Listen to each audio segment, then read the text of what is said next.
bit. Wait for this to start up.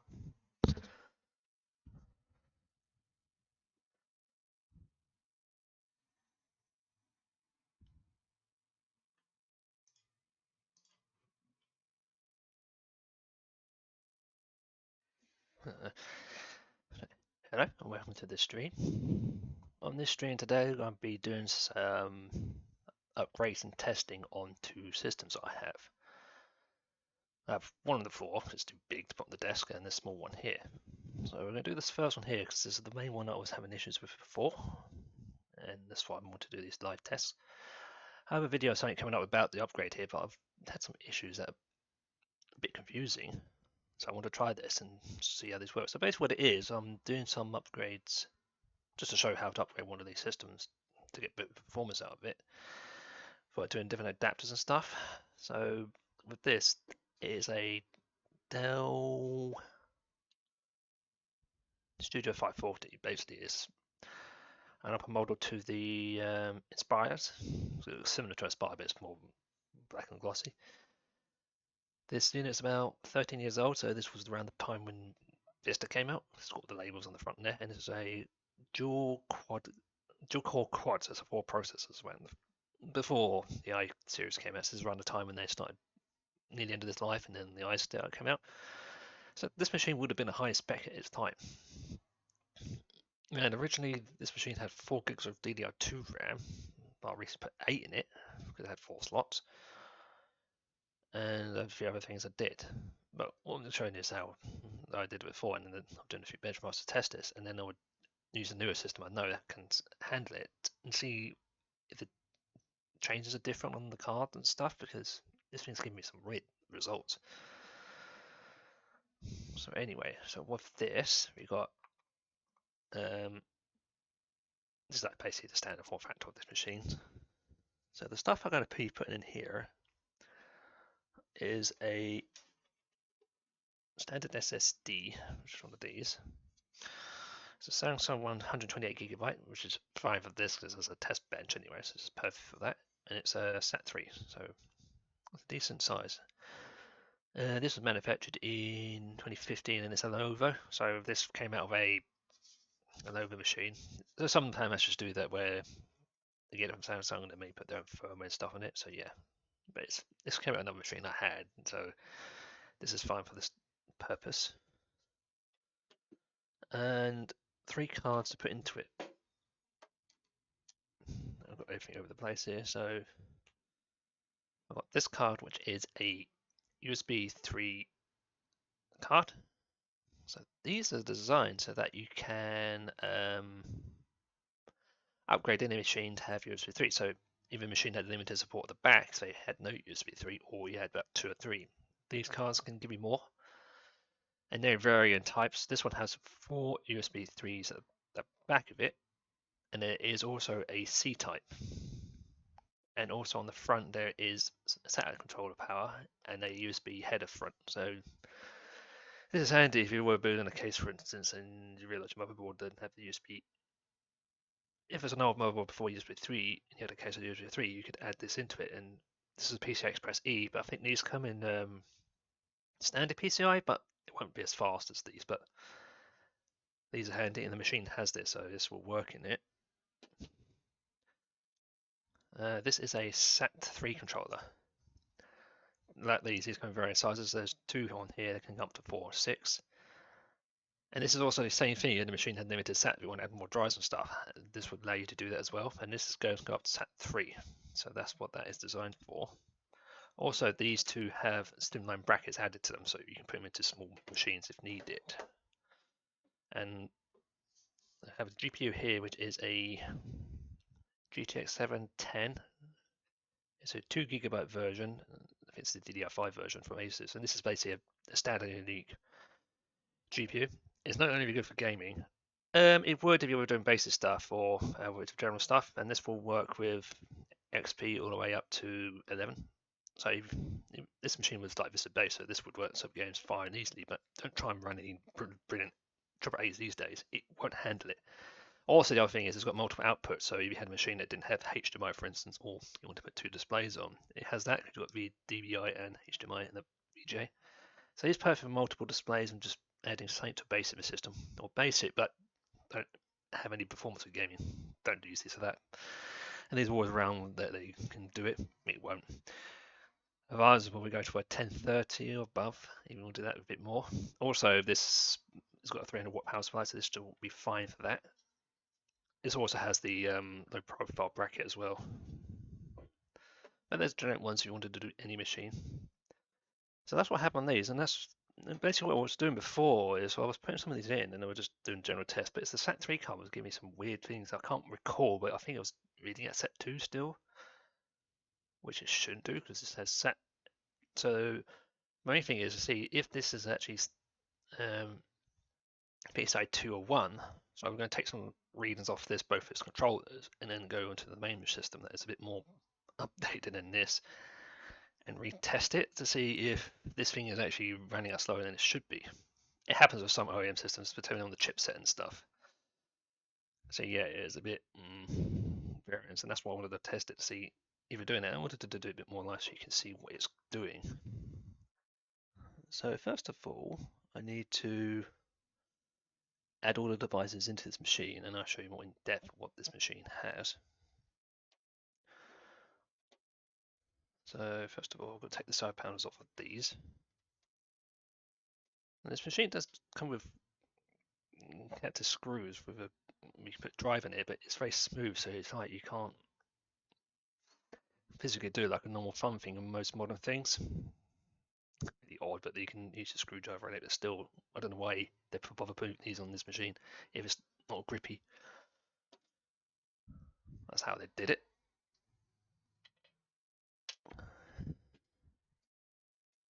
Okay, so I'm going to take these on the side for now and set this up.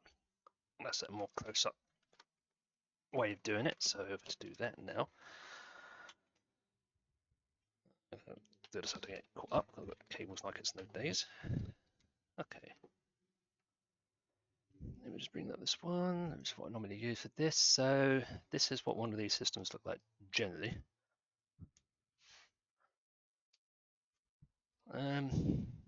Yeah, let me just.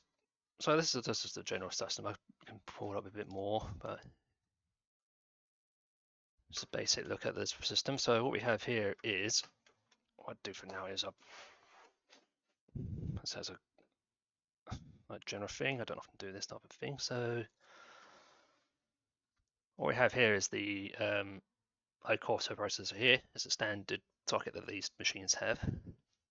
You also see that it's a stored north and south chip because this was before they were integrated together in the processor. Under the cables here, it's the DDR2. This has 4 slots, which you don't often see in these type of systems unless you go for custom. And these are all filled up with 8 gigs DDR2. We originally have all 4 in it, so that's good. Down the bottom here is the controllers here. So these are SAT2 and it's in different colors. So they had it color coded so you knew the blue one was your 0, your main drive, which would have gone here. And the orange one goes up to the optical drive, and then the other 2 are spare. So it's going to add up to 4 drives, and it's like one drive here and then one here. So it's 0, 1, and you can put 2 optical drives in. So it's had a good custom here, and also loads of connections down here. But yeah, so this is a test period when these things are still sort of customizable, easy to upgrade. Although some of these plugs are like the USB ones at the front here are unique, but some of these are different because of the headers and stuff. But it still would easily be doing an upgrade. And you see the main cards here. So you've still got PCIe from this period. PCI Express is here and here. So these are the ones we're looking at. These are missing. These only have tabs, but I already put the cards in once, so we'll be doing that again. So they're going to go into these 3 slots. And this thing still has a standard power supply, so it runs off the, I think it's a 20 pin on this one and a 4 pin. This is, it says here 300 watts max on the actual plate here, but you can still put another power supply in if you wanted to do that. So you can see the system can still basically upgradable to what you need daily before they started doing some unique modifications, but it is very good for its job. And this has 4 SATA power, so there's 2 up here because there, and then there's another one. I tucked it way up here somewhere. Yeah, so you've got 4 for all the drives and stuff. So yeah, it's a good layout. And like I say, this is already at the max RAM 8, which I've already put in there when I did the test before. And they're not very fast, but they did the job fine for this. So anyways, to upgrade this, you have to take the front off, which is easy to do. I did this on the side, so I've got to put parts in. So with this, you have to just pull these tabs on the front, and it's easy access. So they do make it easier to replace stuff. On the front here is the full optical drive, CD writer, spare slot for anything extra. This is a slot normally for floppy drives or other card readers. I had something in there was testing, which I'll put back in. You basically have to knock these out to put them in. USB 2 on the front, and a firewire. This is the period when firewire is still around. There's one at the back also, but they started phasing it out. And a full card reader that reads all cards. So it has a pretty unique front to it. Apparently, there's anything else. So the reason I put this off because I've got to fit in a slot in here, which will hold two things together. So with that, I'm going to get one of these adapters. So these are front USB adapters. So this one here, for instance, says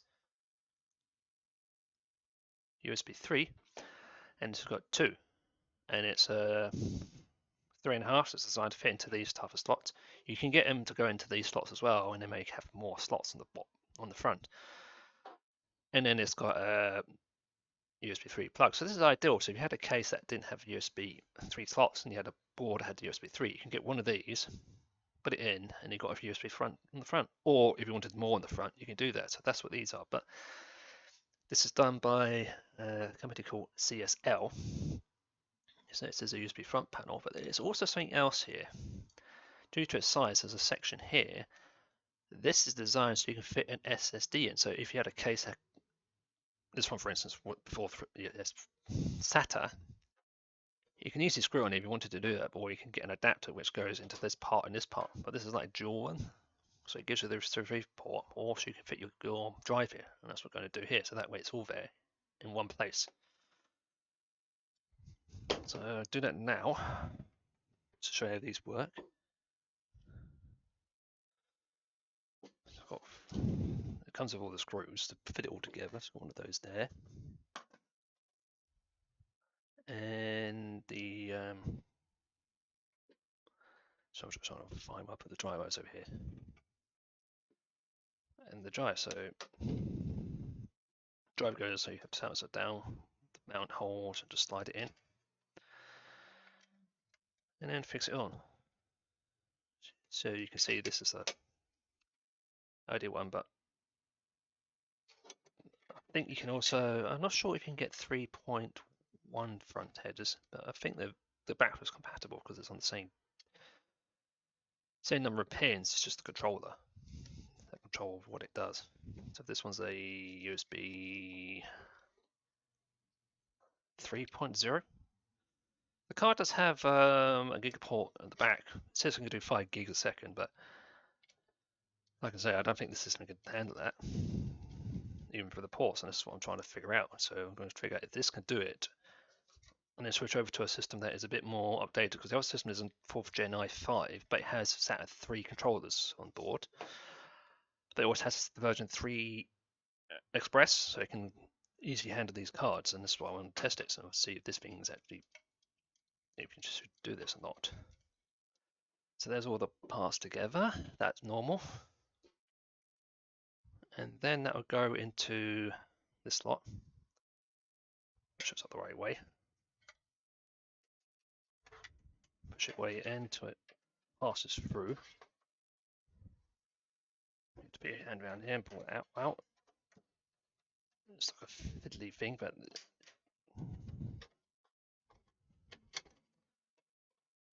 slide it in. A bit tight, but you have to just wiggle it. There you go. So there, you can adjust it later on. So the ideal thing then is to put the front on and then adjust it to align it.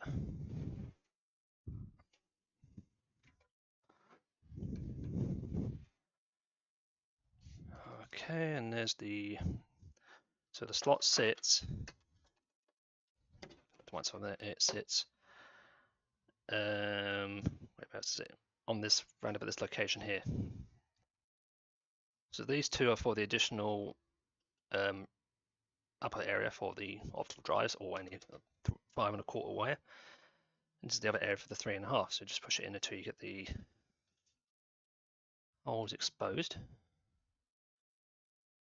Okay, so they're appearing on these two areas.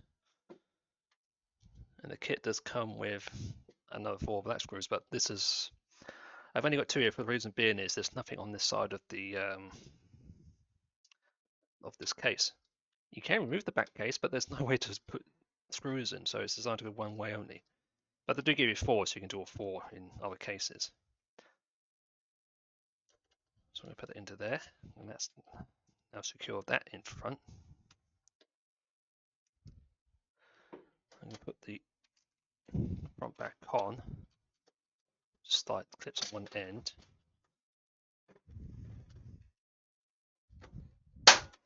Snaps into place.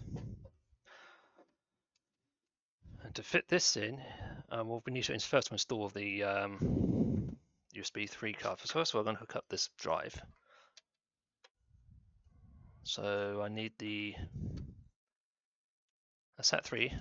This one's a bit short because it's higher up. I could move the drive down 1 here.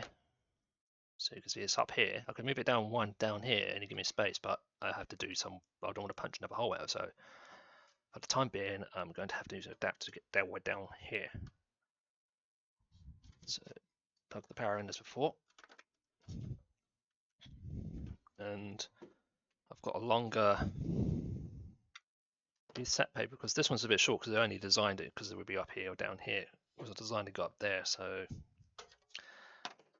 get one of these for now. Hook it onto the top one and hook it onto the blue one, so I know that's the first drive there, boot.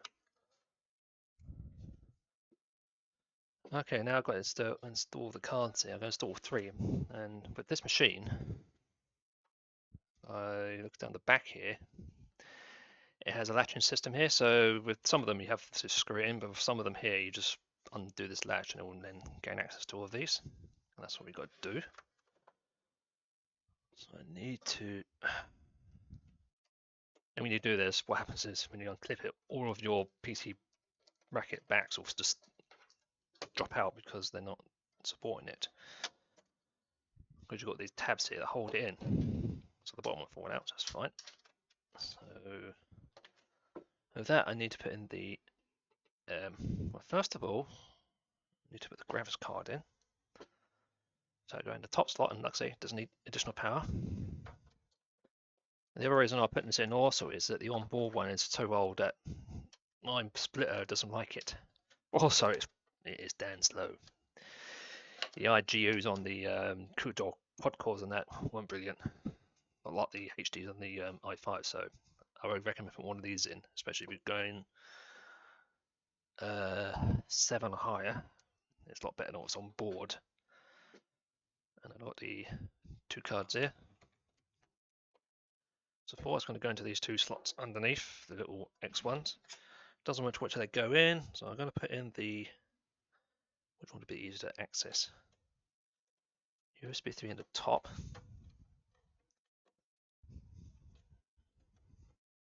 That's it. And the second SATA controller. But now I don't need to worry about the connections, but there's a SAT1 and a SAT2, so when it's in that way, I have to remember which way it goes in. So later on I'll be hooking it up to this drive, but for now we're going to leave this loose. So it's on the bottom. Okay, so that's all your 3 cards in place, and then you just put this back on by sliding it on and lining the pins up to the cards, but it'll hold in place. And then one hole is where the screw goes in. That's, oops. I'm going to leave that out for now because I'm going to pull these out later on and fit another system, so I'm not going to bother with that. I'm just going to put the bracket in now so that it stops the cards from going walkies. I will be taking these out later to put in another system. So this is just a rough guide on how these go in. Okay, so that's all input. And then for this, you need to put power onto this. It will supply power straight from the motherboard, but I recommended to hook up the additional power because remember you've got 4 USBs on the back, 5, and then you've got the 2 here. And so when you start putting a lot on here, that slot may not be able to handle it, especially if you're using any high power devices, the hard drives and stuff. Even though they have their own power, sometimes they can do a bit more. So it is recommended to do that to stop it from having mishaps. As I say, it's too short for that, so I've just got one of these splitters going on for now. Not if I was to use these, but it's I do for this test. And you basically hook it onto the power down here. And I'm going to hook it onto the main power on the motherboard. Sorry, power supply. So that's that for now. As for this goes onto a key, like the motherboard, be careful of it because you don't want to break the pin. So it goes that way onto the controller. Just be careful. There you go, that's all in. So that's all of the drives in. This was the test drive I was doing before, so that's what that is. And the SATA 2 drive, but I'm not going to use that.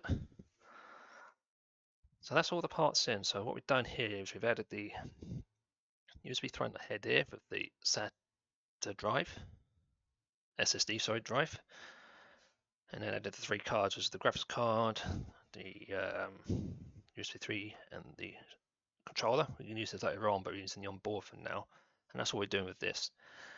So there's no other modifications done to this machine, and I'm going to leave the case off for now because I'm going to be changing it later. So what I need to do now is I need to hook this up to the system. So I'm going to switch the camera now, so I don't need this, and set it up. So what I need to do is hook the adapters up to the power. So I've got the VGA here. This goes into a splitter. It allows me to run the monitor and display out. And you plug this into the graphics card. Don't plug it into the motherboard because it won't work. So that's what I'm going to do now. I think that's it. It's a bit tight on the graphics card, but it should fit in. Yeah, it's like the lip on it's holding it, but it's just the USB head I'm using.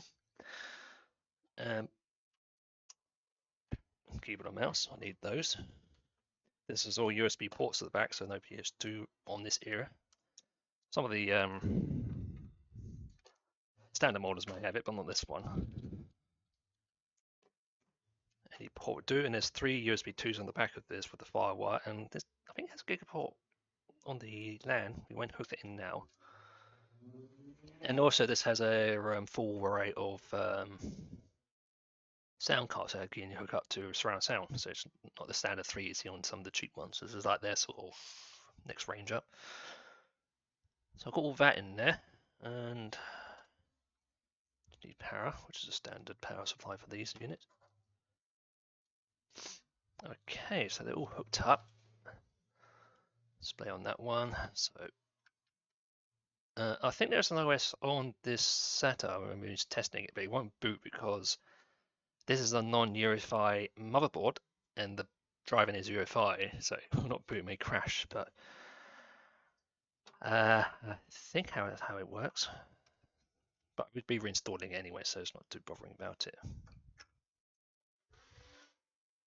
Here's a noisy PS2. I think a dual beat from there.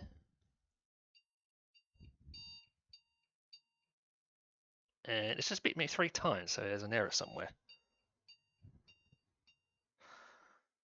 My display is not saying anything. Are these? It's beeping at me for something. This stupid. The problem I have this is that the card's sitting too high up, so I can't plug my HDMI port in. So I'm gonna have to loosen the bracket for now. I mean, one reason why it's moaning, but I think this should be under something else. I think. Let's have a look at it in a minute. Just leave the bracket for now. Right. I've got the card in place now. I've got the HDMI in. This is now seeing the video, and it's beeping like it's no days. Just gonna reboot this.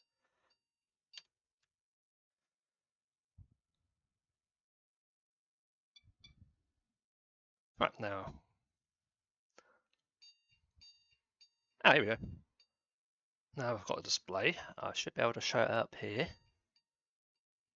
If it's working. I remember this point. Okay, right. So let me just go to this one. Here we go. So this is what's showing up on my display.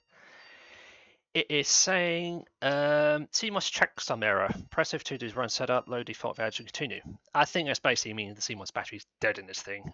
It is the original one that was in it since 2009, I think.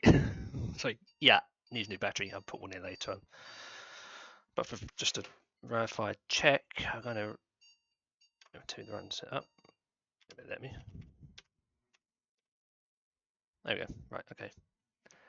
So this is an on-year BIOS. Yeah, because look, the clock's gone to 2007. So yeah, it needs a new battery. Yeah, see, it's just default. It's just the time it's started up. So you can see here, the hard drive's on SAT 0, 80 by CD-ROM on SAT 4. There's a thing like that. SAT 2 and SAT 3 ports are not present. I can't see any pads on there saying you can add it, so that's pretty weird. System info, the BIOS is the latest BIOS that's on here. Search takes us to ETID, and the memory info is in here. So it's 8 gigs. It's 800 megahertz. That's the speed it had at that time.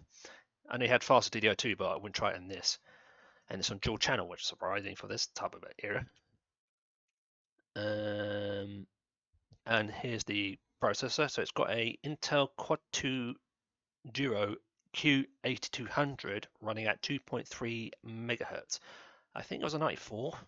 Because I had an older system, I had that, so you could probably go one step after.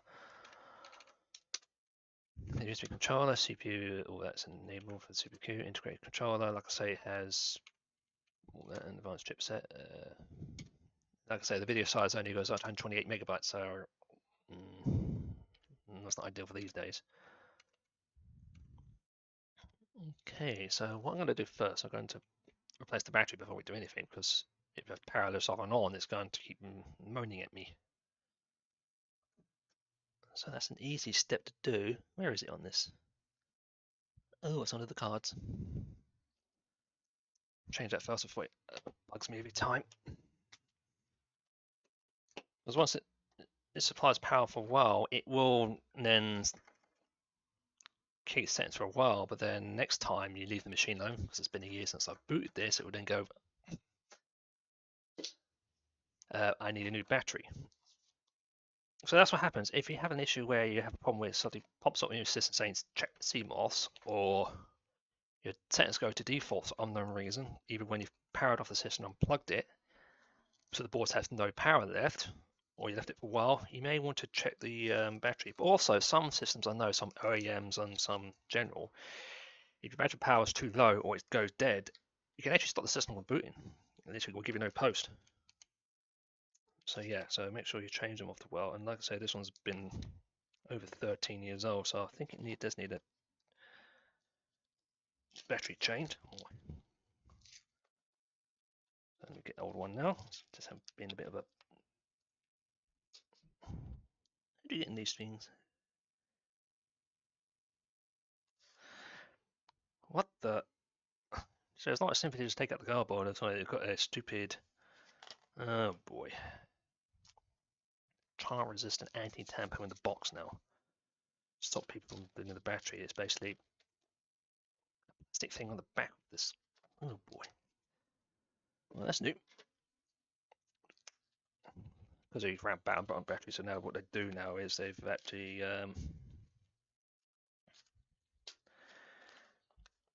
put them into a sealed container with a plastic thing on the back, so it prevents you from trying to get the battery out of the front. Right. Fair enough, but okay. Standard what are my buttons here? So standard CR2032 and what you need to do is you need to find your battery. So camera will go some walkies. And I'll show you where that is now. So look on your motherboard for the battery. Most of the time it's in an easy configuration here, and it's basically, it sits down here, right down the bottom here, under this card. So I'm going to pull the card out. And there's the battery down there. So just pop it out.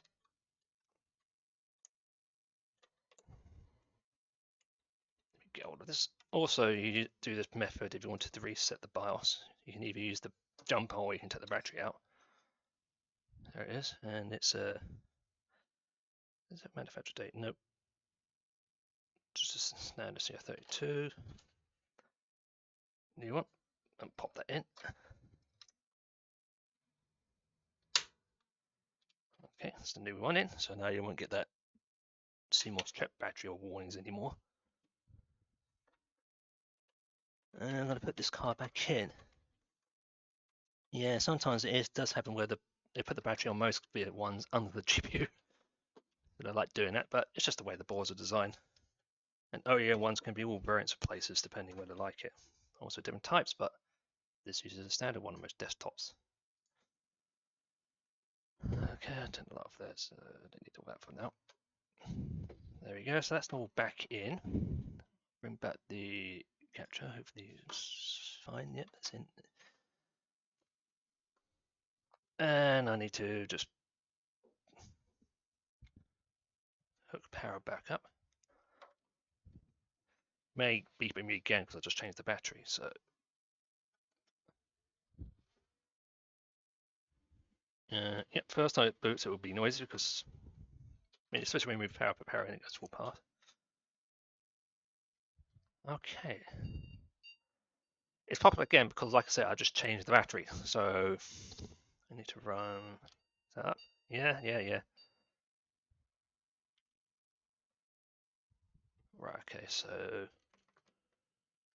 no defaults. You can change it there, so I just change all this now. Boop, it's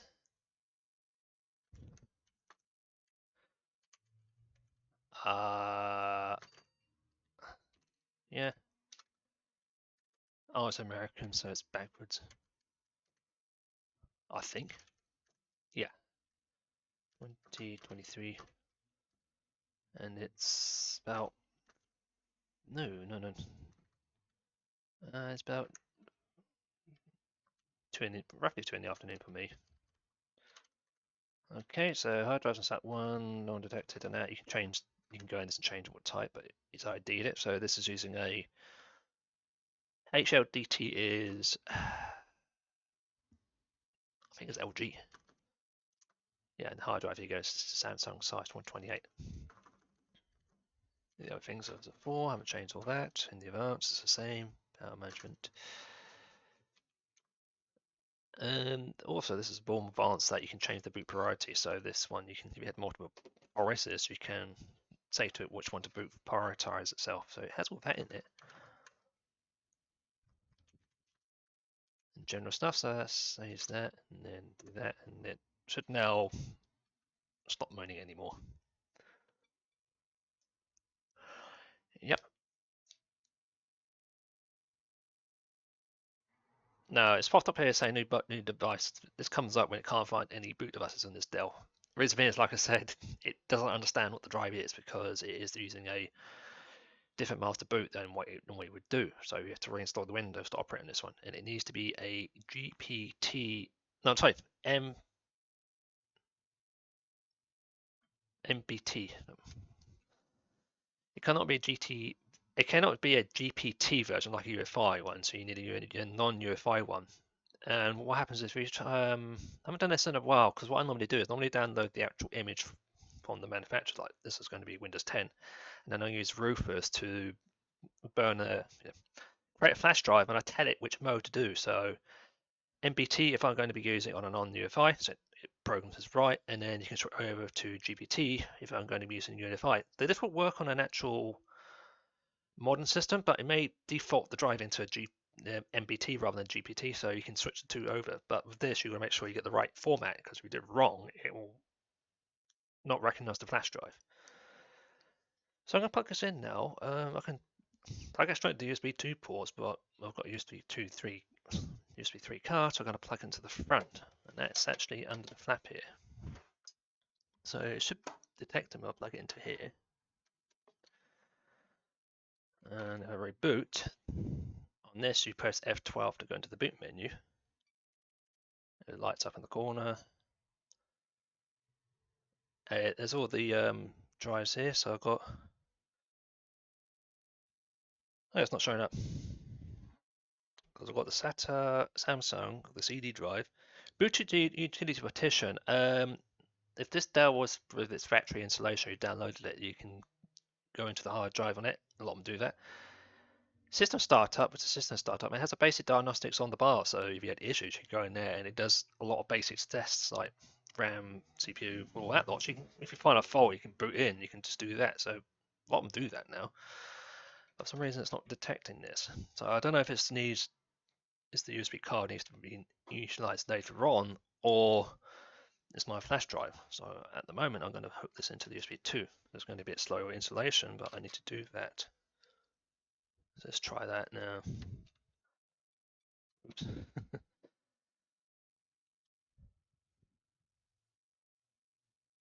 Okay, right, I need to do it again because I pulled the drive out wrongly. Okay, let's have a look. Here we go, yeah, USB Kingston data travel. So this can sometimes happen with front panels that if it's not hooked in right, or it's a controller doesn't like it yet, it may not show up, so you may sometimes have to hook into the back. It's always recommended to get straight to the motherboard. So it's the Kingston travel drive, which is the one for this. And now it's going to start loading up onto that flash drive, and it's take a while on this one, and it's just doing a check on itself. And the system can handle, well, originally for XP Vista and 7, and there's drivers for that, but I have put on Windows 10, and I have also put testing on Windows 11 on this thing, and it happily works. So I can handle that easily, and I can handle any of the modern Linux distros if you want to put one on here. Because like I say, it still has a quad-core on board, and it still has up to 8 gigs of RAM, which is ideal for majority of stuff. If you're just doing general stuff, this is okay for that. But do be advised that because this is a non-UEFI, I think the maximum drive you can put in these is 3 terabytes. If you try going above, it will not recognize it because it doesn't have that knowledge of those drives, and they were around at that time. So well, I don't think you've been doing it with the system, but just be advised, don't put more than 3 terabyte drives in it. It will not see it. Doesn't matter if you've got a card or anything else, just the BIOS can't detect it. Actually, on these older systems, where you put these old new OSs on it, sometimes, especially on the Windows 10, and it may take a long while before it bring up the welcome screen because it has slow at times. But it is loading up.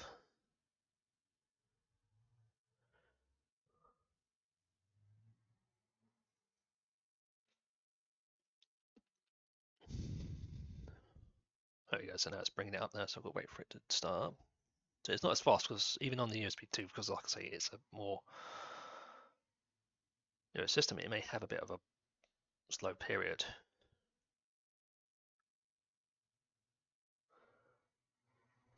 Okay, so there's our main display. So before I do that, I need to wipe the drive. So I need to push Shift F10 to bring up the command prompt. And this is advisable also if you're starting a new system. I say do this. You can go into the setup and do delete. But if you've had a dual boot on it, especially if you had a Linux one and the Windows one, Windows can't delete a Linux one just by clicking it. You have to go through this, and what the software is this part that Windows has is the partition software, so it allows you to modify, do general things for partitions, but you can also wipe the partitions and it just cleans it like it's a new drive. So that's what we're going to do. Like I say, this one has a unknown Windows, and if you did actually do the old style MPT, you can convert it to GPT, but I don't think you can convert it back. Especially this is an easy way to do it. So I'm in this part, and I'm going to list the disks. So there is 5 disks in total, nothing on the media, because the reason is it's reading the SD slot, so it's disk 0, it's 119, that's what you want. It's the GPG's got a little star on it, so that's why you won't read it. Select disk 0 to tell it what to do, and then I type in clean. Once you hit the enter key, that is it. It's going to wipe the drive, and that's it. If you don't have the wrong drive, you're going to have to try and recover it. But advise when you're installing Windows, take all your drives out, because it's not just the fact that you may set the wrong drive, but sometimes Windows has a 50-50 chance of putting your boot media on boot sector on another drive. And when you want to upgrade it, for instance, or replace the drive, you pull it out, and then all of a sudden Windows says, I can't see anything. And then you have to repair the boot partition. So this is advisable. It's on 10.11, like I said, it's 50-50. I haven't had it happen to my system yet, but it can happen. Okay, so that's now cleaned. So I'm going to exit the actual thing. Install Windows 11 as normal, like it's done so many times.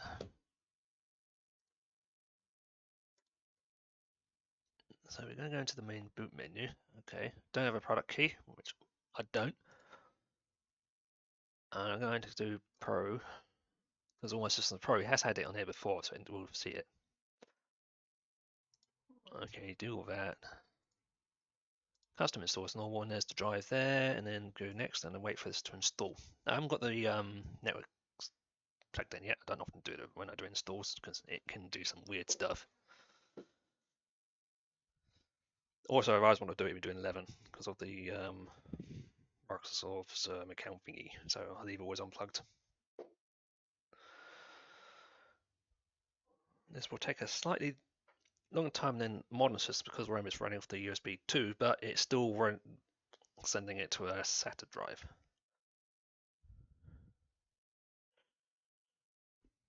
Okay, yeah, it takes to install, but it'll still be faster than the mechanical drive. And this machine originally had a 500 gigabyte hard drive in it. This is not the actual drive that came with it. I took those out, but yeah. So we'll wait for that to install. Then I'll just do the Windows update, and then we can start doing some testing on this. Because, like I say, I'm curious on mainly on the controller on here.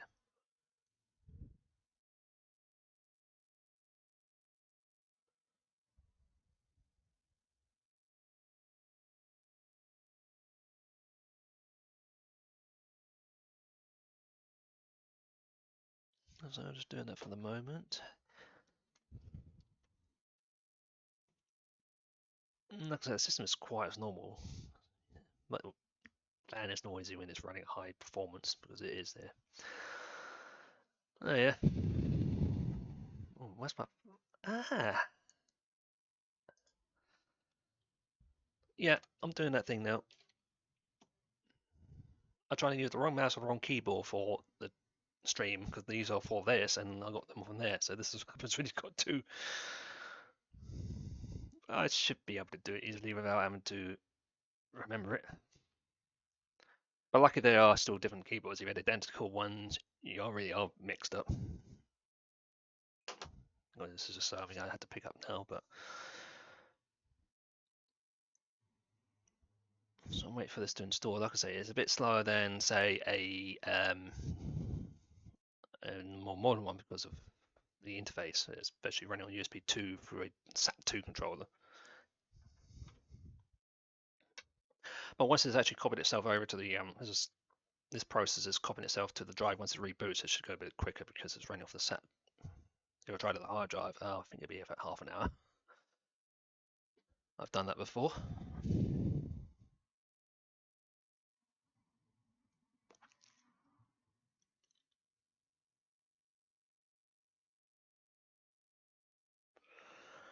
This is a mechanical.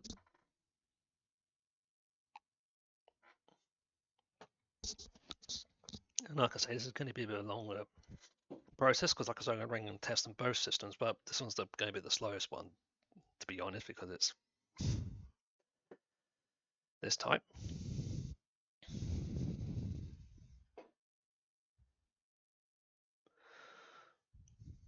And anyways, these systems are still ideal for general purpose. Like I say, if you want a secondary system where you can't afford them, then these are still okay. If you've got the general Windows 10, I say, SSD, and a decent GPU, you should be okay for that. Light gaming, okay, you wanted the older style, but nothing these days, it wouldn't work with this. Some browser ones, some indie games will okay work with this. A lot of them don't need a lot of processing power, but check on requirements.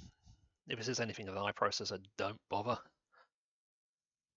And some people still use this as like a server or something else. It could do that. But like I say, you're limited to 3 terabytes, but like I say, this has about 4 controllers on this or more. If you had a controller card, you could use it as something like that. But it will use a bit of power due to it's an old CPU. And media center, could be. You still got an optical drive in it, and you've got HDMI in it. You could use it as one. So they do have their purposes, but they don't expect much out of them these days for what you want to try and do with it. So these are either for starter or testing. Like I say, I've done a lot of tests of these. For instance, I can test any operating systems on here with no problems because I'm not bothered it goes wrong because I can just format and start again. That way I'm not disturbing the main systems. And you can do various other things, but like I say, also this one's pretty brilliant because it has 8 gigs of RAM. A lot of these systems you could only get up to 4.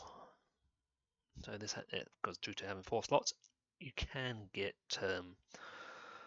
4 gigabytes of DDR2, but they're going to be extremely expensive and rare to get hold of. So don't try and get hold of that. But like I say, this is one reason I've had this.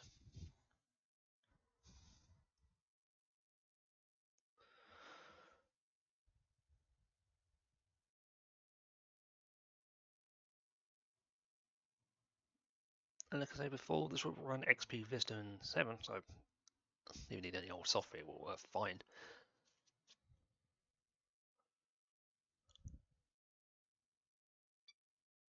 Right now, it's going to switch to the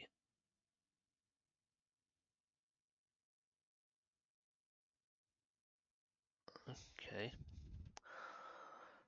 But the key to boot because it's the default is it's running from CD USB then to that pops up when that message pops up if you have a Windows Vista onwards, any of the media is still in the drive or that, and it tries to boot that first, and it detects there's a Windows installation. It says, "Do you want to do that?" When we do that, go back to the installation. This is like the old style. So there you go. So it's now starting to install set up the actual Windows.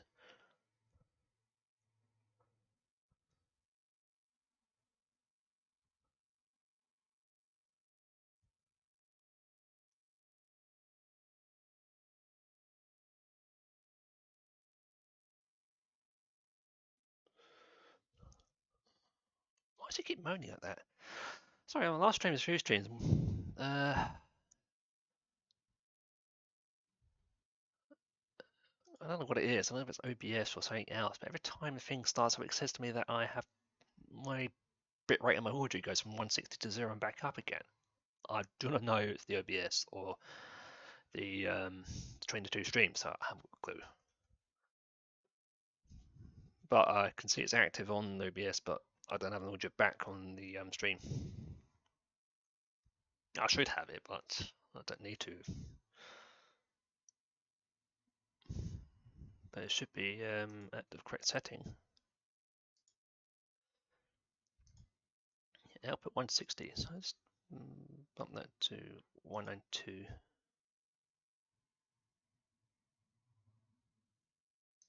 Okay, right. 160 is set to.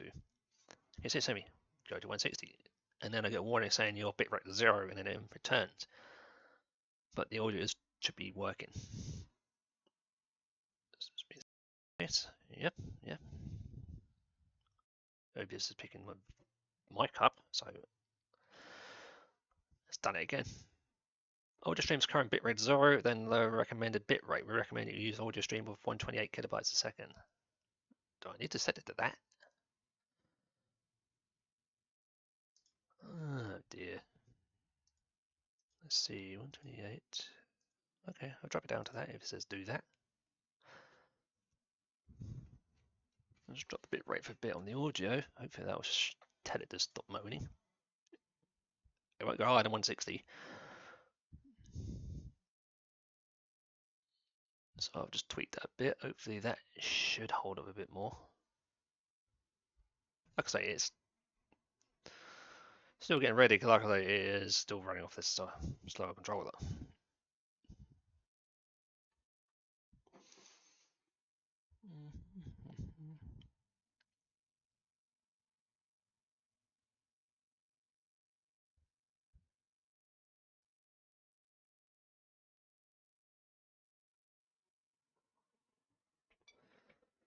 Okay, it's rebooting.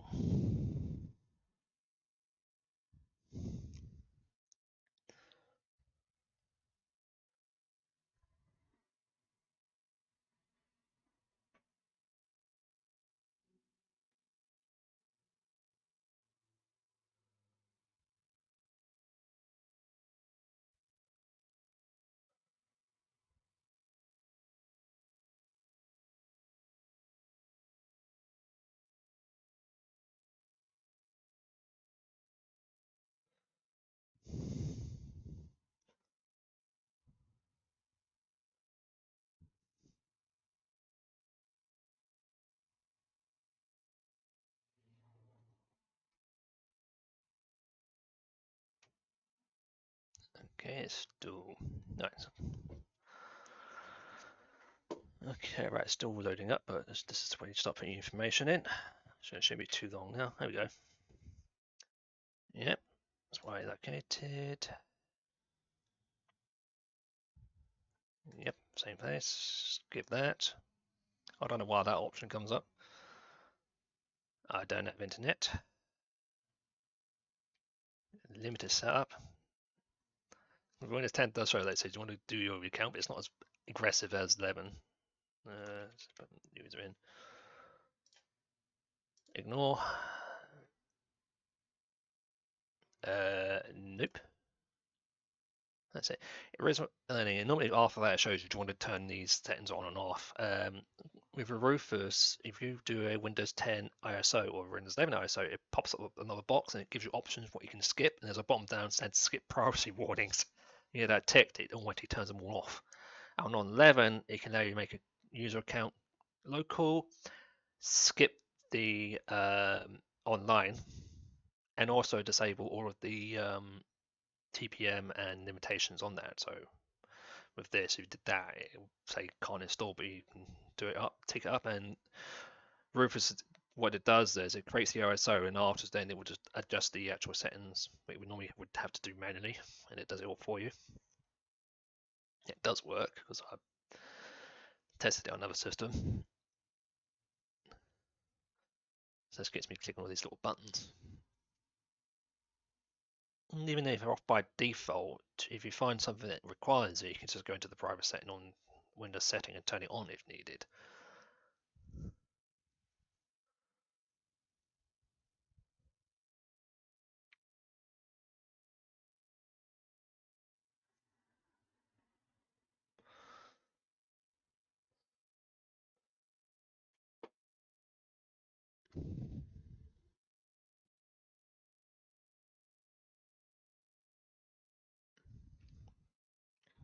Okay, right, so that's Windows. You get this warning, says search the display driver, so you plug it in, it automatically will see it, but I'm just going to skip that. Browse the web edge, maybe later. So this is now fully installed. Okay. I want to test something here quickly. If the controller is the blinking thing.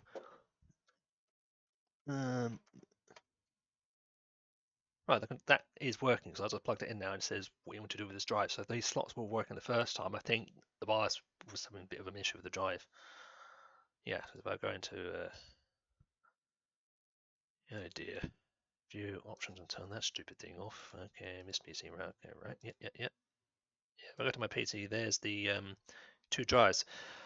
What Rufus does, if it does 10 or 11 off 8 as I think, it creates a separate TFS drive to boot, and then the other one's to drive where Windows is. But this is what this is. So it's seeing it.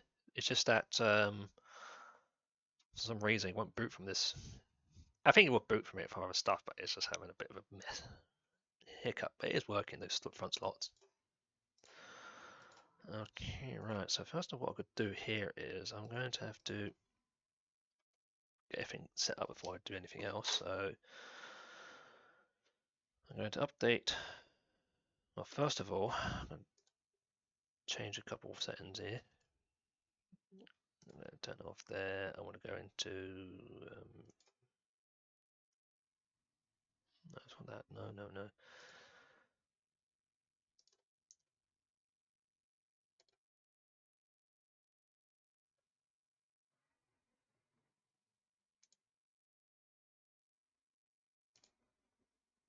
Type mode, always do that, so that's fine, that's fine.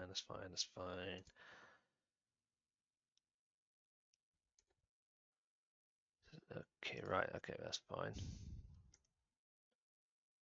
Turn off a couple of these buttons I don't need.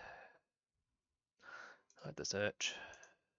And all the toolbars, where's news and interest, turn off, I don't want that. Mute mail, don't need to hide that. Okay, right.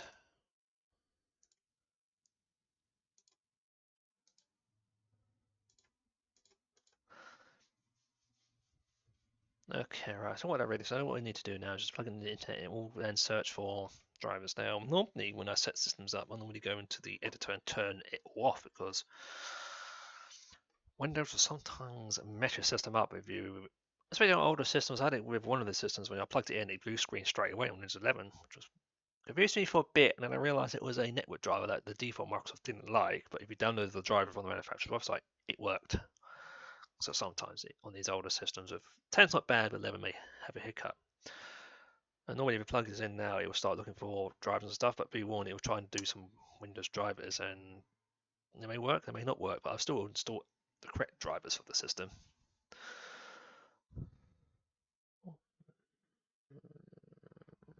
No, don't do that.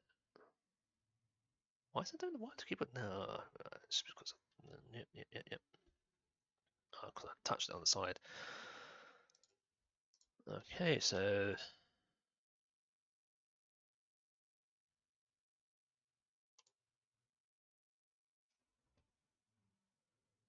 see Windows update option, other products. Do that now for that. Check for updates. So do that now. Get those updates. Oh, this this thing will pop up saying get rid of Windows 11. You receive detect sensors. Get ready, and that was a no. But that's what it show up. We'd have to ignore it, but I'll just ignore that. So like I say, it will work on this. Just check the updates on that, and now we get all the updates. It will force it on the drivers. Normally, I go in and turn that option off because I find Microsoft drivers that are hit and miss. You can see now there's no exclamation marks because it's seeing all of them at the moment. But yeah, right. Not everything, because I know something's missing here.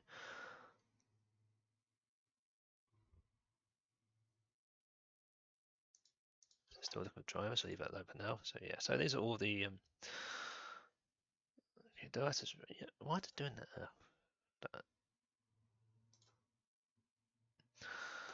So all the stuff that's waiting for update, and there's an optional quantity update available for the preview. So I'm going to leave it alone until install it. But it's saying it's found, well, NVIDIA driver, but I'm installing the actual General from the site.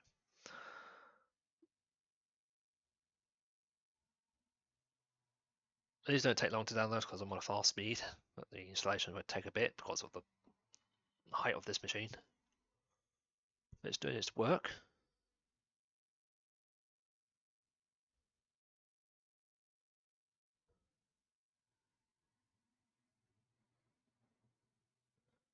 So yeah, so setting the drivers off here. We'll sort of make sure everything's updated before I run any tests, because if you try doing it when these are running, it will slow the performance down. But also, you want to make sure it's updated first.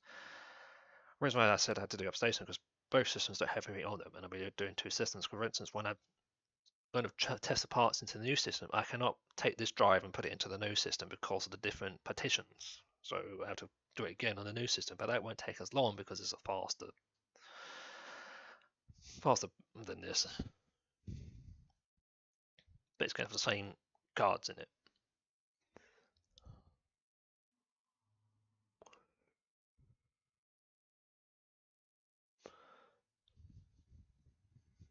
So doing all that. And what's the doing updates? Let's see in here. Okay, so driver update. Yeah, so it says here there's one for the real tilt. That's working fine, and this is a 1 gig because it's going through a network box below me and it's running at 1 because it's indicated there, so this does have a 1 gig network. That's mainly for, well, I'm not saturating that because there's only 150 download, but if you're doing multiple networks, it does that. And this, if you get anything on the optional update where it says optional quality update available, quick term update here in the preview, this is something that's going to come in maybe the next update. You can download it now, but if it fixes what you fix, it can do it, but if you don't, it could break something. So you can normally leave that one alone and it'll do it by itself maybe in the following month. The same on Windows 11 does pop up sometimes and you can download it to fix it, but normally if these pop up, wait for a week or so. So at the moment now it is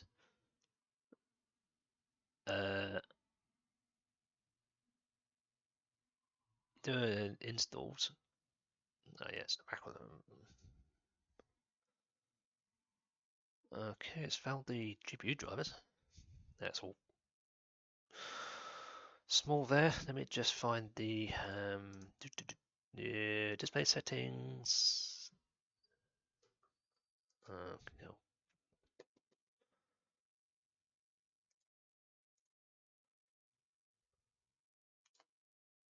I don't want the mail. Excuse me. And pin you so I don't push you again. Display settings. Yeah, it's doing jobs at the moment, so I have to wait. There we go. And I want to change the resolution to 150. There you go. That way you can see it. I can clearly see it on display, but on the output here, I think it might be easier for you to see. So I set it to 150.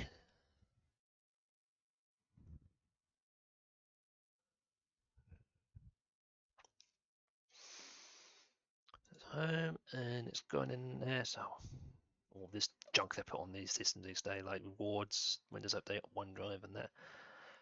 And normally down the bottom here it says not activated, but because this has been activated before on this system, it will work again. It's done a lot of work, so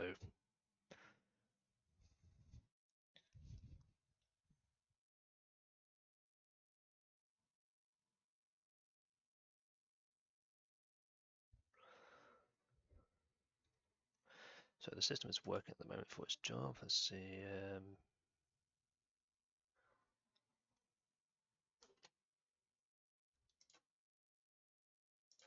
And also other stuff is trying to update in the background, so it's doing a lot of work for what it's decided to do. Because it's not just the Windows updates doing it, it's also any of the applications in the stores updating as well, because it's the internet, so that's doing that in the background. Normally what I do is, on my own systems in general, I go into GPT and turn off the auto update for the Windows Store and the main Windows, so they just notify me when they come up, and it does improve the performance speed up a bit, especially on these type of systems, because it's not trying to do everything at once. But most of the time, you just leave it alone; it just do it itself. That's my own preference. You can see now it's still responding, but it's still doing its job to its best. But if I had it on a mechanical drive, it would take a bit longer. I think it's moaning at me. So notice how the settings there.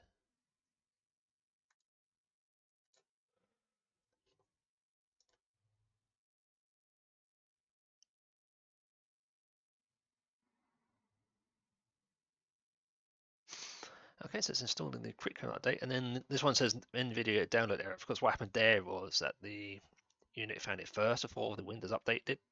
They don't. You can leave that alone. But I'm going to be actually downloading the requirements for it anyways.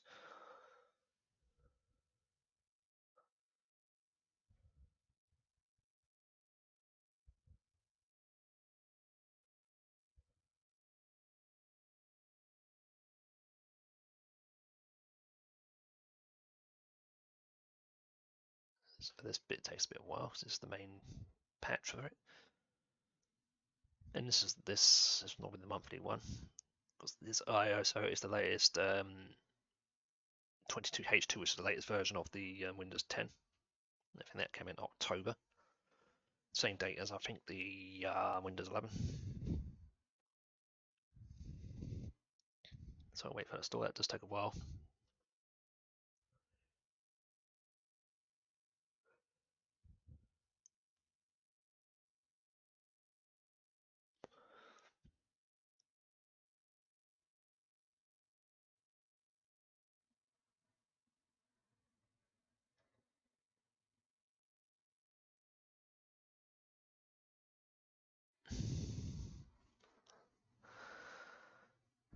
Okay, that takes about 5 to 10 minutes, I say it would take. Varying on system to system, but it's just a general stuff, so that's that. Okay, and then I don't need that one for the moment. Got enough flash drive here. This one's called drives and software that I need for this.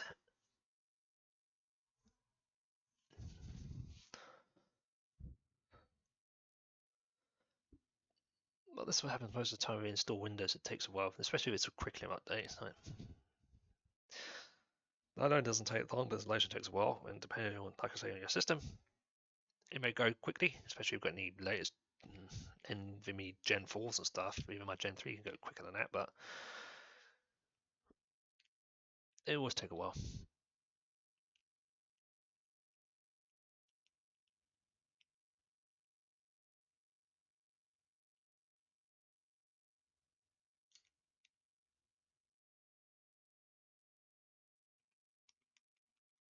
And most of the times you'll be doing something else while you're doing this, rather than looking at the screen all the time. Okay. Ignore that, it keeps alerting me about the audio. I think it's just dipping up and down, so mic and everything else is working, but it's saying other stuff.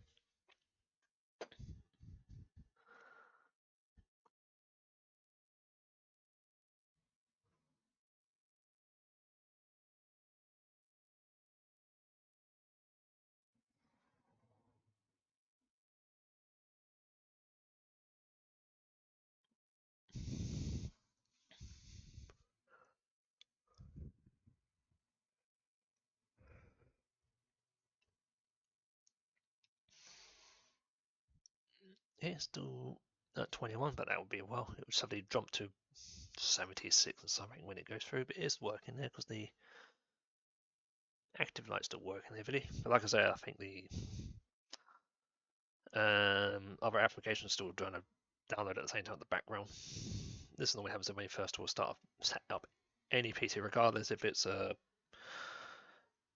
system like this or just brand new straight out of the box. It takes a while because as soon as you plug it in, it goes, oh, all software sees an update, and then it'll just go like this. So it takes for half an hour first time start up.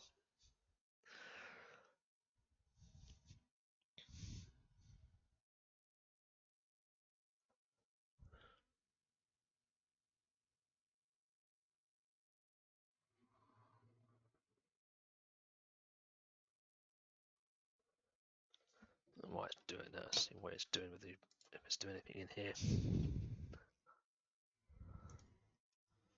Let's see, oh boy, no.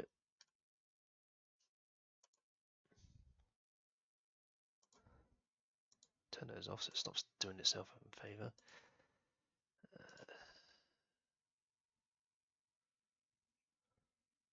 Yes, see, it's been updating itself here as well. Don't need to do this, but that finds it. It does it on its own, but well, I'll wait for this to install. This won't take long.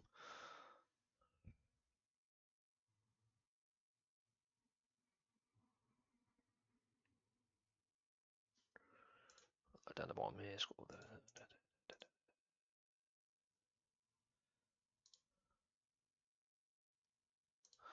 Oh boy. Maybe that's what I want. See what's going on at the bottom. Okay, right. I remember not to close that inventory with stuff. Habit. Okay, right. Still at 45. Like I say, this thing's activated. Let's see. Activate a Pro key. That's something about once you've activated a key on the System Pro and you reinstall it, because it's on 11 and 10 this, both of them will see each other and they will install fine. So it doesn't, once you've activated a system on a motherboard, it will always reactivate. Even if you wipe it clean and got different builds, it will still see it.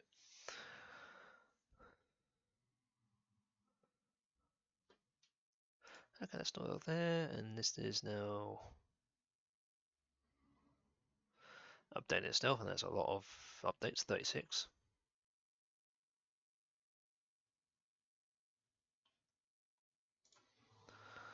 These don't take long to do because they're small files.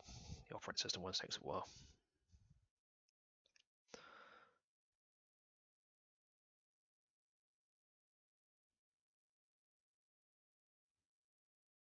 But I'm just doing those now so it doesn't start messing up when you're trying to do tests and stuff. Okay, that's 73.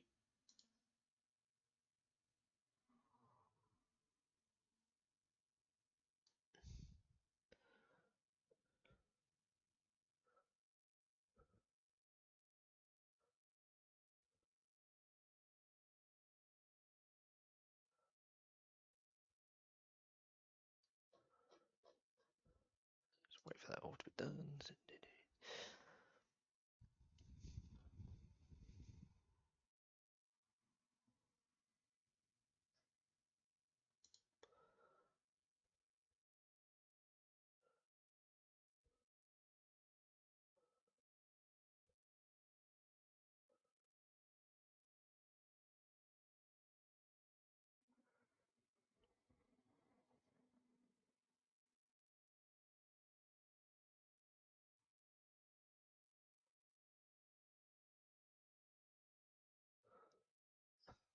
That audio thing stop telling me that. And no.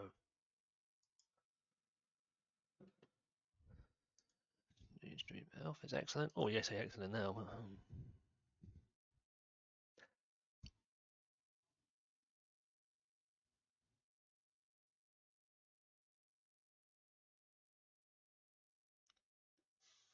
Okay, still wait for that to do it. As I say, we did an update, so you can do this general things, which is a clean state install.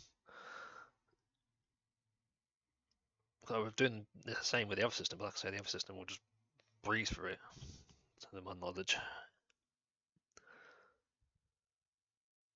But I just want to make sure I get everything right before I start messing with it.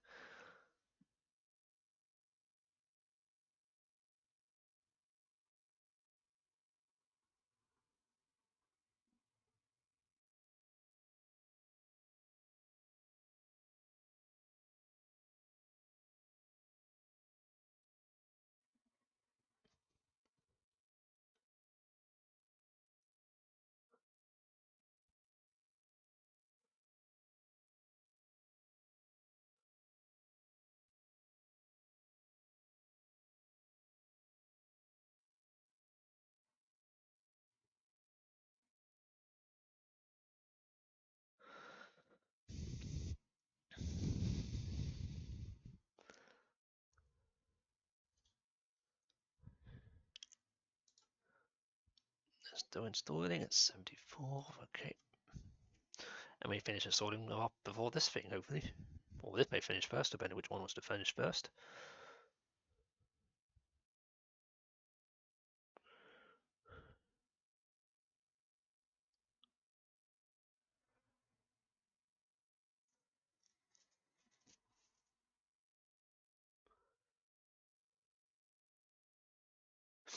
It's still surprising me that this Microsoft Store's on the 22H2 when that was updated I think 21. Because it's a completely different layout, but it's still like, uh,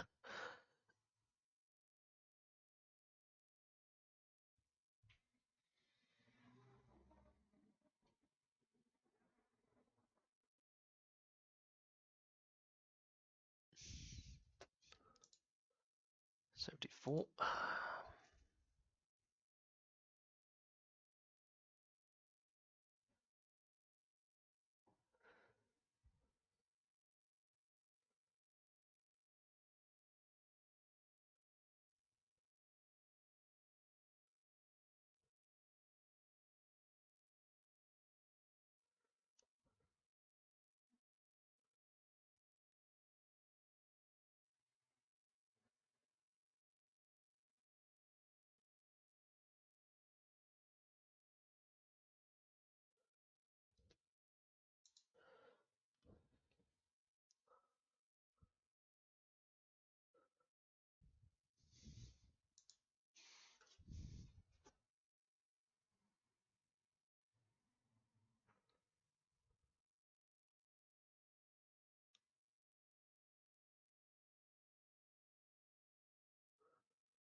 Okay, so that's down to 14 on that one and 74 on that one.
Okay, that's not 8 there.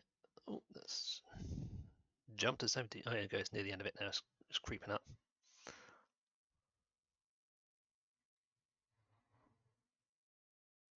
So that's almost near the end of that one.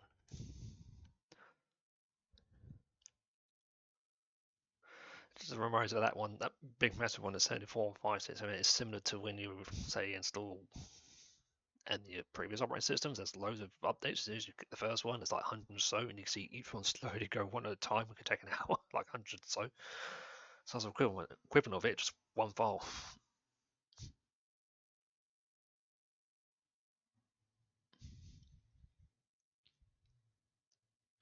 Oh, stores just up. Let's see.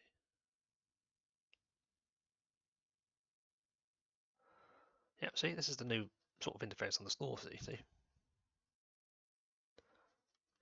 this is the equivalent to the 11th version. So yeah, surprised that I didn't come with it the latest image.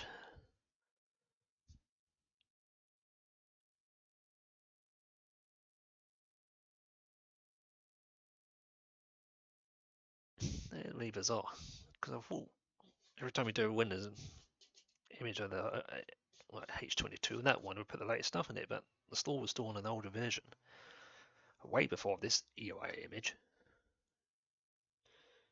Just how they do it. Okay, that's almost done.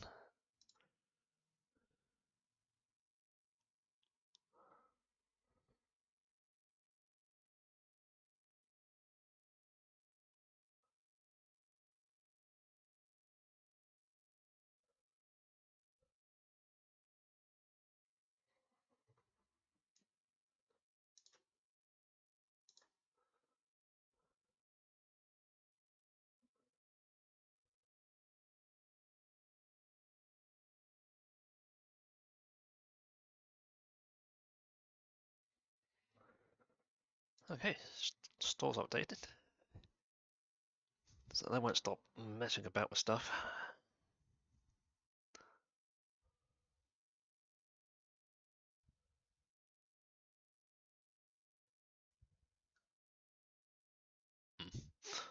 Yeah.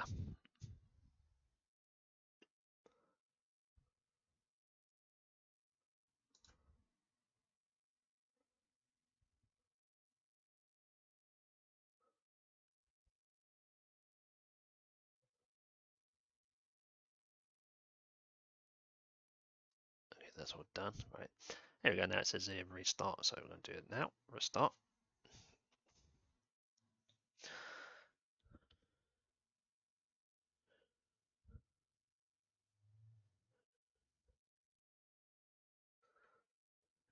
Okay.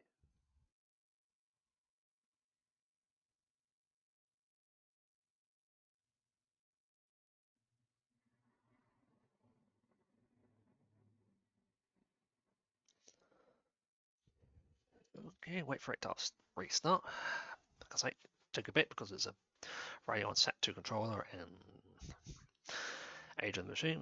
It would do it. Trust me, it would take a bit longer if you put the mechanical drive in it. So it's all a bit quicker and looks quick.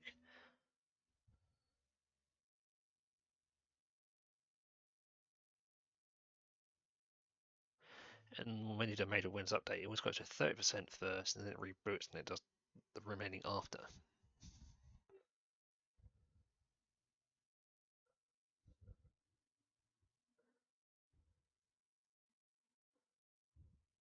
But most of the times now, you really do figure out how long it takes to do something like this. So many people now probably have a lot of systems have NVMEs installed, or even just high-end SATs. So quite surprising.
Okay, right, that's updated itself. I think that's all the drivers it needs.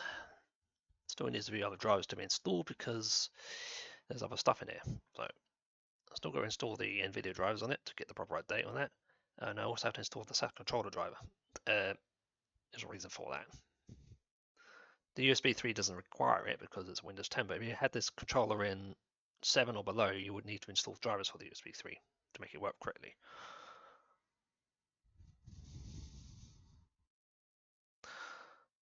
Okay, so that's now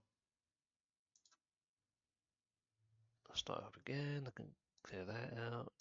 Oh, come on. I didn't say go in there.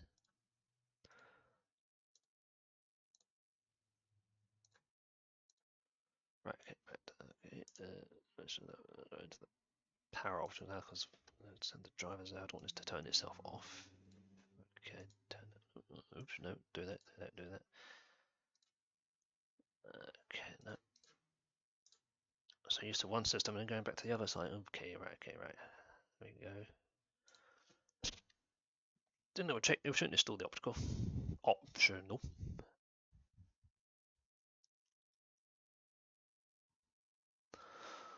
now that's done, do that. Oh, I'll put that. Okay. So I've got a USB drive here, but this is a Type C one. That's the antivirus software. That's fine. So maybe I have a Type C. I'll show you that now.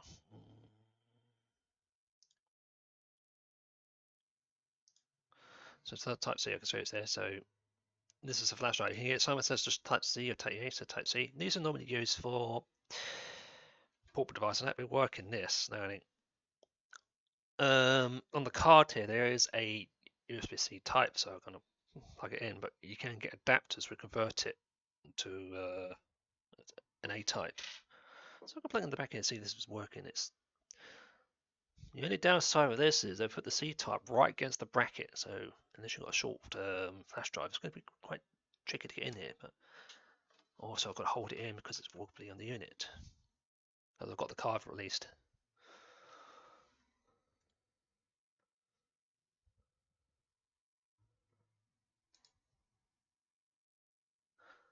Right, it's not.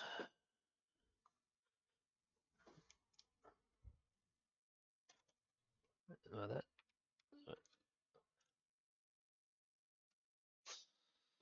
Right, it's not reading that drive, but I think because I've tweaked the drive, I might have upset it. Oh yeah, so that port is working there. So I've got it hooked into one of the general ports at the back.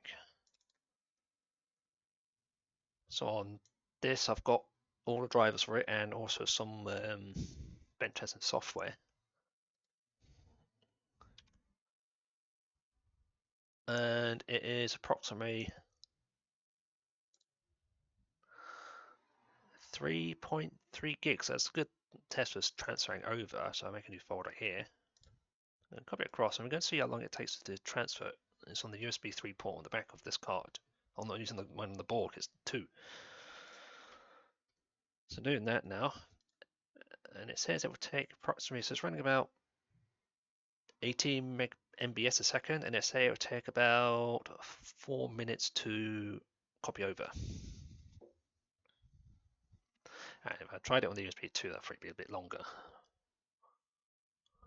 That's approximately 3 gigs of software.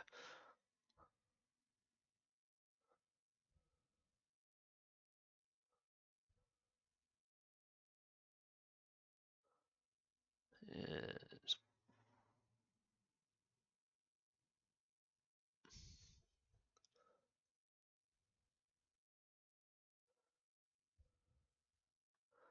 So most time I was drop copying about. Now it says 12 minutes. So the speed is about 1.1, probably 1.2, and then peaking about 8.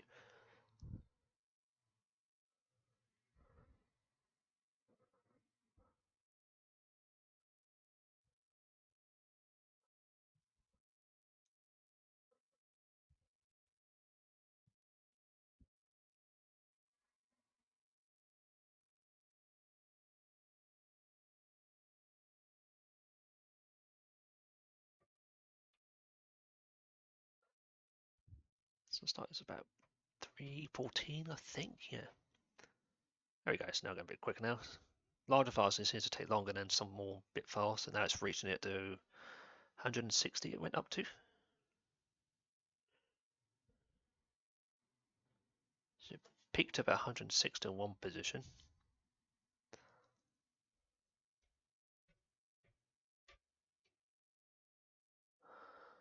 So I think that took about a minute or so. So not 4 minutes, about a minute or so to do. And that's the same as on here, so that's not too bad.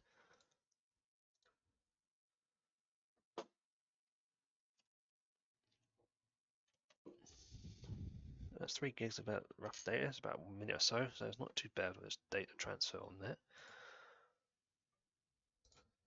So in here's all the stuff I normally use. So check on drivers. So first of all, I've got to install the NVIDIA drivers. Make sure it's got that on there first.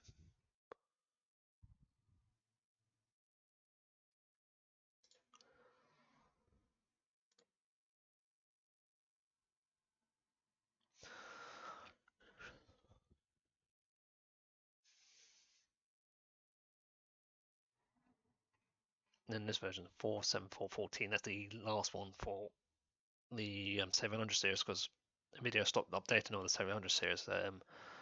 They still do from 900 onwards, but after certain years they stopped supporting older cards. This is why I was saying, if you're going to do something like this, I've suggested go for 900 series if it will support it, or if you need a lower end card, something like a 1030 or something, because it still will get updates. And they won't push the power supply on these. You can still upgrade the power supply if you want to in this, but it wouldn't fit as well. Okay, so we can get the drivers installed.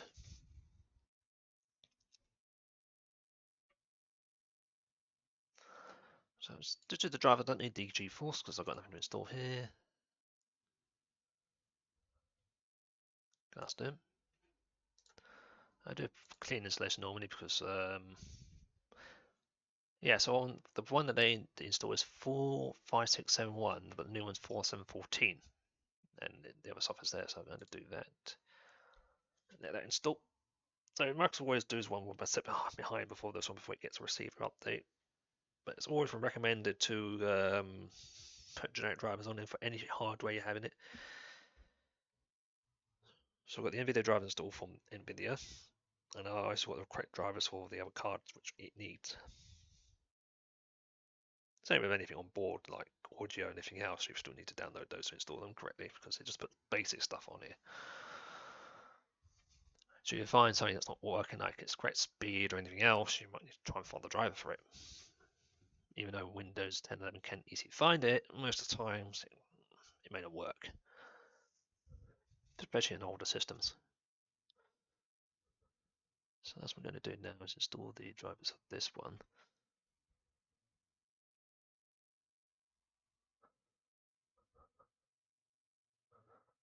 And I think it's returned the scale back to 100. I have to adjust that later.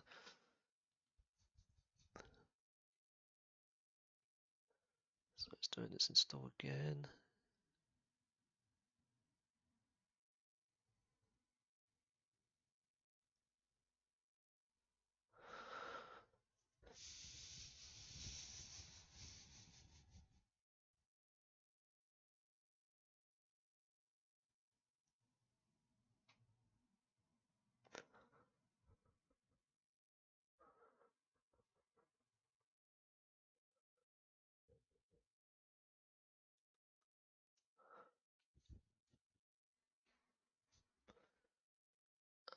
Okay, right.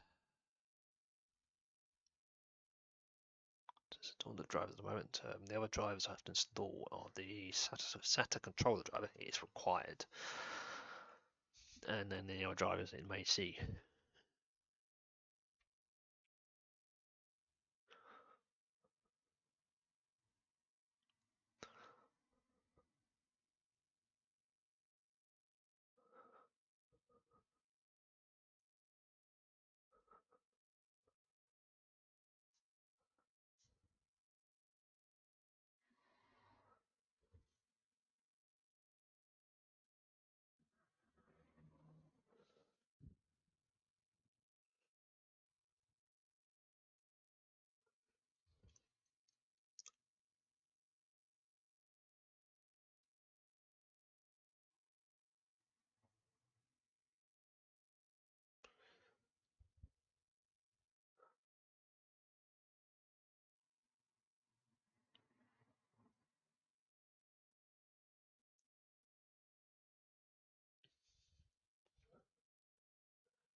Okay, that's now installed. Yeah, 1080p is 150 back to where it was before. Yep, so that's now installed all the graphics drivers. Sometimes doing clean install, I have to reboot, but it's not done that. It's fair enough, we've done that. Okay, right now I'm going to run SDIO, which is 64-bit, which is this one here. Snappy drive installation origin. This is like a driver software updater. So if you can't find drivers stuff, this is an ideal one to search because you can find stuff that you may have lost and general stuff. So yeah. And the Snappy driver origin is the one you want. There is Snappy driver installation, but it comes with some stuff you don't want. So with this, I want to do the index first. So it just downloads the index for this system. This is the online installation. It's only a small file, but you can also download the entire database, which is over 30 gigs. So you would put that onto another flash drive, and it's like if you do a lot of this type of stuff, you can have it on hand. So what it's doing now is just looking for anything for this machine. In the top corner, it tells you what it is. So it says it Windows 10, and the board, that's the manufacturer's board. If you click on it, it tells you, comes to the device manager, see. Okay, so it's got it here. So some reason on 10.11 it automatically disables the restart point. You just turn it on manually. But anyways, so this is all the stuff it's found. So it's got an update to the audio driver for the NVIDIA. Update driver to the Realtek audio. I want that one. Logitech, because I've got a Logitech mouse, then you worry about that. Update to the Gigabyte controller. There's one for the S Major X16 SATA controller. I'm going to leave that for now. And another one for the Elmore microcontroller card reader. I'd advise one not to do that because if I remember right on this system when I did it last time, it stopped working. So be careful when you click on these because it may find it. But if I was going to do this lot here, just do it one at a time. So if something crashes or blue screens, you can figure it out. Because I think I had to do this on an older Dell with an ID controller, put the wrong one on, and it locked up. I had to do a complete reinstall. So I know which ones are done. So I won't do the American card reader because it reads. So I'm going to leave that. But the USB controller for the network and the Realtek audio, I can do those fine without it causing an issue. The other two I'll see later on. So select what I want and then do install. It will then download what it needs, which is over 500, and then it will install. And like I said, this is the majority of fine stuff that you may not find the drivers anymore online or even older system with a newer system. So you can find them over time. And this, right, then the Snappy works with Windows 2000, XP, Vista, all the way to 11. So you can find a lot of stuff that you might have lost, or you, like I say, I've installed XP on this one. I can still get the drivers from Dell's site, but a lot of other ones don't do that anymore. But this will still see it. So it's pretty handy figuring stuff out. But I suggest making a system restore point before we do this.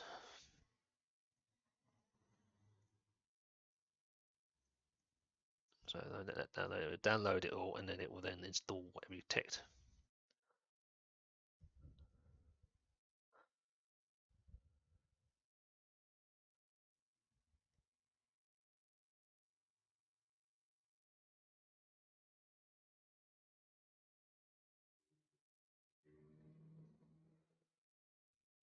Okay, so that's installing them too.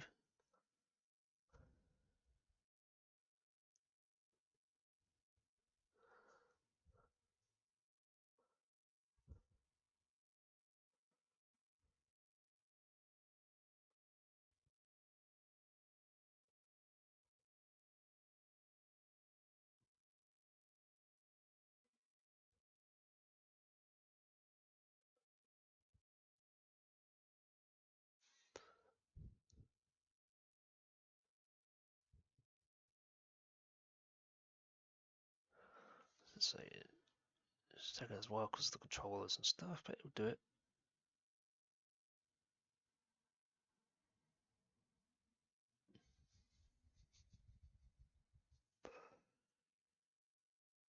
Okay, let's see.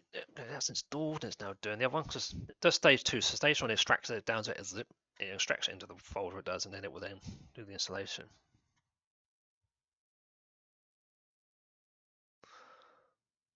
That's how this does. It doesn't have any other software with it. What you normally for drives, it just downloads just the driver related in the zip file. It's on, and they're always updating this all the time with the database.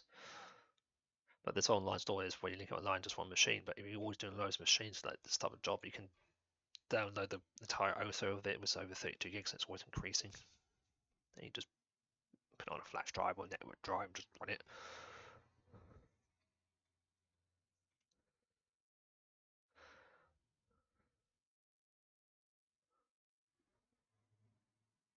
Like I say, I could use the Windows 7 drivers for this if I wanted to, but just didn't find it easily.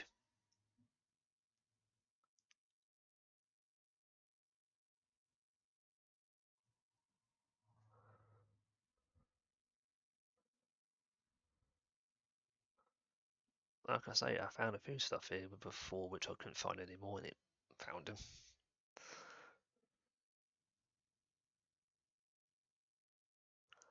Okay, it's installed. No, it'll go orange if it needs restarting, so it's fine. So I'll close that off for now. So that's all there for the moment. The only one thing I've got to install the SATA driver. This is important because what I'm going to do later. So I've got a couple media disks that come with the machines. Not that mouse. Remember it's this one there. So let's have a look. So these come with both my cards. One says it's SATA. This is the SATA disk. And this says USB card. So this has to do with driver. The only time you would need to install this, if you, like I say, using Windows 7 or below, because at the time USB 3 wasn't there, so you would need this to make sure it works correctly. But 10 of that you don't need to. But I do need one for the SATA driver. I could download it or anything else, but I'll just show you what you do with this. Since I've got an optical drive, I can do that. And with this machine, let me have a look. Okay, wait for this thing to start up.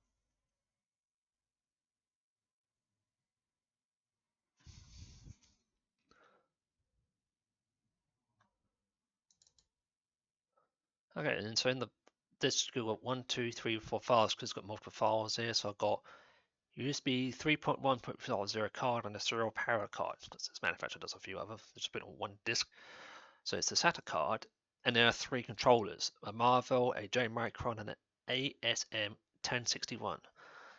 To tell which one you have, it is actually written on the chip there, so you've got a microphone that you can figure it out. But also on the box, it came with what controller, and this is an ASM 1061, so it's the top one I want.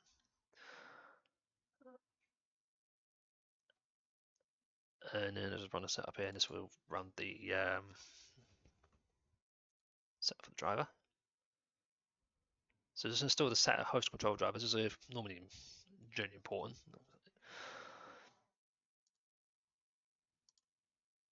Because before I do advanced, if I go into device management, before I click the setup and go into the storage controller, if I drop it down here, the only thing you can see is a Microsoft Storage Space Controller. There's no other controller here because you can't see it. Remember, there are going to be 2 controllers here. You're going to have the one for the card and one for the motherboard. Now, if you are using, we'll start later on. Let's do the disk out. If you're using this drive on the main controller and you put other hard drives on the card, you don't need to worry about this. But if you install a SAT controller driver, like for instance, this is a SAT0 and SAT3, and you're going to put your main drive from the SAT2 to the SAT3, sometimes if you don't have the right SATA driver on, when it boots up, it will go through a process and it just blue screen because it can't, the SATA controller is wrong.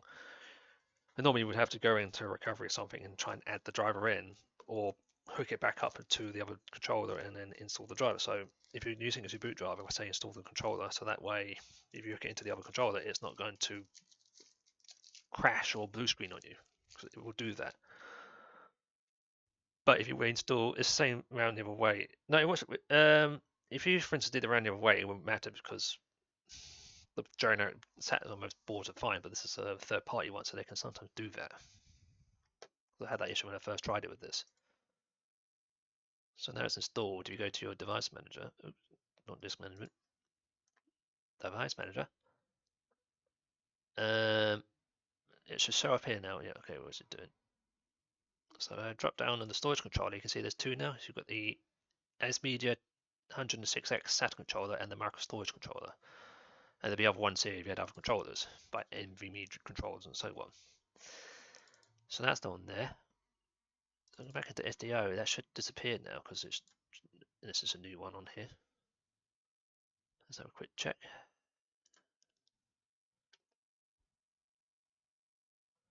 Let's do an index check.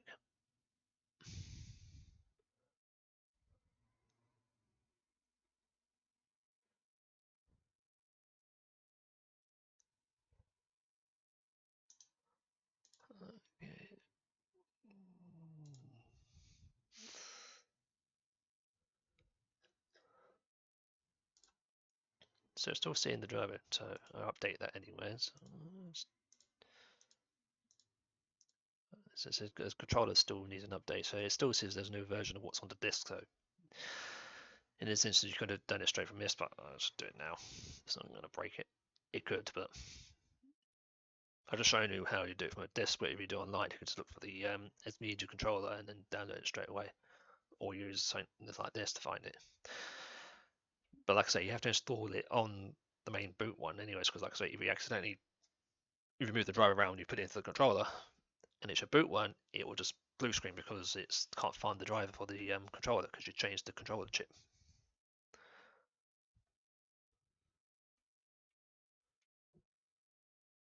Because remember, you're going from two different types in this. I don't know what the Dell using the onboard one, but remember it's an old Intel one.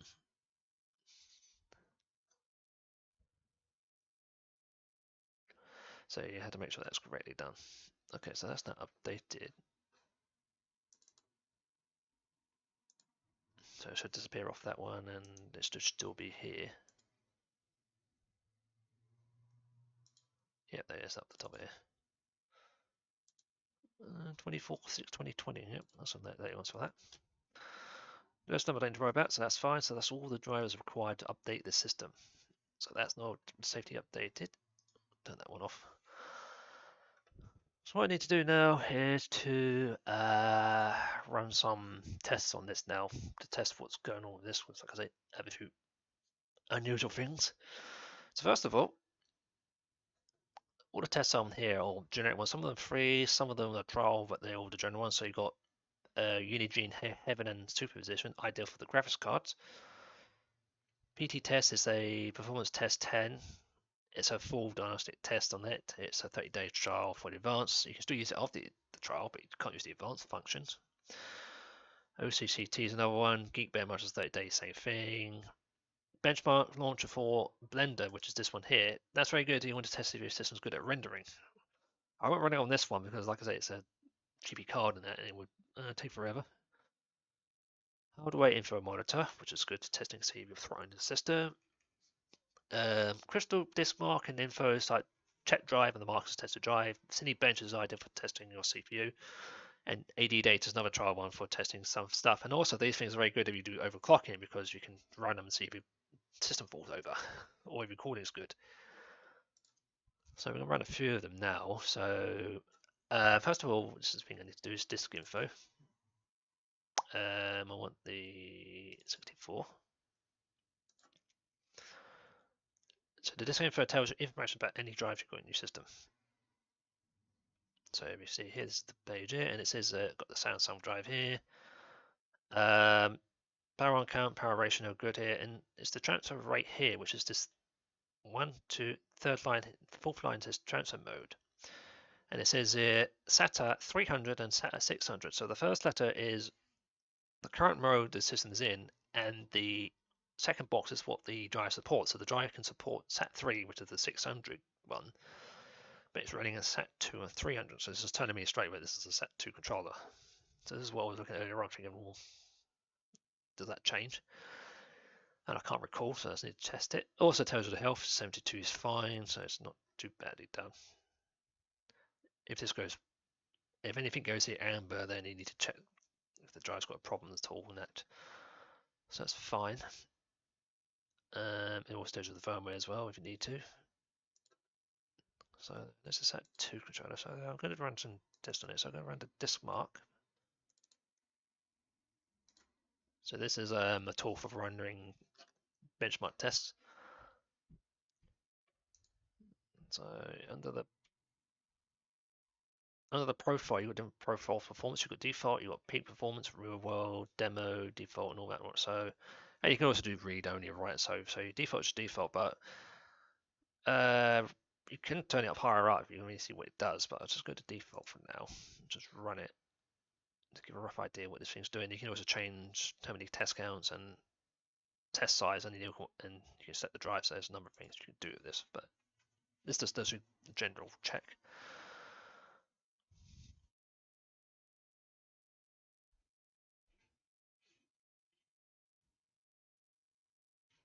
Remember I said this is a SAT3 drive, and we're running a SAT2 controller. So yeah, read writes 234. Yeah, that was a bit slow. Well, that's expected on a SAT2. Remember, it's up to 300.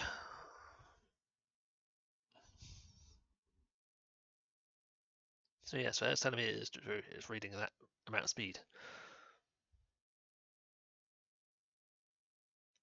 Most setters are up to 500 something.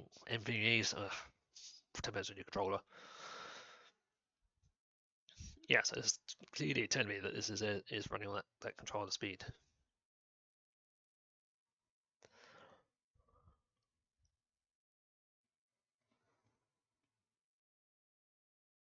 Also, if you do run this and it says on your thing it has this speed, and you do see it differently, you can probably go through the profile and change the other mode to see. But like I say, the speed varies on controller, on the board itself, also on most modern ones, the controller on the actual SSD and NVMe controller, depending on what type.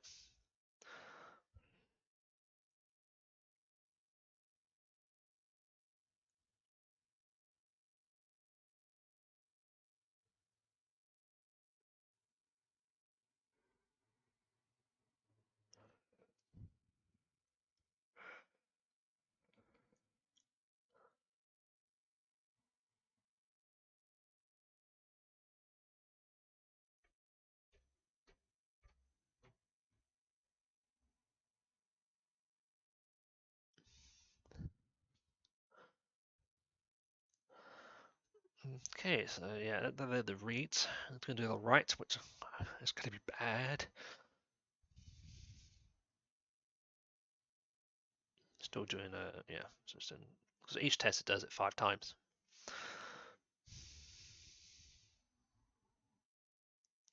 You can change those if you want to.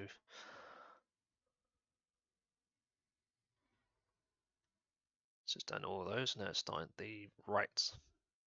At the top bar, it tells you what it's doing.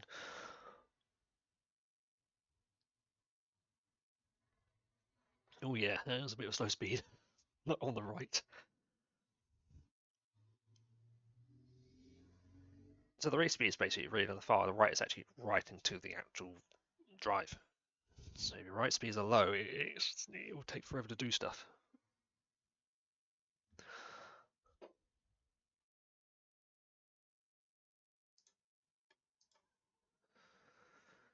So let's have a look here. So 13222. This is going to take a while. We're on second test. Yeah, so you can see it's a bit of a slow speed. But like I say, this is on the main board controller.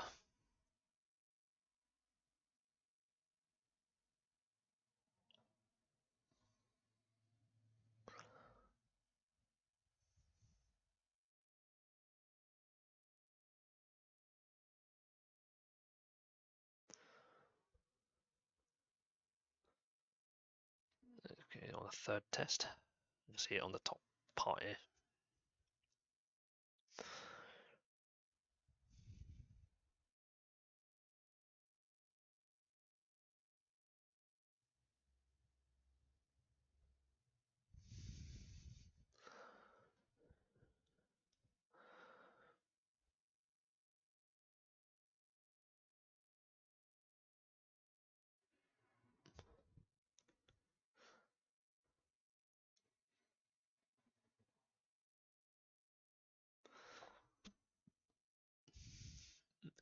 reading on the last test.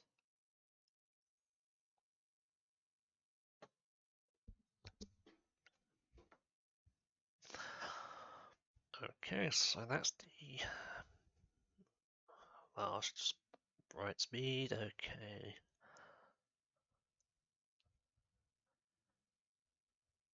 Okay, that's completed, and you can see it's not brilliant. So I'm going to put down here now, which is the put down there, and then I'm going to save it as an image. Stop this mark underscore. And, so I know what it is. Okay, so that one's done for now. Go to it back later on. Where does that save it? Oops, where it goes. Is it in the pictures? Save pictures. Nope. Down it. Nope. Documentations. Documentations. I'll move it around. Let's just move it onto the desktop because I can move it later on. It just confused me. Okay, back into the. Alright, so we've done the that. So that tells you what it's done. So Cinebench is this general test for doing the processor, but it will take a while on this one. Well, okay, it's very long.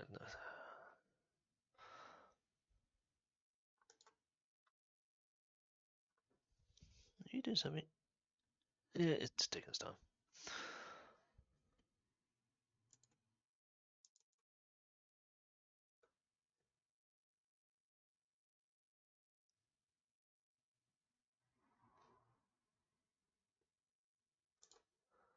Okay, yeah, accept it. File, advanced benchmark, file, preferences. Okay.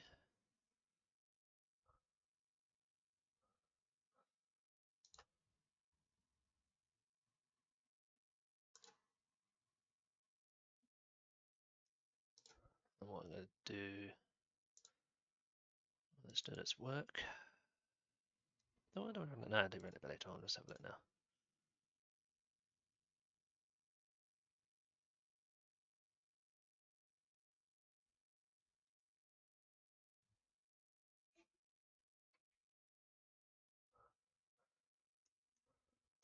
Okay, so it's doing that now. I'm going to run automate info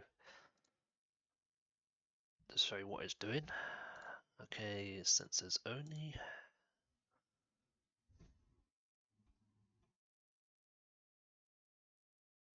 So this is all the, so it's running in the background there, and this is the information. So this is good for testing what your system's doing, or especially if you clocked it. So the moment down the bottom here, it says CPU temperature is currently at 50 degrees, and the core clocks are at 2.3, so they're running their higher clocks here. And the temperature here says 51.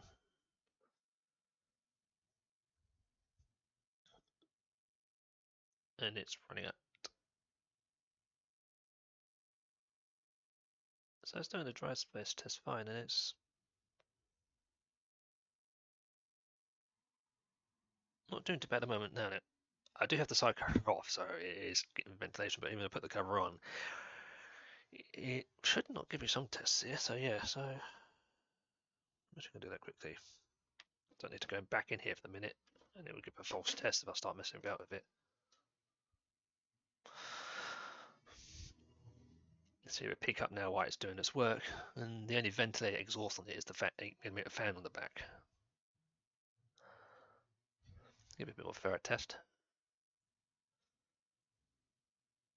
But at the moment, the core temperatures are.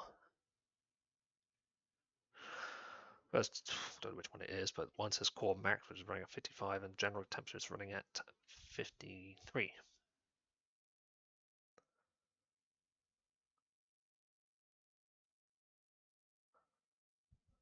So it's running fine for the temperature. When I did these tests before, I did redo the paste on this because when the first time I did it, it was literally going in the 70s and sounded like no days, very loud. So it's had new paste on it, which was fair enough because when I had it, it was over 10 years.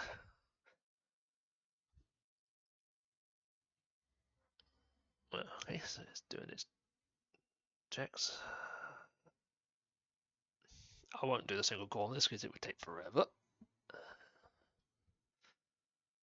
It is doing the benchmark at the back, and so at the moment it is still doing it moderately okay. Temperatures are okay. It's a bit noisy. I've got the cover on, so just make it vibrate a bit, but I can still hear it slightly, but not as loud.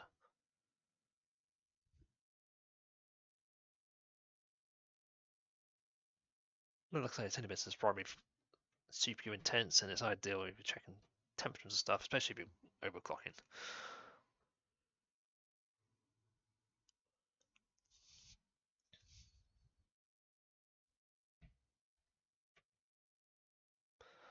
It's reaching about, yeah, CPU temperature's up still at 56. That's not too bad.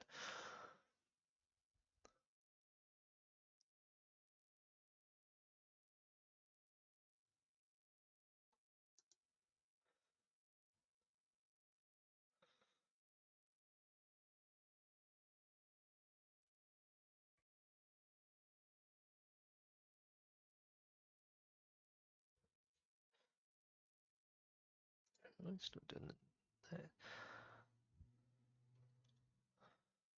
Like I say, the core is, where is it on here? It's at 100%. So you see the core's up here, it says 100%. And none of it's gone red, so it's not throttling itself, which is good. Yeah, tell me a throttle if you're reaching the high temperature.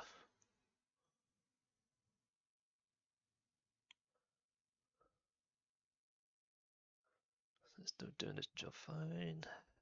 Temperatures are still at, it's got to 58. And it's starting to go on the outer edge, which is the area where it takes longer to do the rendering.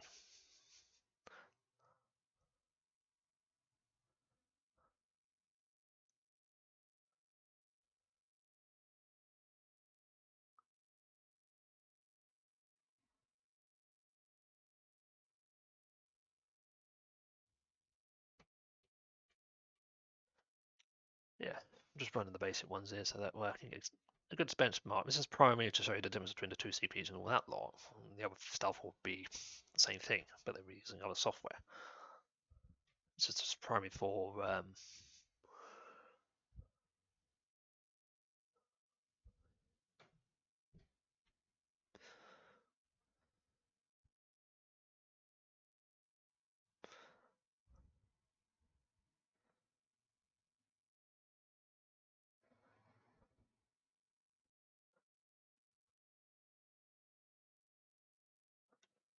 okay, still working the note, and it's now at temperature of, still at 59.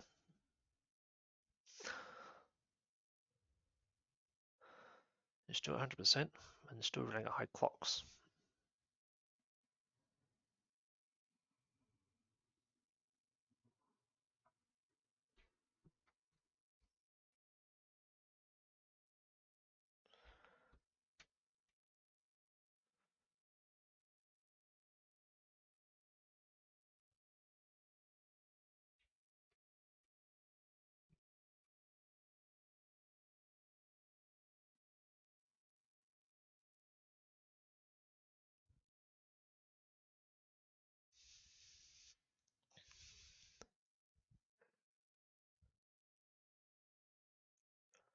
Also, I can see the memory usages, and it's over 4 gigs, the standard.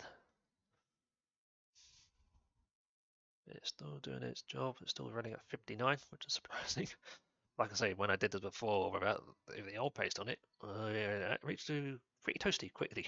It was always so noisy. That's a telltale sign. If you run this, your system's noisy, anything, and get high temperature, you probably need to change it based. Or if you've got water blocks, you might need to change a few things on there.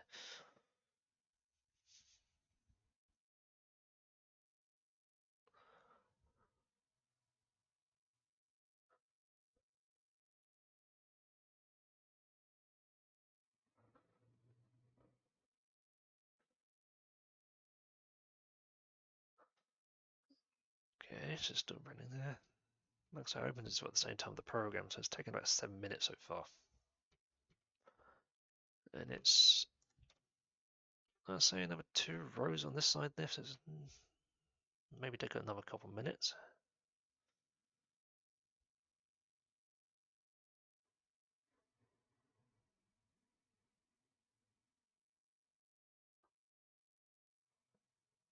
But like I say, it's doing 4 blocks at a time because that's how many CPUs. So each block is represent the CPU. So this has got 4. So if for instance you had 4 on a 4th thread, you'd be doing 8 blocks. So each block is on the CPU. That's why the single core take a bit longer because it has to do a lot of processing. That's why you give you the option of both the multi-core and the single core. Sometimes you want to see how much it performs on a single core because some applications use the single core.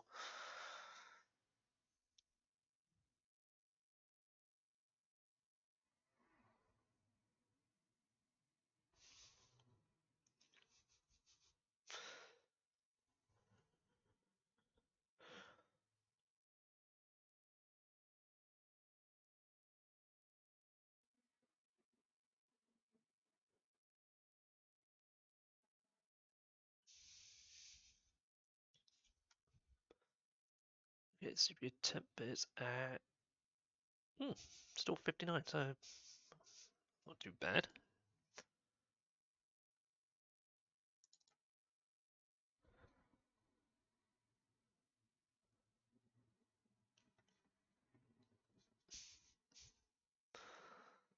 Still.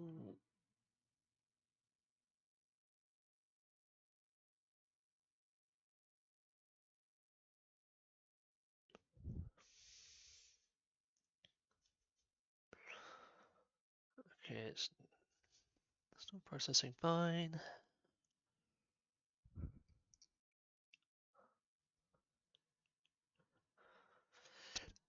Sorry.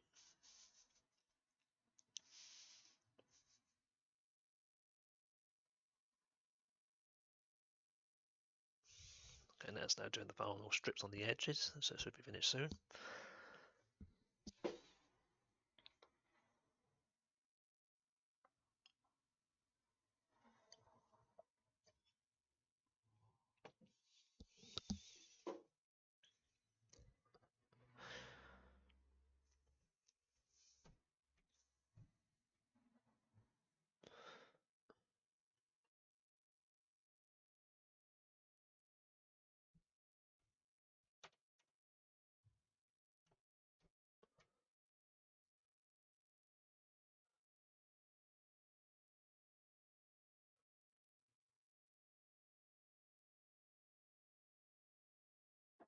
Okay, that's completed, and the score is 1,255 points. Yeah, so it's a bit. Yeah, it's right down the bottom here before 11. Well, yeah, before 11 gems because this has got the latest details here. So yeah, it's a pretty low score with the multi-core. I think the lowest score with the single core won't right now because, like I say, it would take a while to do that. So let me just take a screenshot of that. Where's this? There it is. Okay, so taking a screenshot of that, so that's stored. And that is stored under the screenshot. So I put that onto the desktop so I know it is. And I rename that as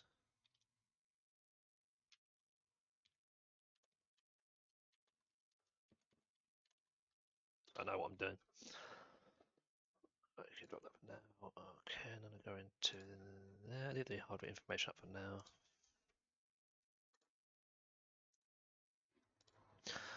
Okay, so I've done a scene image there, so that gives you right there. What want to be ideal next?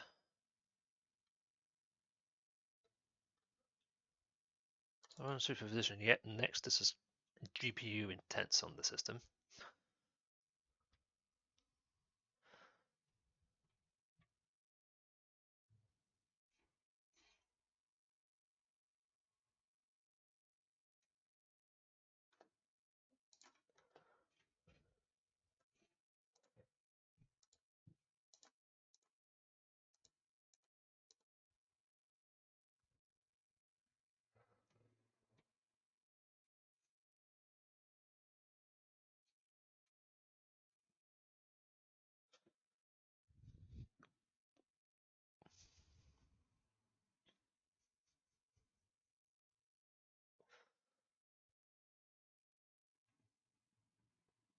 So they do.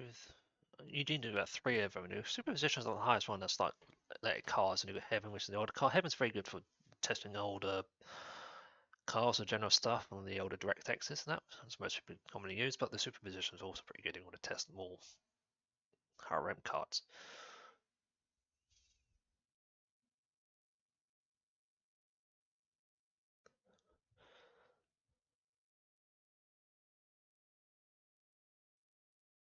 Yeah, see, it's taking a while to.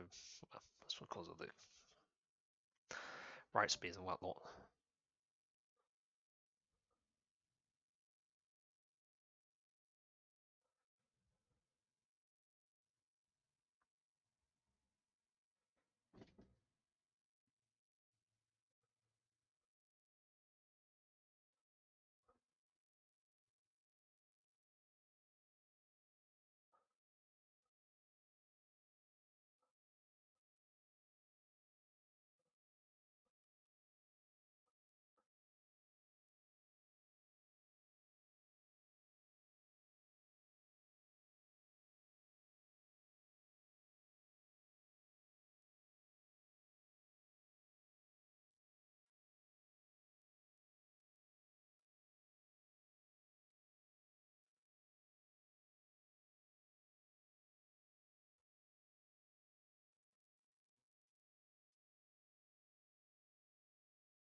Okay.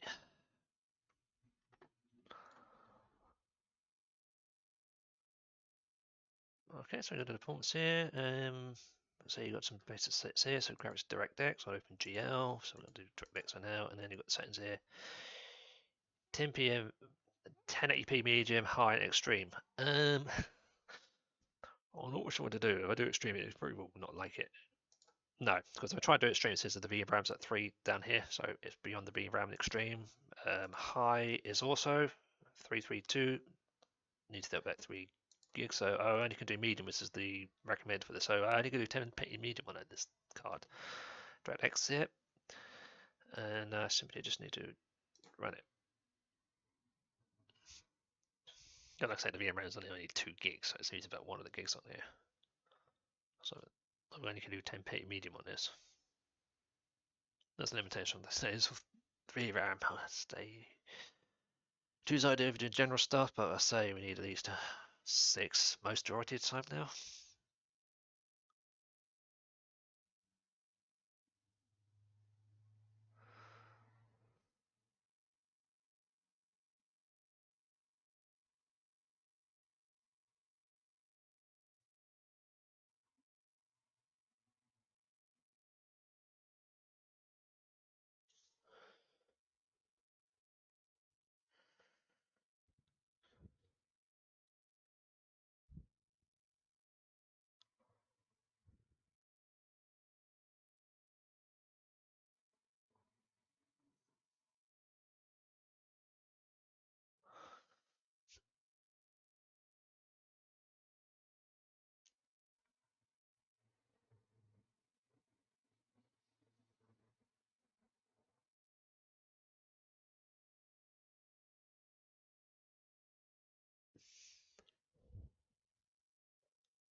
It's now started.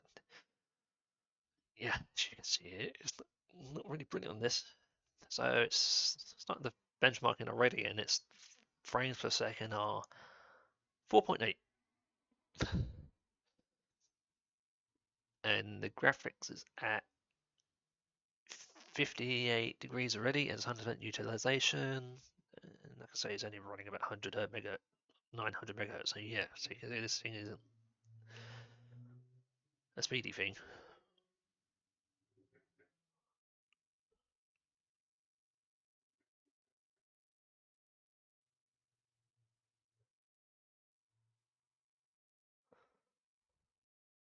Remember, I set this on the meter, set them as the highest you can go on this before you go beyond it, which it won't do because of the VRAM.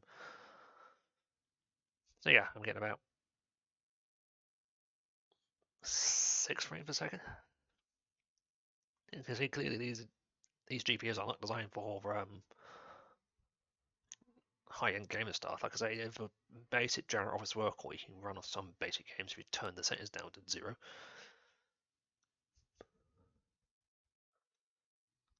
Temperature 63, and it is in a big case like this. And I see these have been put in like a small box case, which would make it even warmer. So yeah, you can see the results on the top left-hand corner. Just hide that for a minute. You can see that quick. Forgot I could do that. So if I hide the webcam for the minute, you can see on the display in the top.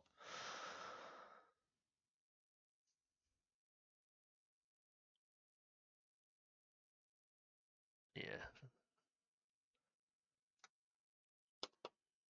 Show the top way, so you see in the bottom top right corners of what the things that process. You might be able to just see it. But you can see, yeah, it's running between 4.9 and 6.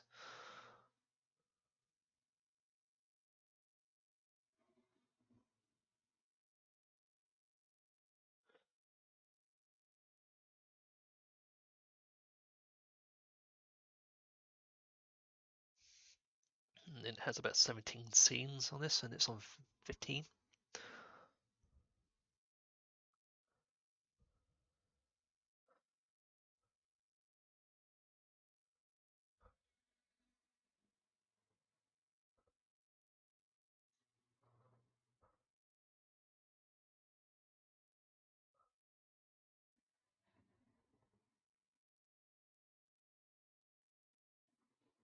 Okay, that's completed there, and you can see, yeah, these are results of one of these. So, like I say, add on full screen, medium, enable without, and bottom is those configurations of the system. What have in it, and you can see clearly that it's not brilliant. And that's what these GPUs are like. Not the video. Mouse. One, two. So I want to put that as dell.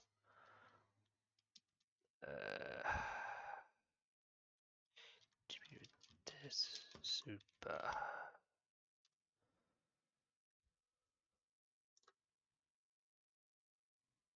What the? Oh.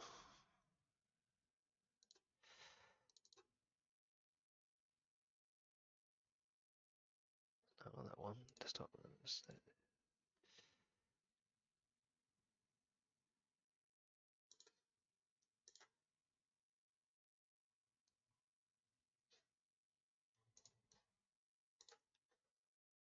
I'm going to save the results on that lot. Okay. Upscale so I can see what this from are. So there you go, these two here. So this is the. I've just captured all the screenshots now so we know what we're doing later on. I'll put them in a separate folder and copy them to a flash drive, and then later on, I'll do that now. So in the folder, so I know where it is. I'll copy these over and then show them all later on what we're doing. So I can pull this up later. Okay, right. So that's that one there, that one there. Do OCCT because I want to do more tests on the system. So these would do more on the speaking of what the system's got up to, yeah, so CPU got to about 60, so it didn't do much. Like I say, it's more was on the GPU of that test. OCTT is another overclocking software which allows you to do benchmarks. It has like free version and paid version, but these type of tests will do the entire range of the system. So it's like doing general stuff from everything else. So as before, that's all the tests up here. And you've got general marks here. So you've got testing one, so you can test all your stuff here. You also got benchmarks, will test the benchmark of CPU and memory, but it also does test, like if you wanted to test all your other stuff, it would do that. You've got some settings you can test. And there's the system information there before, so gives you information here. So like I say, it's reading the bus as version 2 at 8. It is an 8 card. The memories are 6400 DDR2 unknown because it's an unknown brand. 6400, that's what the system holds. It's on all 4, and that's what the frequency at the moment is. And the board, so yeah, there's the chipset Intel G45. That's the processors, and the ICI is one of the stuff, which I think it is. And you see it's 2009. And then this is the main processor. And you get more in depth if you click on each of these. So to give you a info there, you also got a monitor, same thing as what the HW uses. So I'm going to do the benchmark, and I do CPU. I can do all, or specific. So I'm going to do all. I'm going to run it now. This will pop because if you go for Patreon, you won't get that. So let's don't worry about that. And also you'll be able to do a few more other stuff.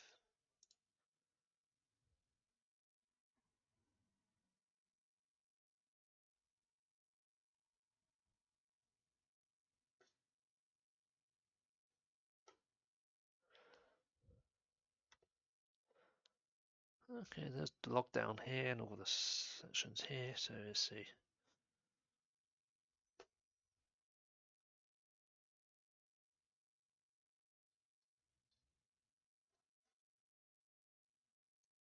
Okay, what I'm going to do is I'll drop the scale down a bit because I can't see what the.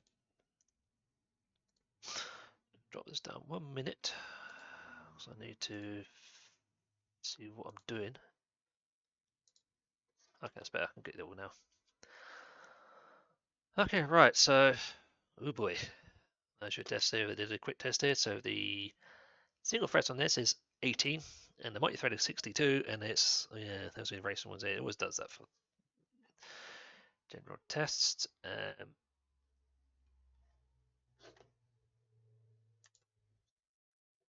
Take a screenshot of that into the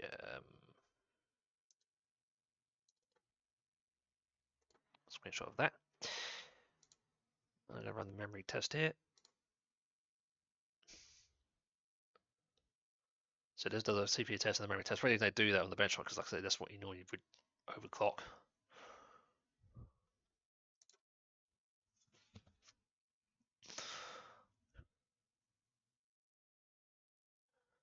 So let's do a quick read of the memory.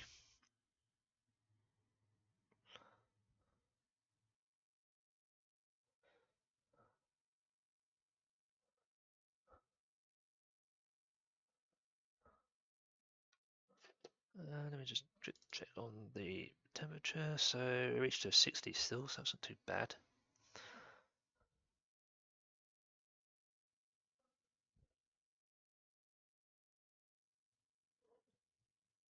Okay, so that's all the results here. So 142, 94, 111, and the blue one there is my one, and it says here this is, and the Q95 is the highest one on this one. There's a Q84 higher, so there you can see, yeah, this is pretty. There's not much points between the two before I jump to a DDR3. So yeah, that is a bit of a difference there. Okay, that one's saved there. Okay, yep. So you got tests here, so you can do general tests. So the tests are also good if you wanted to test things up, like if you wanted to check your CPU and all that lot. But impact, it'll run until it stops. And the other ones, the some of them you have to you pay for it, you get general stuff. Also, if you pay for it, you can set the test to general stuff. So this is ideal if you wanted to test something over like temperatures and all that lot. This is information what it's reading at the moment. Yeah, so that's a general test there for that one, but that's a good one to start with general stuff. So got that one down there. What else do we need to do on here? So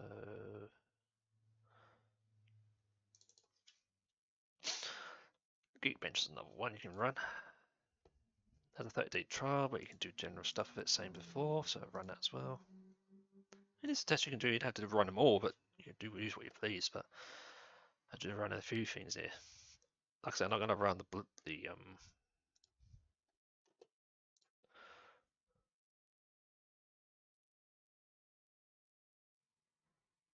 I'm not going to run the Blender one because I know you'll be there forever. Okay, so the general thing here. So you've got CPU and GPU. So we've got the CPU here. I'm just going to run the CPU.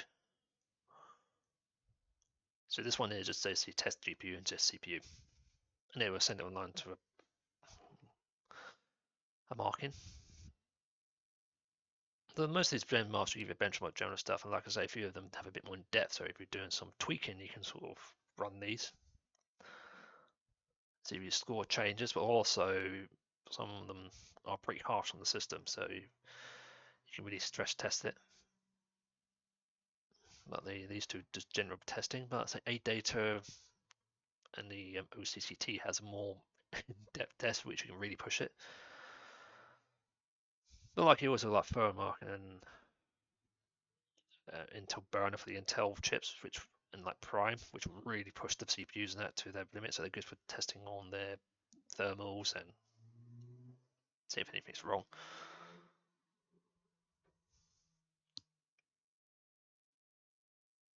But all I'm doing is just doing general tests so you can see what your system is like.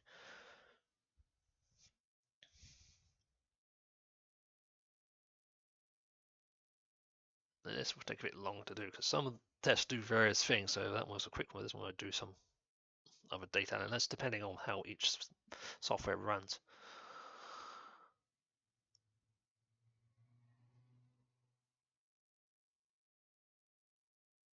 So this one like test, so for instance, turns in Browser, PDF render. So it's doing all that like your general purpose daily stuff.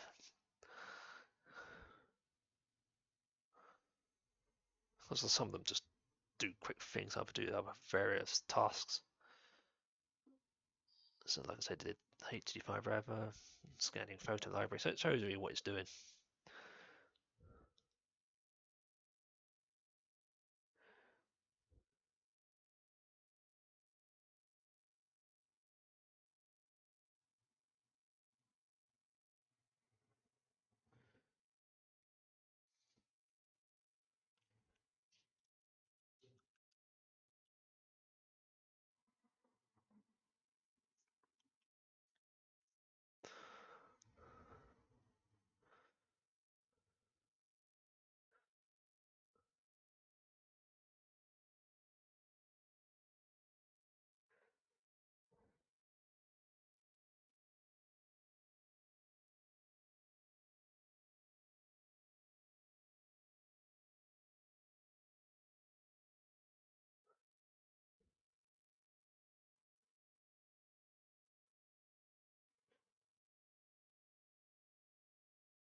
Seriously, this one's take a bit long to do because doing more thorough tests on various different things.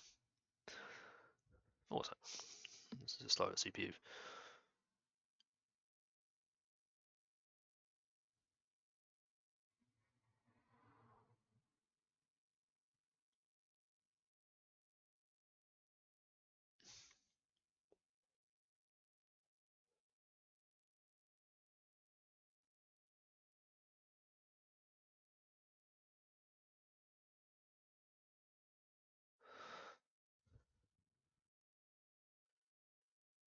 Okay, let's see what the temperature is doing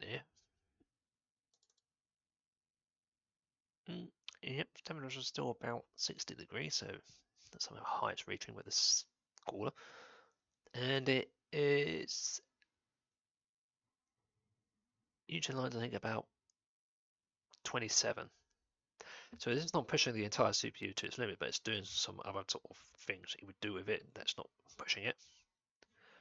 It's because the utilization clock is still 2.3 at the moment, and it is running about 27%, so it's not pushing it as much.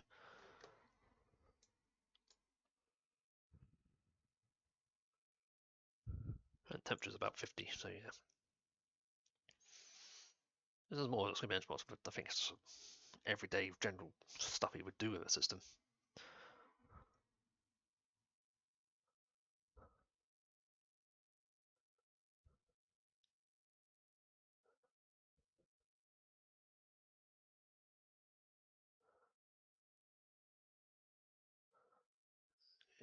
Yeah.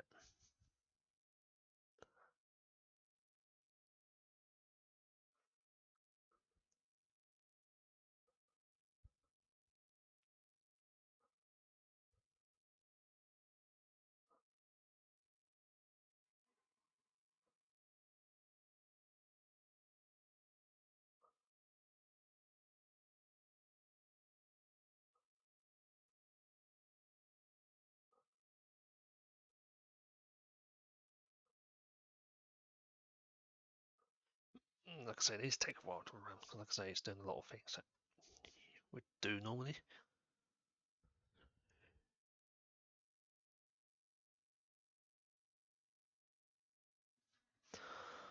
Yeah, so I move that up here. It says a measure CPU performs everyday tasks using test out model real-world applications. It takes a runs the same with the GPU. It says including machine learning and computer vision using test out model real-time application. It takes several minutes.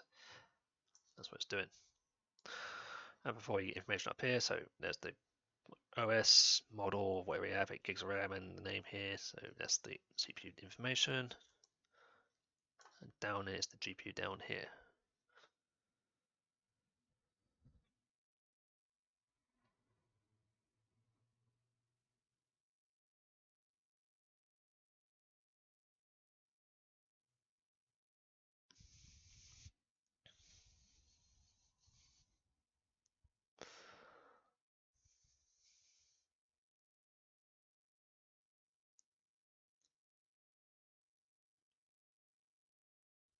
Mm-hmm.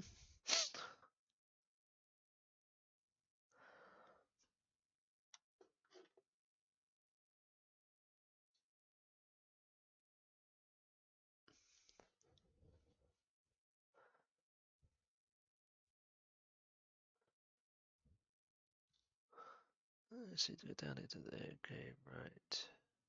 Let's read the GPU temp down here. At the moment, it's standard at 43. It's not doing much for the CPU.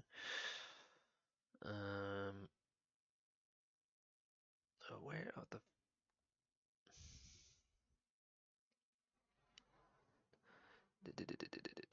well, no fan information.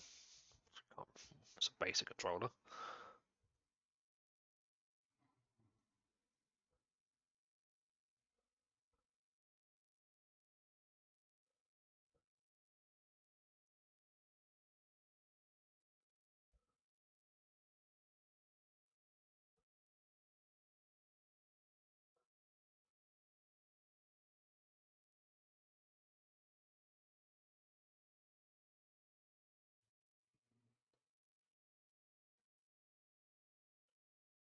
Okay, so it's still for boy.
Oh, keep it ahead.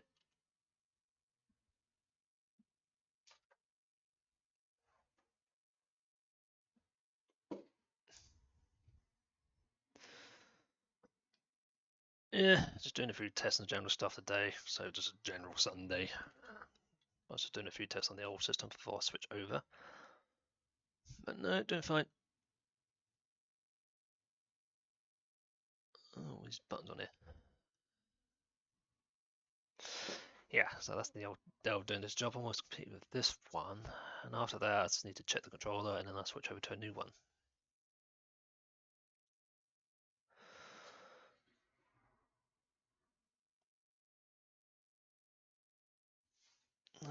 Yeah, this other one's going to be tricky to lift.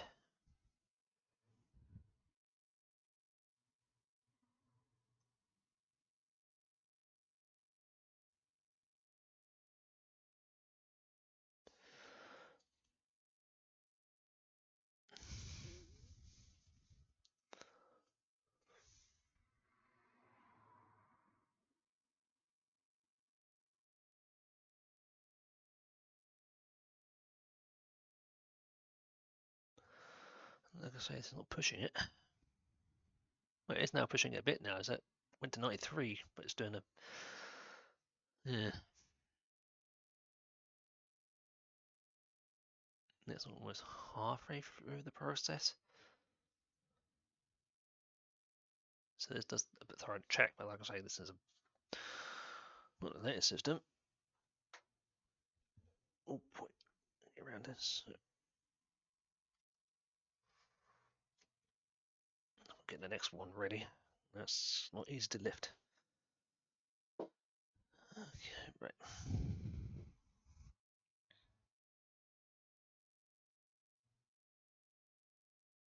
Hmm. Oh, it does the tests twice. Huh, okay. So I just popped a HDMI browser and the rendering again, so it looks like it passes it probably twice. That's what I can see. Oh, it's just gathering results.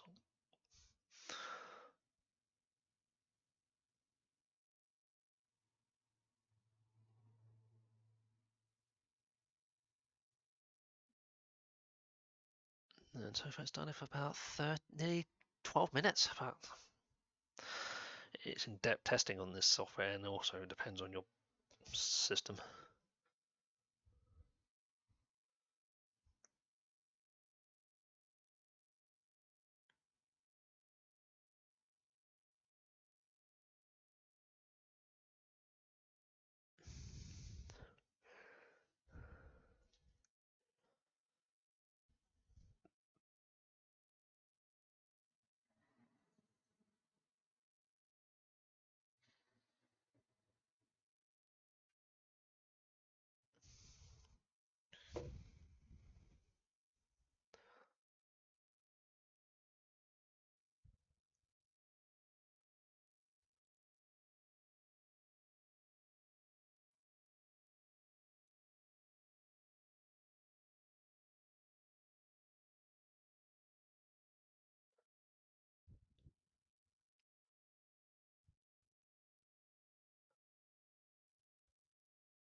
No process bit. I'm just gonna get something quickly while I'm waiting for this thing to do.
Okay, right.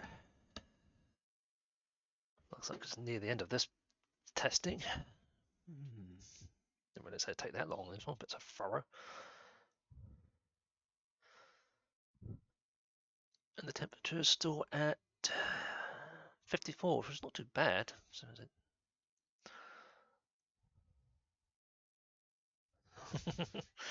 Hi everyone. Oh, I keep wanting to do that one. What's over this side?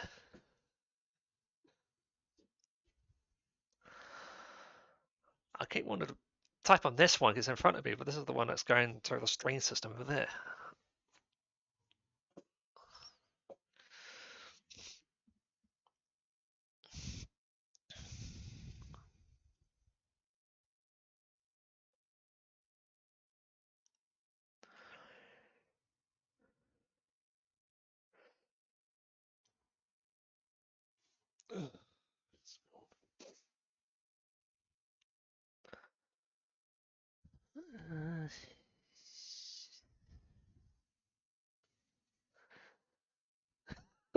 Yeah, so you got your laptop. Yeah, I know. Yeah,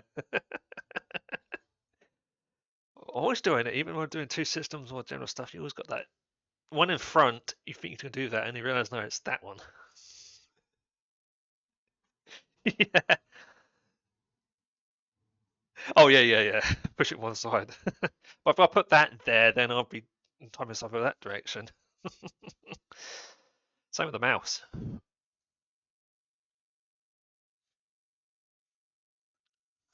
Okay, so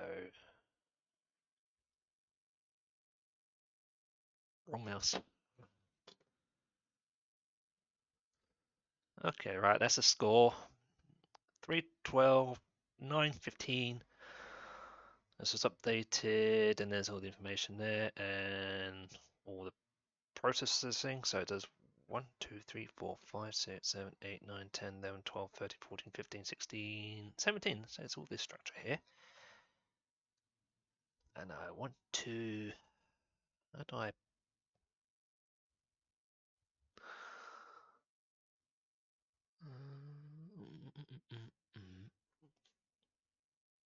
Yeah, it's this one. Is there a?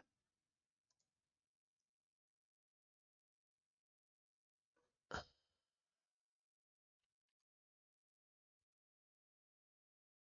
put in it for now.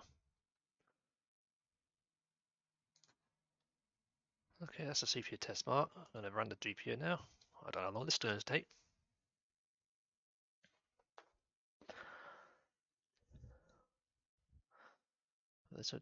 Okay, so go down further down here. There we go. That's got the GPU temperature is what it's going to do.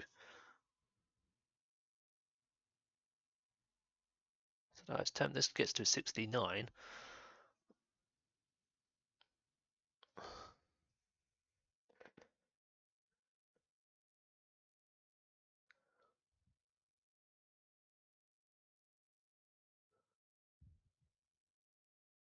Okay, everything's already maxed out already. And the temperature's at 53.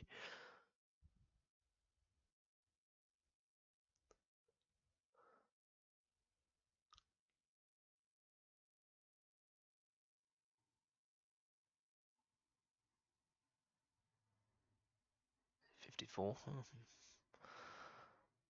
So the GPU doesn't take long to do it because you know it's going quicker than the actual CPU, but yeah.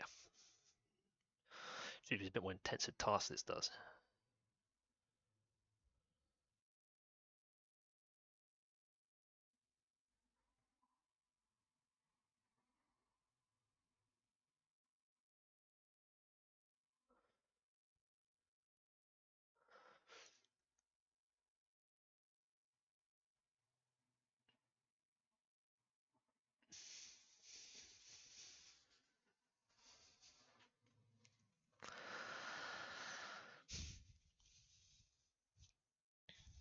Okay, so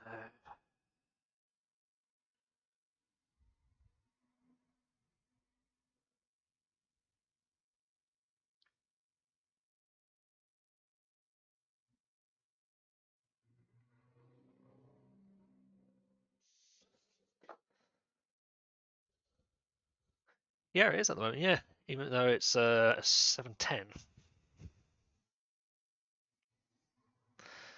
Yeah, because that's the GPU down the bottom, which is running about 58C, and this is one of those GT10s little cards. And the CPU temperature is 47, but it's not utilizing that.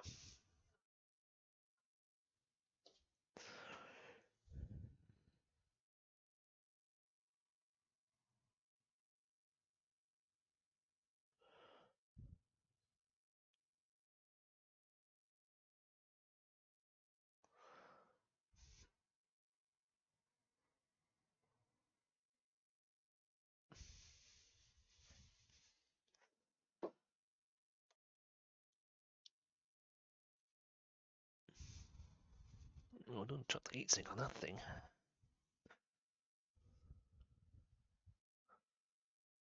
Okay, it's going halfway through, and I can see the screen's going a bit slowly because it's really pushing it.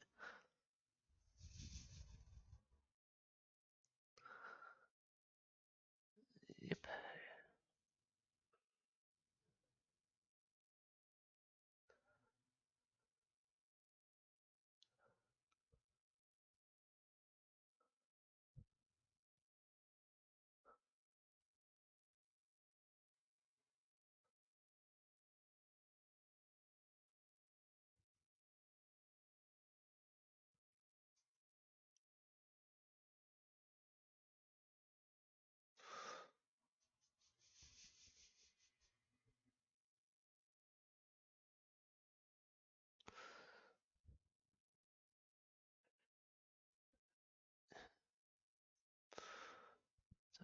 Yep. Yep, that's still fine. 65. Yeah, it looks like it's going to reach its high temp. Mine's just got a heatsink about that big on it, so it's not too bad for passive.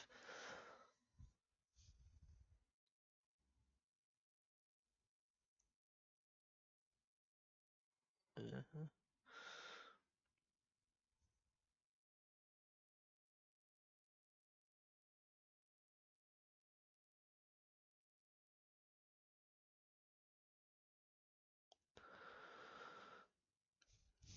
Okay, yeah, it's reaching its highest temperature on the GPU. Let's see now, maybe go to 3%.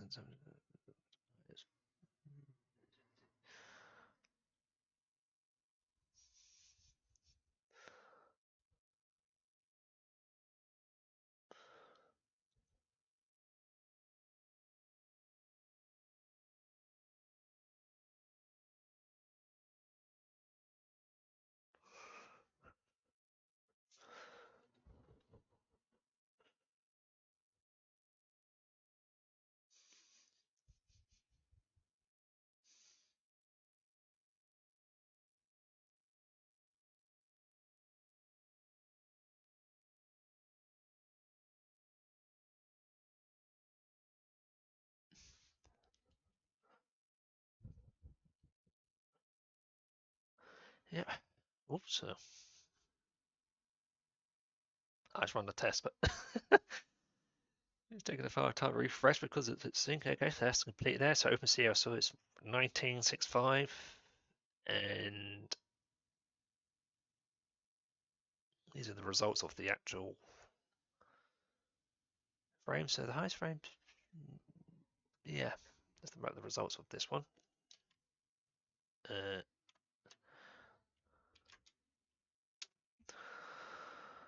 No, I'm going to change that to 1.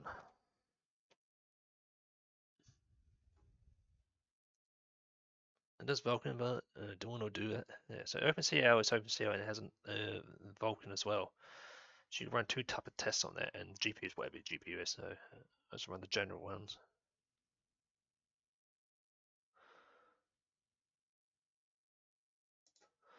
So that's the results of that one there. Leave that one in it. So those are the general ones there. There's a few other ones here, but I think that's enough of this one because, like I say, I've got the general tests that are required for this. And these are the same ones I'm going to run on the newer system. So let me just do one other test here, but I've got to do a couple of things with the system. So first I've got to shut this down.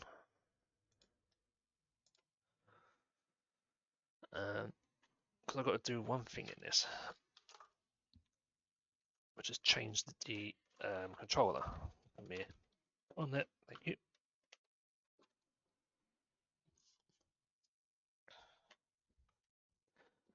So what I've got to do now is change the controller over. Show you that I'm doing it right, so you know I've got the right controller. So with this, I need to swap the controllers over. So at the moment, I'm running off of the muffler controller here, which is the SATA 2. I'm going to hook it up to the SATA 3, which sits under here. Because I want to test the speed of the controller to make sure it's running it right. So that goes under the SATA controller here on number 1.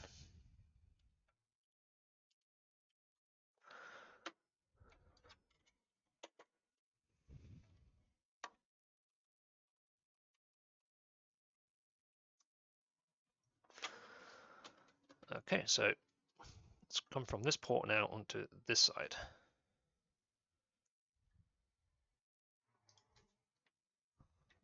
Turn that off. So now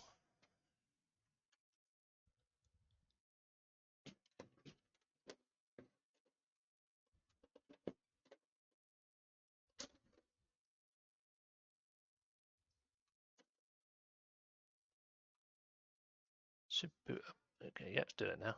Okay, so that's now it's booting up to its on the other controller now. So this is on the SAT 3 card, so it should read it a bit quicker. But I think that's why I held down before with a problem with it. Let's put it to one side.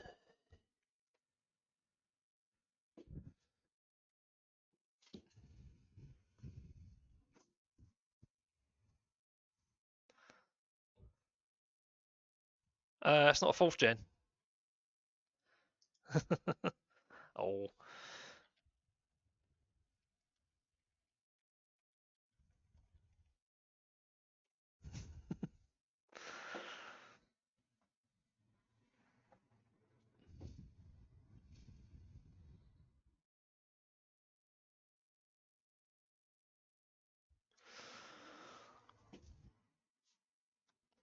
Okay, right, so now switch to that. Now we're on the dual core, because slight difference here on the save and removal drive now. I've got the Samsung drive down here, so I can actually eject the drive because it's on a different card. Oh, yeah, I should have actually put both in it. I didn't realize I did that. But it's in the description, the actual description. Okay. Not on that one. Okay, right, so I need to go back into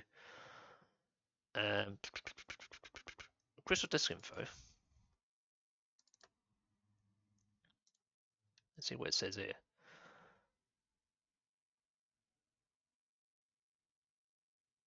Oh, right, okay.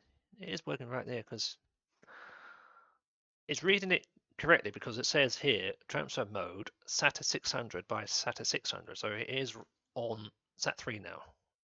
Before that was 300, now it's at 600. So it is increased the actual speed a bit. But I'm going to run the actual Crystal Disk Mark to see if it actually has increased the speed. Okie dokie. So that's the Crystal Disk Mark. Same settings. I'm just going to run it and see how fast it goes. But it is reading it as the correct speed. SAT 3 instead of SAT 2.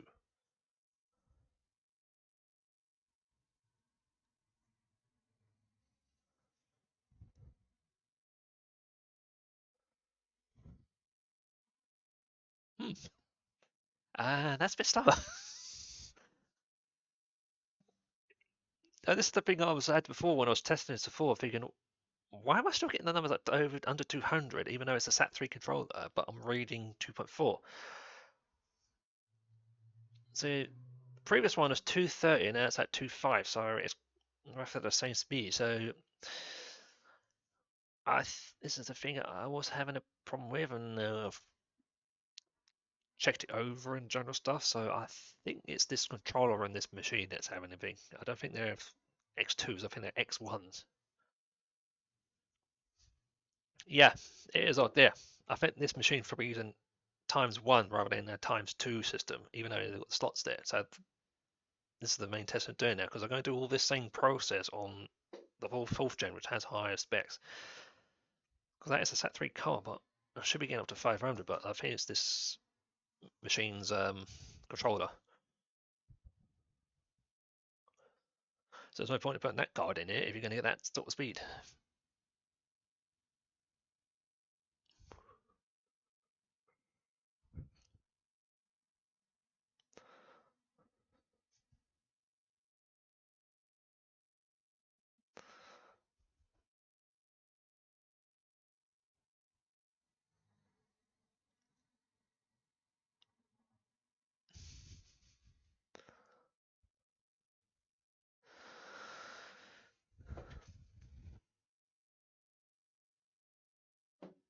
Let's do that.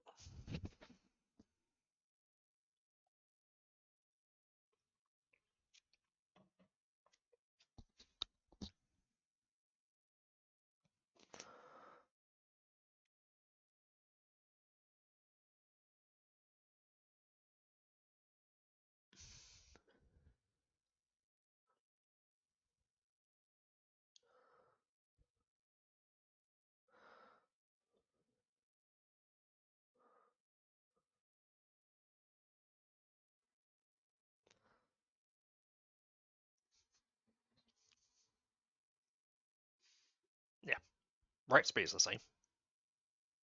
But yeah, that is a bit of a whoa.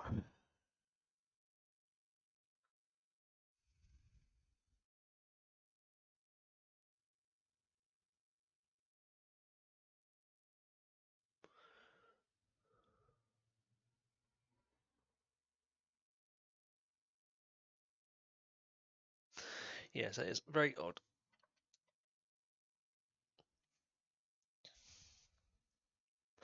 Like I said before, it should be faster with that controller, but it's slower. And like I say, it could be the controller on the actual system itself, or it could be that card. I don't know. That's why I'm going to test it on a system that has a bit better controllers.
Yeah, test goes there, and it seems to be slower. I've got the image of the other one, so let me just save the image on this one. Go down into dell. Okay, right, okay. Yeah.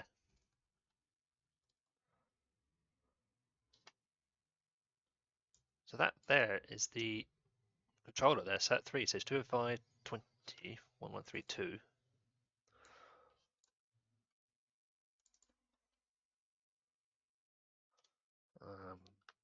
And that's the controller.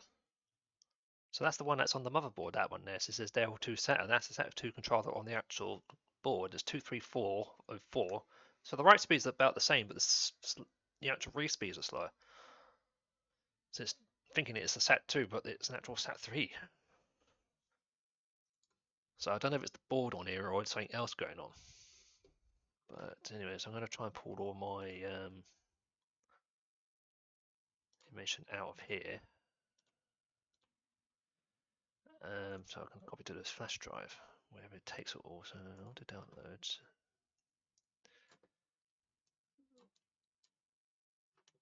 Okay, and then pictures. It might be that, yeah, maybe the PC lanes, because like I say, this is early adoption of the PCI Express E, so that's what I'm going to see on the other system. So I think I've copied everything over to what I need. Okay, yep. Put this into the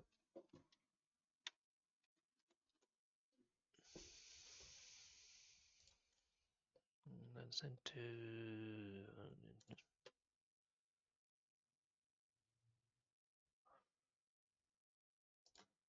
okay, got big over here. I don't want to accidentally eject the main drive. There.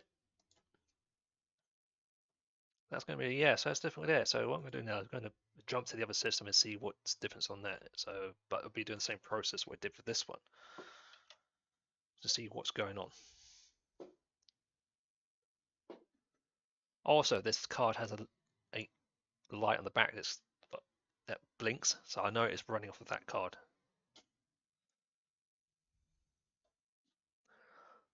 Okay, so it's offline.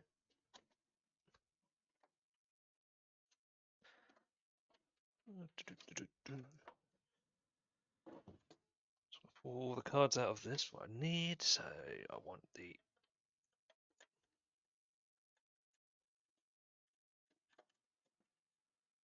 this controller card here. Controller card here. That's whoa, that's toasty.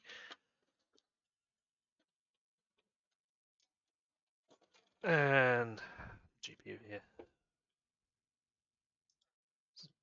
Oops, they're not that one. So these are all the actual cards I put into it. That's the GPU. Still a bit warm. And they're going to go into the other system and see what it does. So I need to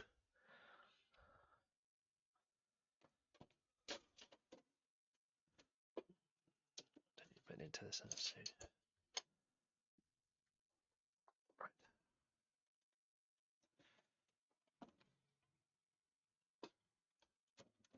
Okay, they're all the parts of that one. Do you later? Right. Be there for a minute.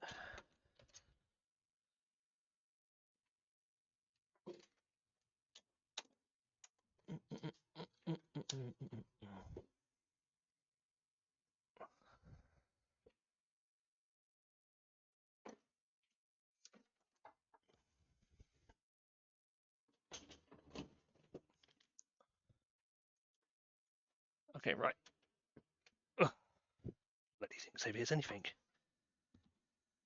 Right, so this one here is the 4th gen system. Now then, this was my original system before my newest one, which is 9th gen. So this is the custom one. This is an R4 Arctic case. I'm using now, I think my new one's a 7, but this is what my old one was. The reason why I have this one because it has all the more modern stuff that the cards should accept more. So let me just, oops, this next one came out locked.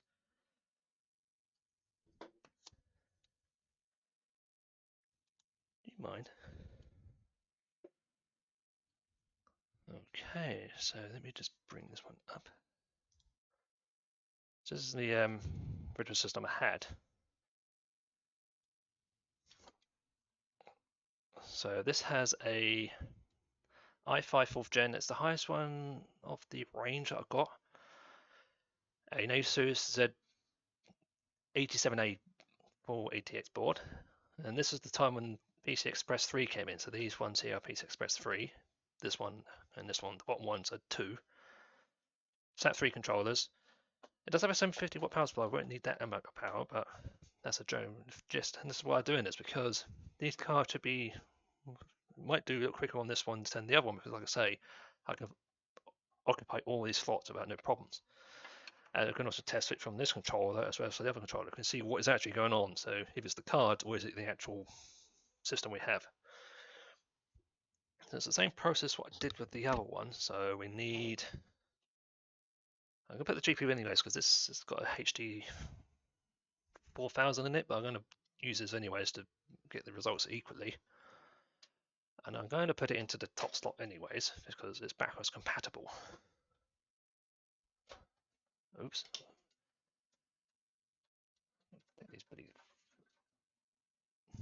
Yeah, I'll say all my other hardware used to go in these slots.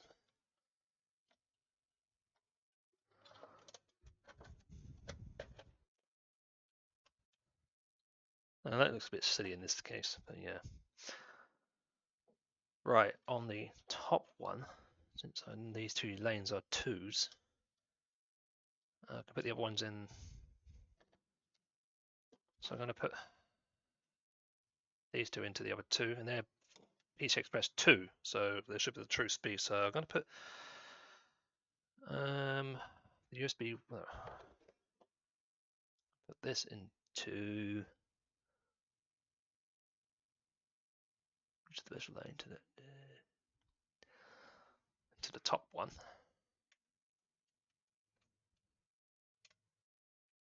Like before.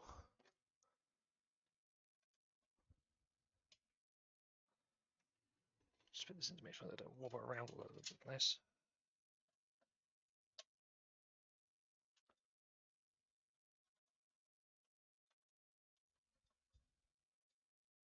Okay, that's there. And the card goes in a minute once I adjust it, and then I've got the USB controller, which goes. Can it fit down the bottom one without no problems? Yeah. It's the first time this system's had more than one thing in it.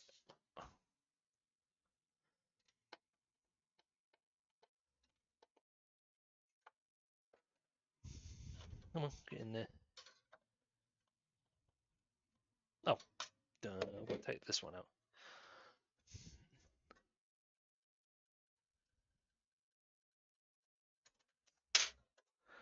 Oops. Okay, right, it should fit now. Yep.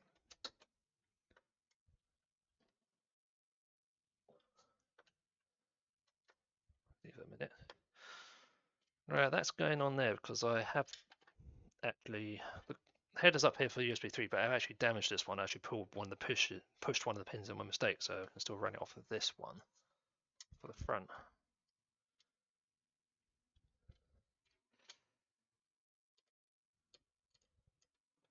That's before I need SATA power. It's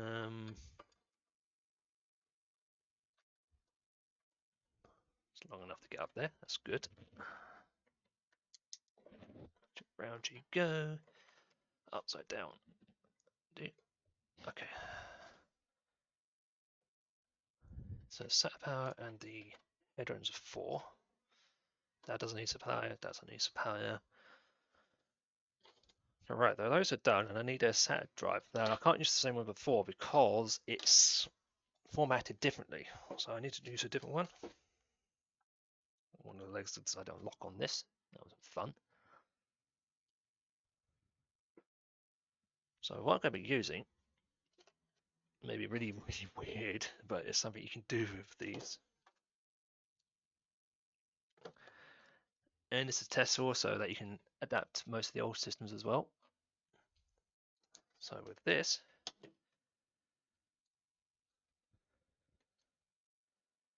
I'm using one of these. This is a Crucial MX500 and it's a SSD of the M.2 variant. So you can see, I mean, it's got these type of ends with it. It's a SATA one. This is not NVMe, it's actually general SATA. Now, this machine doesn't have an actual slot for it, so there's no way for me to put it in, but I can use one of these cards to put it in, or you can get an adapter which converts this into an SSD drive. So that's what I'm going to be using for this. With one of these adapters, what it has, this is a PCIe times 4, because it's a lot wider than the ones. The reason being is this is a dual system, so on the top hand side, this one, it says here, right, you can read BMKey SATA 1 SSD. So this is the SATA one. You can tell by the notches on this side. And this one says MKey PCIe X4 SSD. So this is the NVMe one because this can have both cards.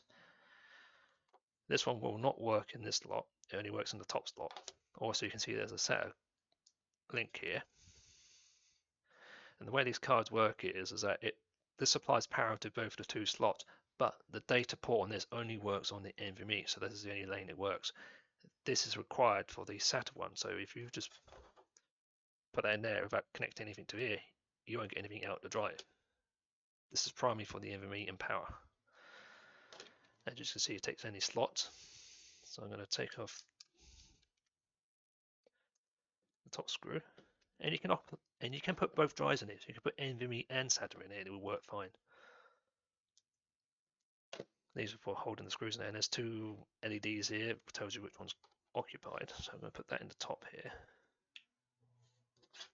and put it in. So this type of card is ideal if you wanted to convert one drive, you had a spare drive, or just general transfer. So these are not bad little cards. And this does have a bracket for low profile, and it needs Philips 0 to put on. So let's put it back to the main system here. So like I say, it won't fit into these ones. It has to go into these slots here. These are all 16 lanes, but the bottom one is running at, this is 3, that's 3, and that's 2. So I'm going to put it at the bottom one. It won't interfere with these ones, and it's designed to fit into these slots here.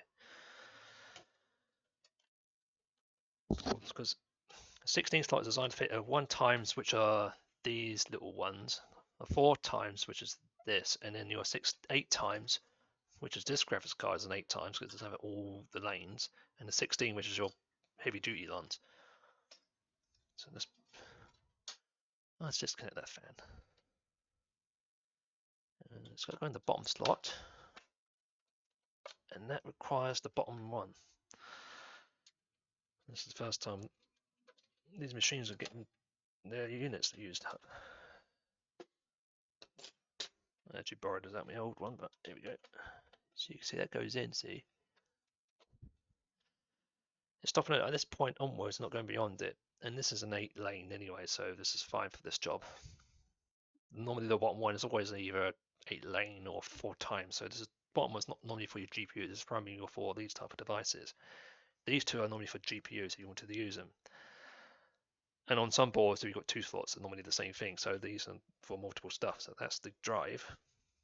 And then I just need to hook it up to the main board here first. So I've got to figure out what, loads of setters in there, but I'm just going to take the one out of the other machine since I've got this quick access. So what I'm going to do is hook it into SAT1, which is up here.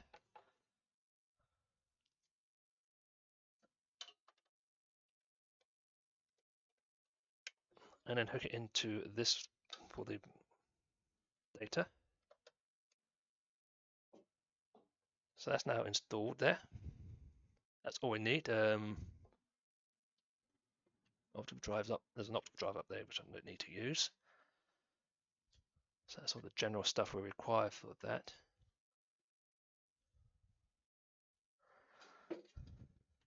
Yeah, okay. Right. That's a 4. Well, I'll just put it in there for it.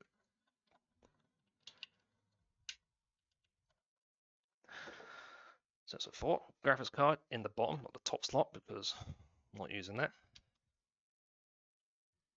Then, as before, I've got power on the bottom.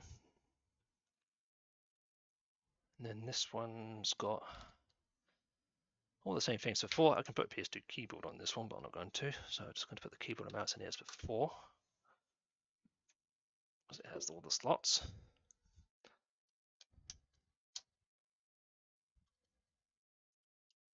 Okay, that's what I need for now. So I've got the keyboard, mouse. Now I won't put network in because I've got to do the same thing I did before with the other one. And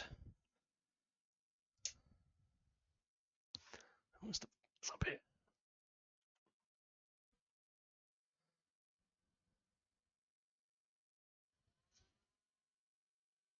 Also, this machine has 16 gigs of Kingston, which I think is at 2600, if I remember rightly. It's been a while since I've used this.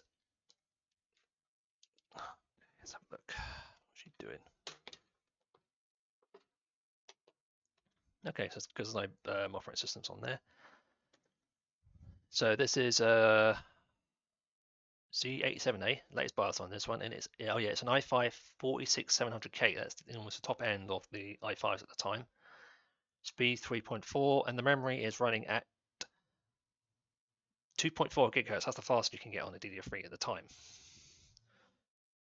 And the NXMP is on, so this is all standard. So I haven't done much about this at all. So there's the crucial drive here. So bring it up on the other side. There you go. So there's the crucial drive here. So you see the CT500. That's the SATA control drive here, and the other one's the optical drive at the top.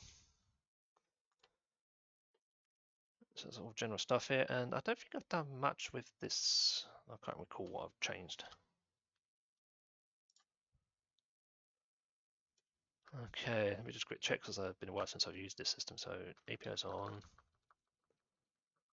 Little max thing. Been a while since I've been in this.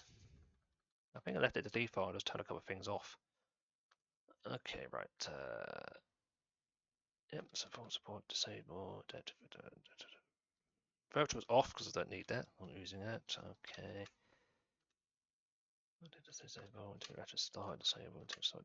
That's not that time. Set configurations HDI. Graphics configurations auto. DMI's auto. Have a quick look in here. USBs are all on. Did I turn off the?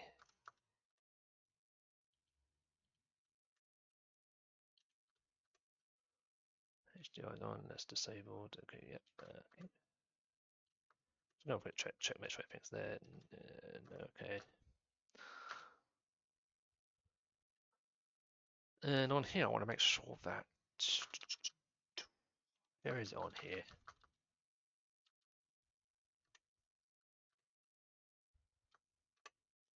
So with CSM, I'm not going to be using it. So that way it forces it into UEFI mode. See, this is the reason I had it as a hybrid, as you had all hardware would work. But this is all UEFI, so it would work. I want to make sure that's switched off. Secure boot. Yeah, UEFI, so that's fine. I don't worry about the security key for now.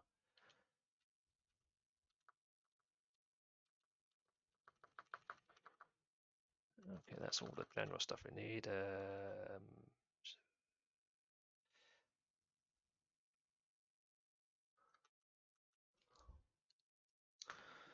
So before that, I'm going to install this onto the back here. Okay.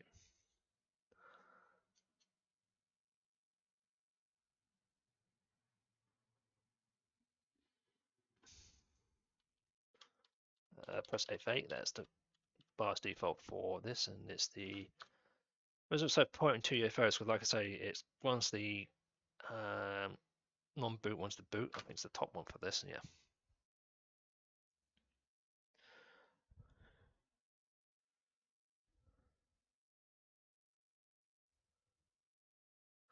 Also on this specific card, there's LEDs that light up around the back, which tells you drive status on them. Red one is for SATA and blue is for NVMe, so they do flicker.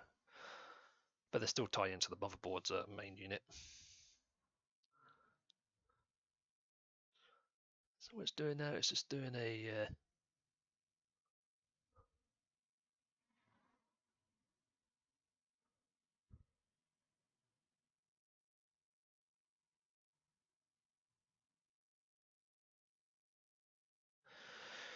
just doing the general test at the moment.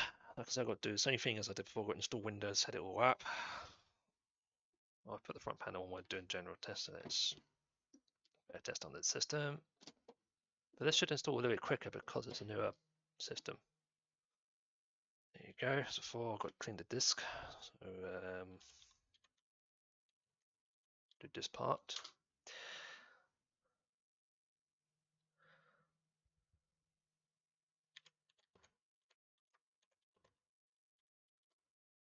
Oops.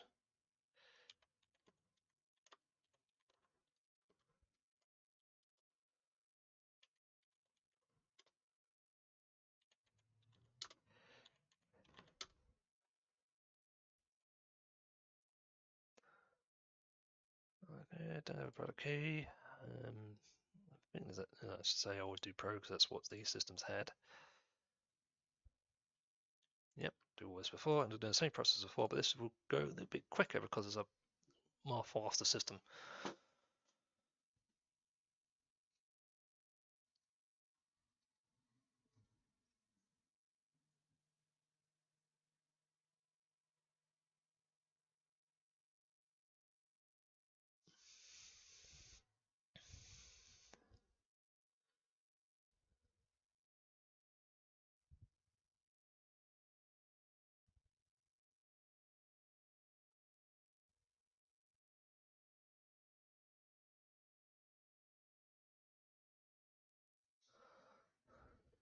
So it still do the general stuff I've did before, but this should be a little bit quicker because more new hardware.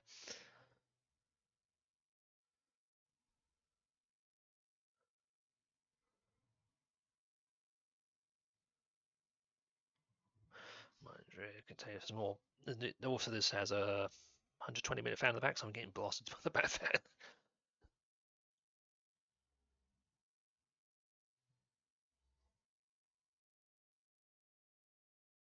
Is it 120? Yeah, it's 120. Yeah. I thought it was a. Oh yeah, so it had a 120s on this one. It was. No, it's not. These are 140 on these. Yeah, it's 140. Yeah, these are 140 on the back of these. So in cases I get enough like those large fans, that's it.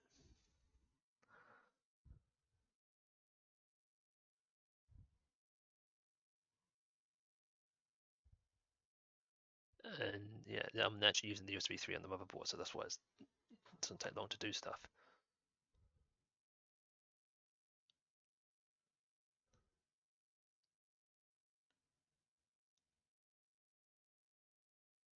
Like I say, I'm installing it on the USB 3, but I'll do the file transfer on the card like I did before to show if there's any difference in the speed. Like I say, also these cards are also ideal because, like I say before, this one's got a damaged card on the actual motherboard, so this is like ideal if you need to have it. Otherwise, I can't use the USB 3 ports on the front.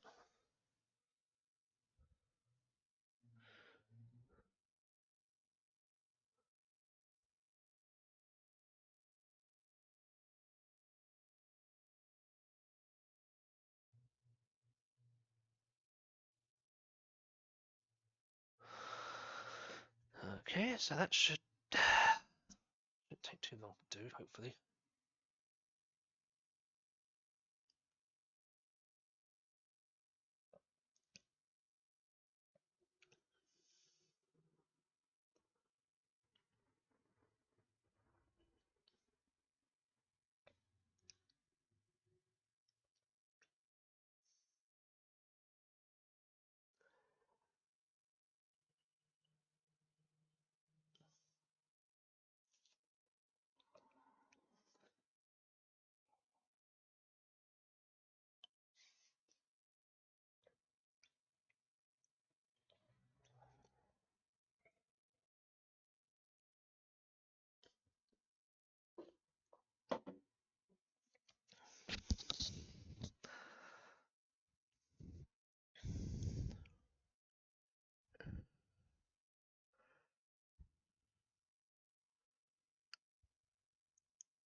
Rebooting.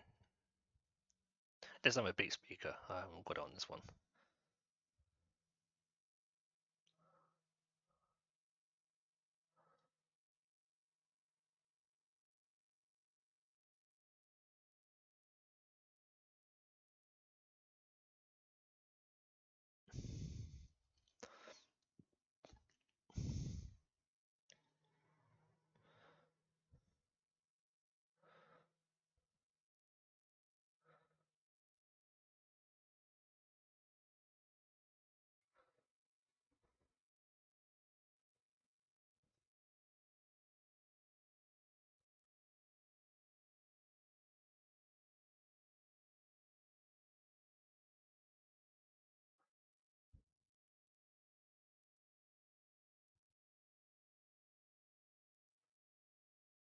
Yeah, don't worry. Like I say, there's traffic activity in the back. That's what I'm looking at. See what the state is. Because I can't see right down the front.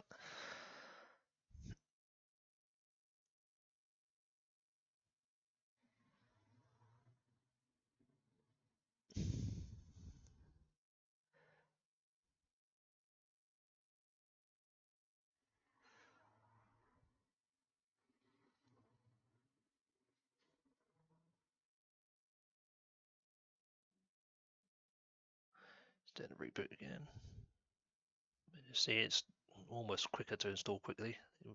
It's already almost installed much faster than what I did with the Dell.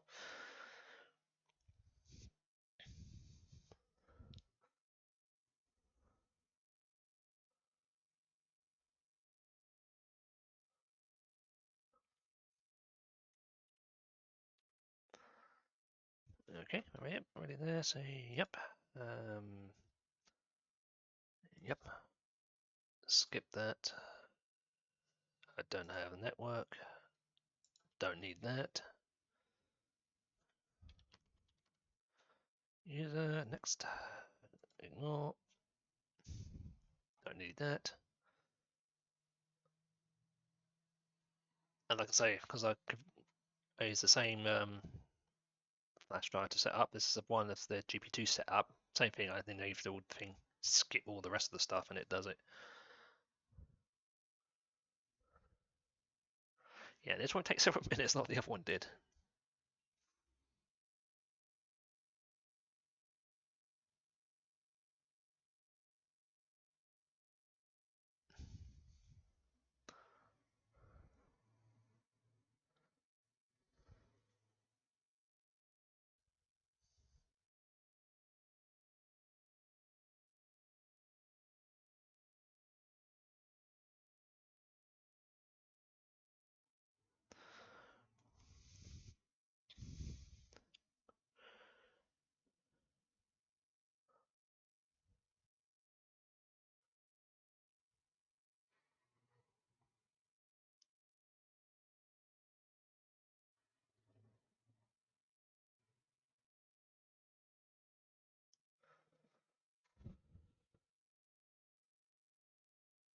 Okay, there you go. Maybe that. Okay, let's do all these things we did before. Okay, that. Turn search off. Turn container off. Turn initial interest off. Taskbar settings. Go into multiplier. Have it all on.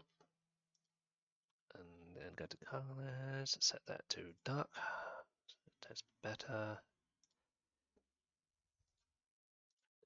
Eject that flash drive. The same thing we're going to do as we did before, so hide that. Okay, and then I'm going to plug the network in. Where is that cable? Same thing, it's got the same network speed, a gig.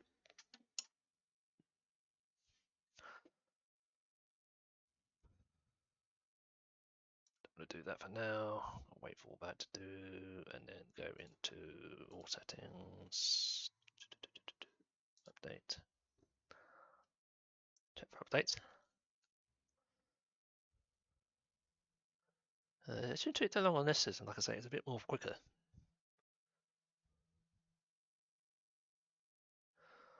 Okay, so it's doing all that, and like I said before, this is activated because, like I say, I used this before, so there's a key for this one as well. And I'm just waiting for it to do all its general stuff. Same thing, this Windows 11 won't work on this one because it's a 4th gen. So again, the same problem. You have to do a bit tweaking to get it going. I think it will work fine on this, but the general. Okay, now we're going to download all of the software again, and it's found a couple other drivers because it's a different system.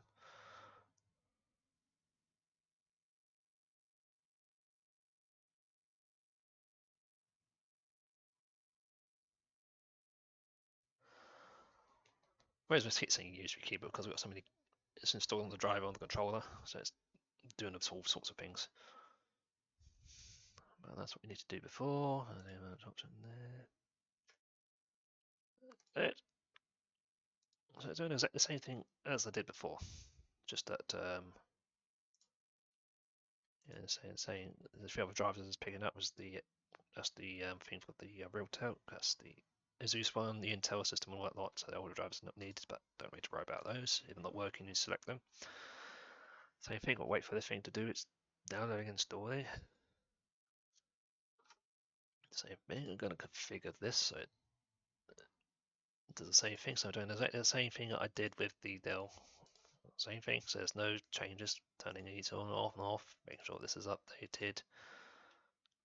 So that way it doesn't disturb the when you're doing general stuff. So it's exactly the same thing. I'm not changing anything. I just changed hardware. But everything else is roughly the same parts except for the CPU, RAM, and the motherboard. And the SSD, but it's saying they're both SAT3s, just using a different way.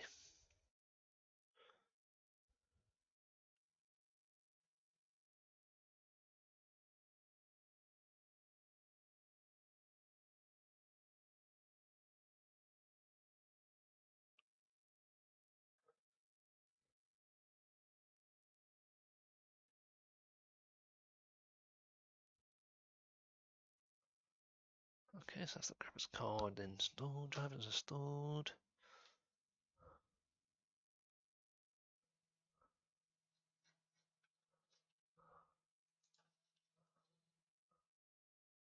So you can see it's already downloaded that stuff and already installed it straight away. It's just got the one that is the curriculum update. If you can see straight away if it's a lot quicker.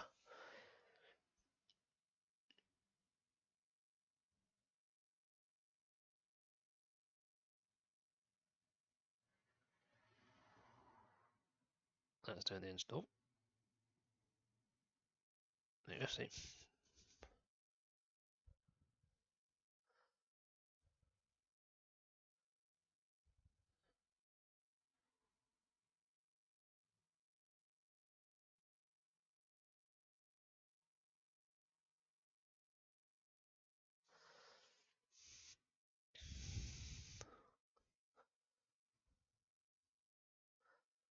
wait for it to.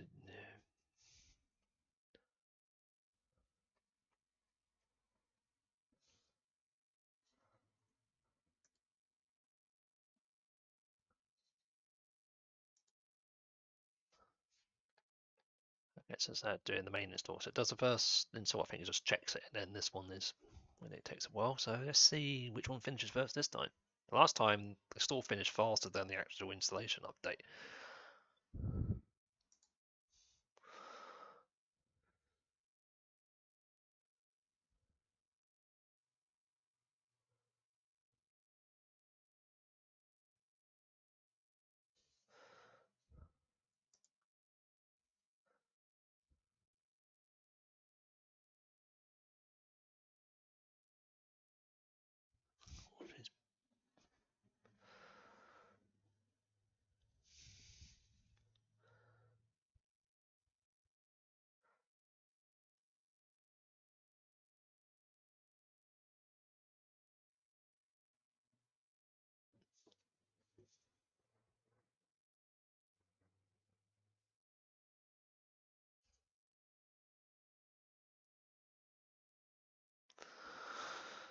And I do say one thing: these PCI after stock covers do work because I can feel, because it's facing the back of me, I can feel them coming out of the coming out of all the air gaps. So they do work very well.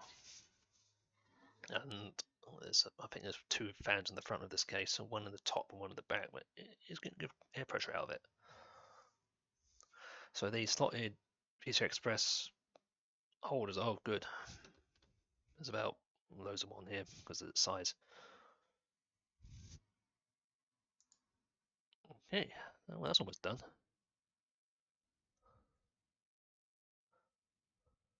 Yeah, that's just whizzing through it.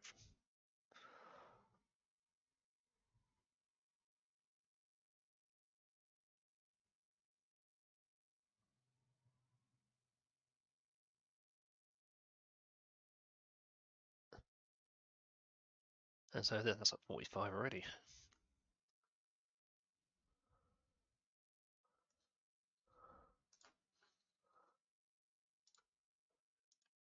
Yeah, that's way down to 45 already, and the other one was a bit longer than that. So the storage fast is still updated in the actual system, but the system's really at 45. And it took a bit longer with um,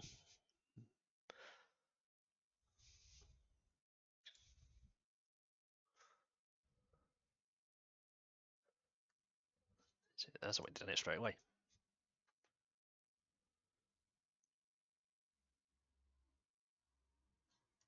Okay, store's updated.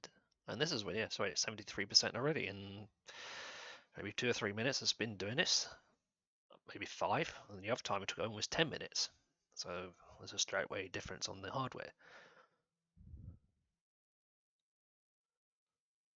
Because this is running on, like I say, it is an i5 3.3 and it's also running on a SAT3 controller, so you can tell the difference straight away.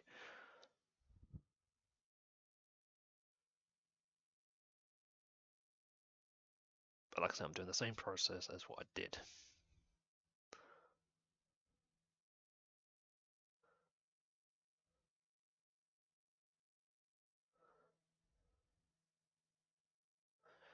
Mine is using Intel stock caller, so it's getting a bit noisy.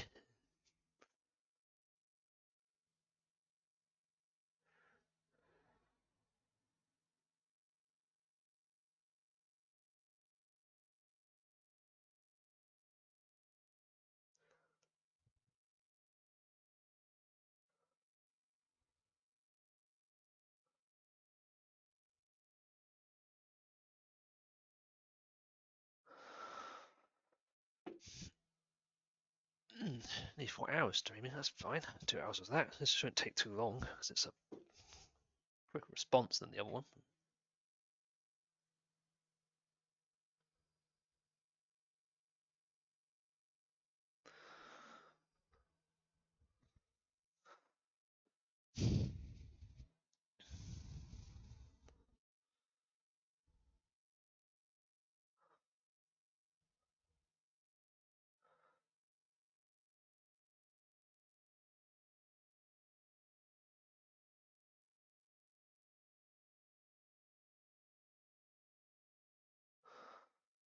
While those are active now, I can then go into turn these off. It's turned itself off. Oh, just moaning about. Dismiss, dismiss.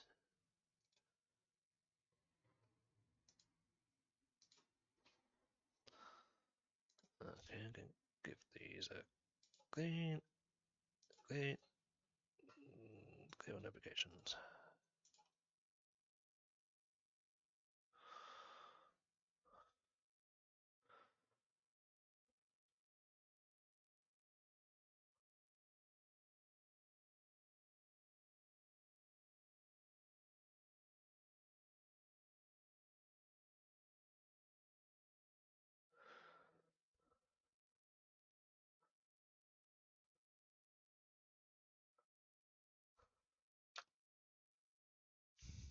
I don't mind the default is the num lock off. I understand it's on laptops you won't do that on, but still. Okay, right, that's now ready to restart.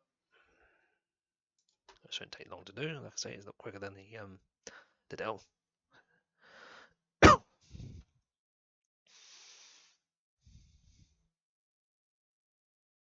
And no, I don't think putting an NVMe drive in that will make it go fast.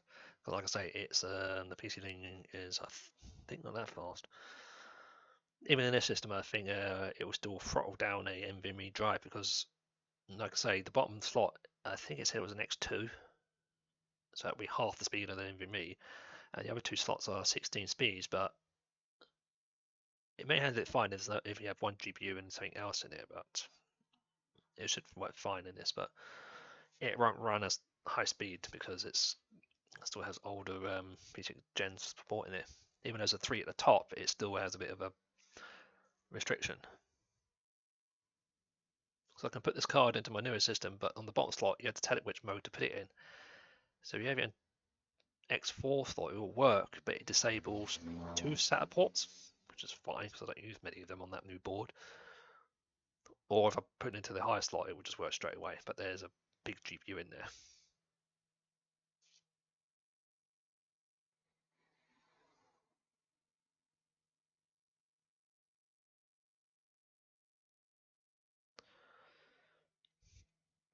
Okay, so that's done the updates. You can see much quicker.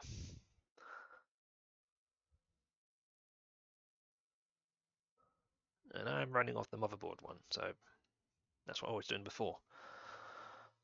Okay, double check, and then we can start doing all the testings on this one. And it shouldn't take us as long because it's a more decent system. Well, the GPU might still be a bit knackered. But this is what I'm saying now, this is what I'm testing, see if it's any difference putting in that and this would do anything. I don't think it would do anything because it's still restricted because it's still an 8K 8X card, but still. Okay, so that's everything done as before. As before, I'm going to put this into the machine and do its transfer.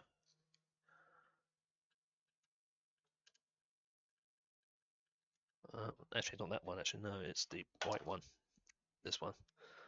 So let's try the. Now that seed type at the back does not work due to the fact that it's so next to the back it moves. So I'm going to use the USB 3 at the front here, which I have. And that's wired to that card. Last time it took about a minute or so to do it, so it shouldn't take too long on this one. Oh, we're just letting quick access. Yeah, change that to this PC. You should always set that so it goes into there, go in there. New folder is this one, so I'll do all except for that one. Pop it into a new folder. See how long it takes on this one. So it's about 3 gigs. And last time it took about maybe a minute. It was already saying straight away at 1 minute 45 straight away. It's already speeding through.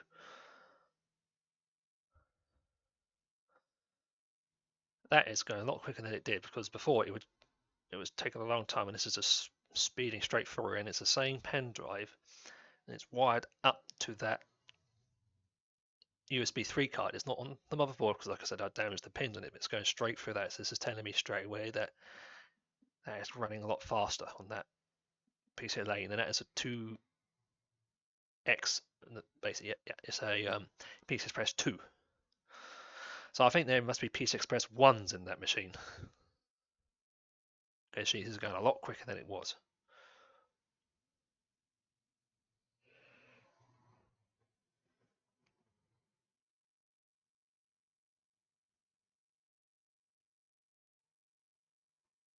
Yeah, so that's done it straight away. That's a lot faster than the Dell. So eject that. Yeah, it's a C-type, so I'm using an adapter to work it, but it's the same speed. And that is a Gen 3.1, and that's a 3. So the card is a 3.1 Gen, so it's going a lot quicker. I know, I don't think it's the front controller did it. It's just a cable goes in, so there's nothing there. So that's now done. So now I've got to run off the test like we did before. And I'm going the same process, so that's what I did. So first of all, I've got to install the drivers. There. Same process, so I've got to run the NVIDIA driver first. Same process of what I did before. Same order.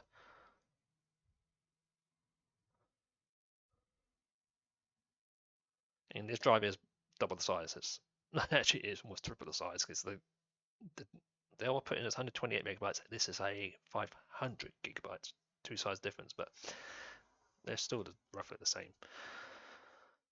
Like I say, the Dell's going to carry that one because it's for hardware related, but yeah.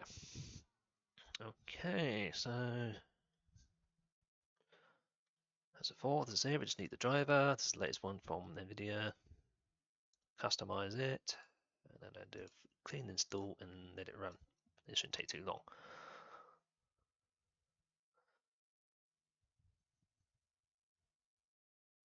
Oh, that tower. In one of these, it needs a good cancellation. Okay, hear that fan ramping up and down, up and down. Well, that's the mimic of the Intel stock cooler. They've always been noisy, even through this, and this has got an actual noise dampening sort of thing in it.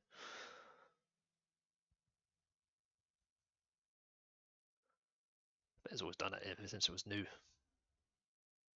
So I built this PC almost 10 years ago.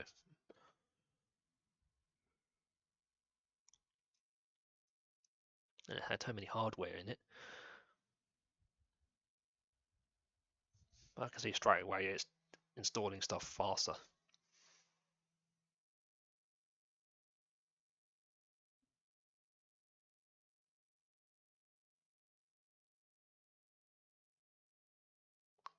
There's space here to do them two together, but I've only got one input on the unit. I don't have only one capture card, and there you go. It's already done this half the time.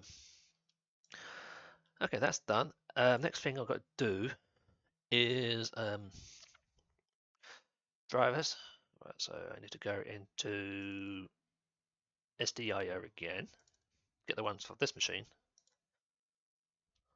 Same thing, accept that. Networks, I need all access. Index only. Yeah, this is popping up here because it says driver request driver, but it's not found in driver packs. This will come up if it doesn't know, but I think it will pick it up once it reads it through the index.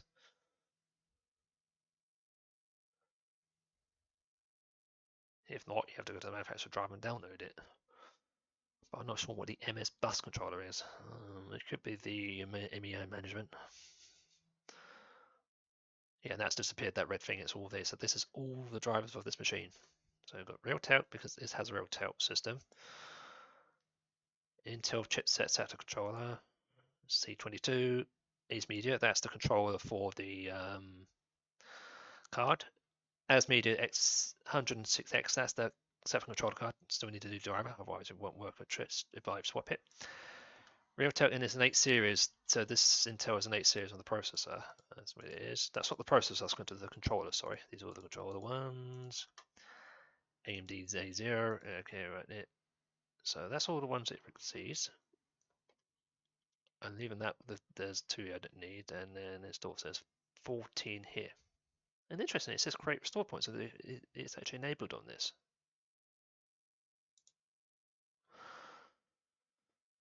So I don't know how it works, but yeah. I mean, so this requires 1.53 gigs. There's a lot more drivers to download than the other one.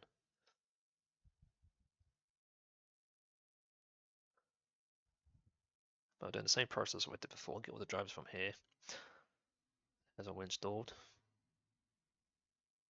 Downloading on this takes a bit longer because this is going through a sort of seeding stream from their site. But like I said before, you can download the entire thing if you want to. So it's downloading about 8 megabytes a second. So take about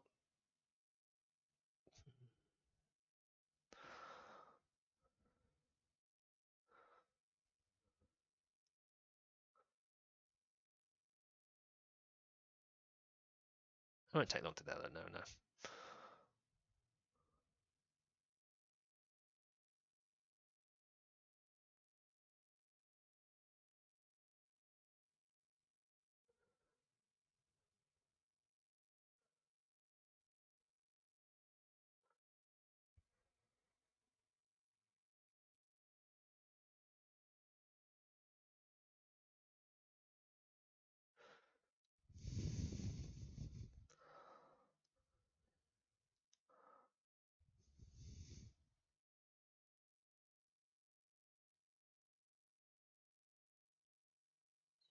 Take another minute for that, and then we'll install the drivers of this. So make sure everything's updated in that before we do all the tests, but they're the same process, but I think this will be completely different.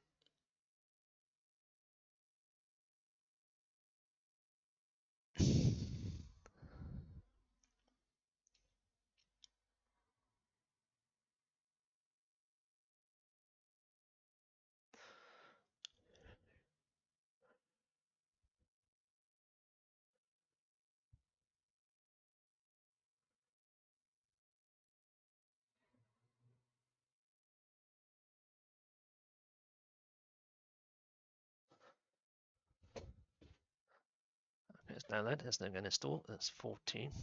Like I say on this, you want to click it one at a time, but I've done it so many times on this, I know that will work.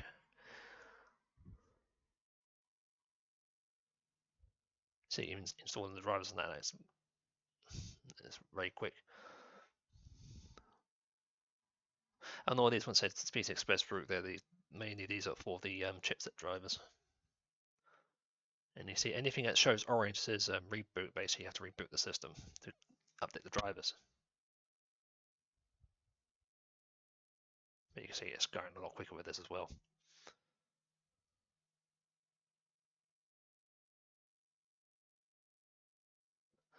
Gigabit controller, yep.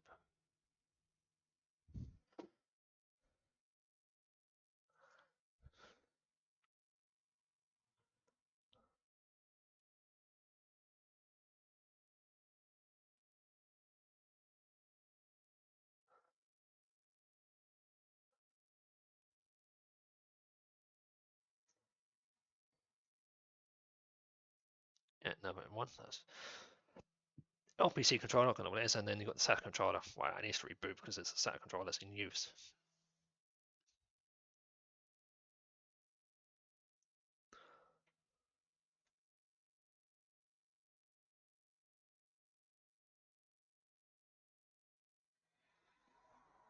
Basically, this is going a lot faster than what we had before. That's round about this time I was still waiting for the updates on the other one. And I haven't even installed the NVIDIA drivers or this.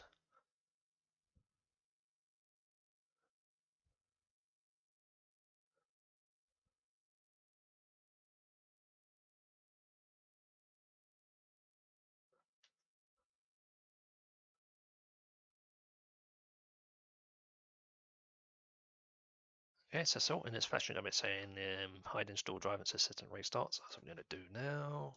Close that down. About one, and then restart.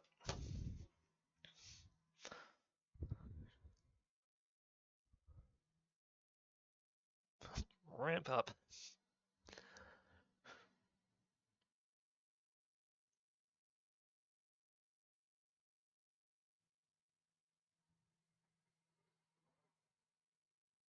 Yeah, trust me, this is still quieter than the Dell. You went to full power on that on the fan, you'll know.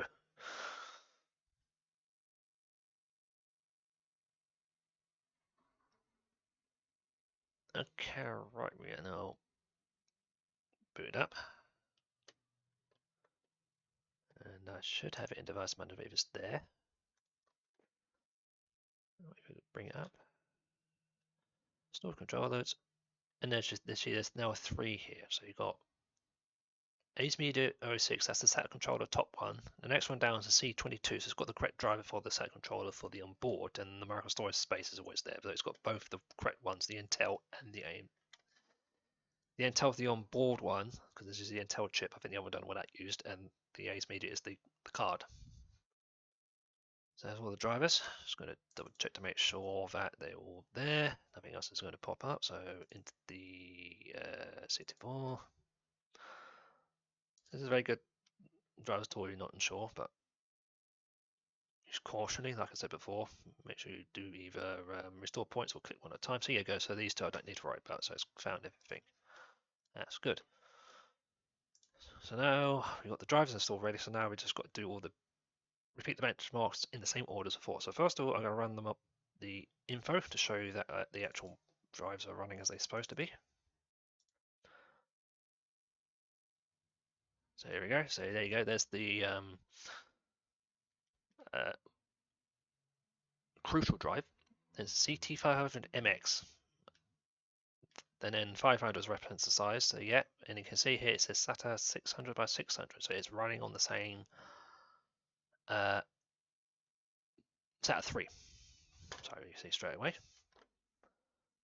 And I'm going to run this mark first, same order, 64. Default, so I'm not changing any of the actual settings. And I'm just going to run it straight away as it is.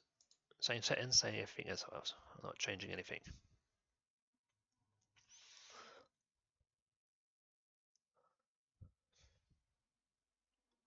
And I'm doing it with all the same tests, not changing any settings, just running it. And you can see straight away this is a bit far, double the speed almost, because it's running at 494, nearly 500. So that's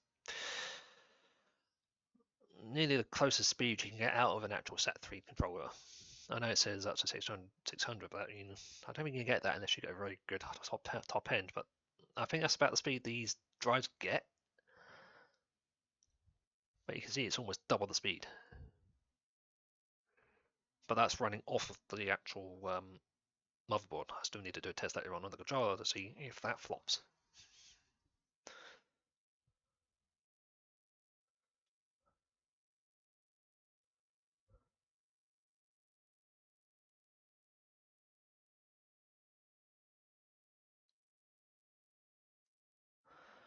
So what I was doing now, I'm going to put down here i5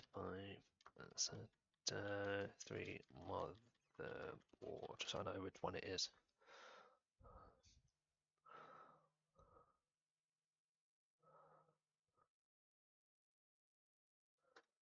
I could do this while it's running, it's not going to interfere much of it. Folder is,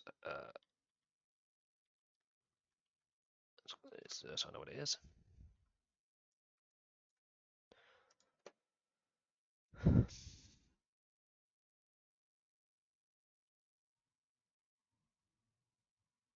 But yeah, good deal. So difference in the two generations. Well, this is the 4th gen of the eyes, and it went all the way down to the first one. But when these things released, but like I said, that was a 2009 near the end of the series of the dual cores, and this one came out 12, 13, I think. So yeah.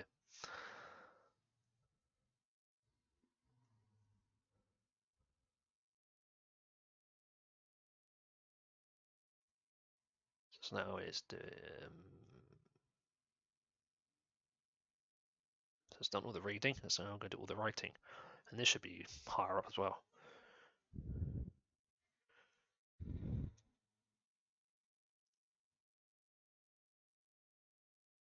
Oh yeah, yeah, that's a bit of a difference.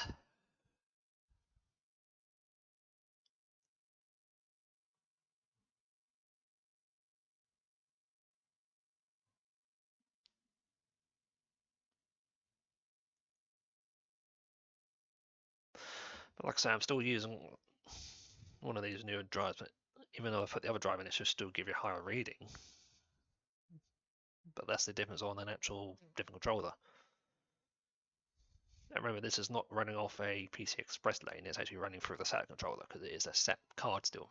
Even though it's going in the PCI lane, it's not using that part of it because that's only for the NVMe side of that card. You still have to hook it up to that controller, otherwise it won't work.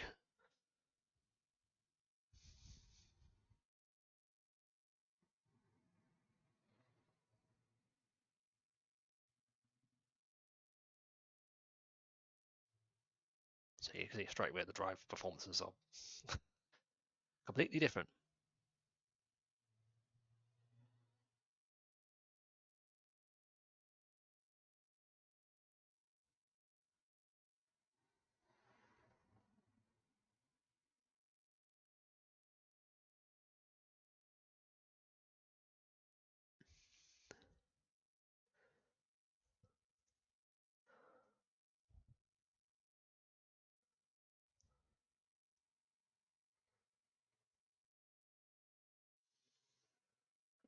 Okay, so it's got the last writes to do, and that's it. But yeah.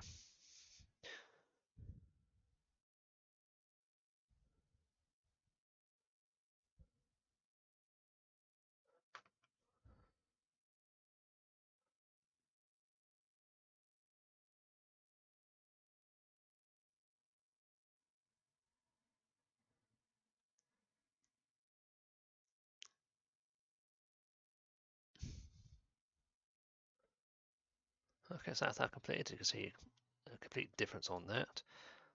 I'm going to save the image, go into there, go into this one here, save that. Okay, so that's that. So we're going to go for the same process as before. So I did then the Cinebench, so bring up hardware info so we can see all the temps and that while we're doing all these tests, sensors. So there's the monitor. And I want to go down to, okay, right, there's two here, remember rightly, because there's two controllers.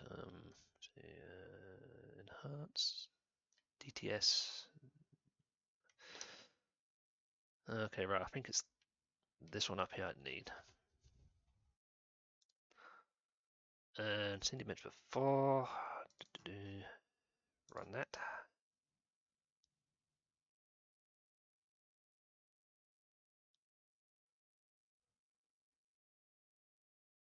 Well, that brought the splash screen up. Last time it didn't even do that.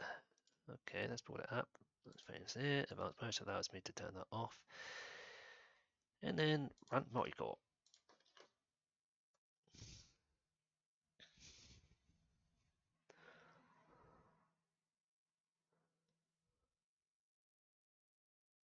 This will take a bit of a while because it's still 4th gen, but it should handle it.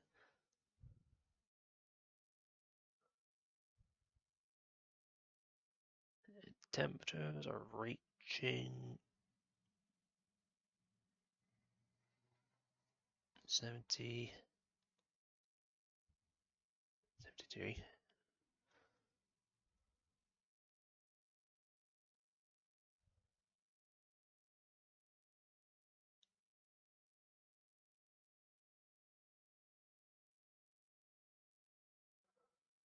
Ooh.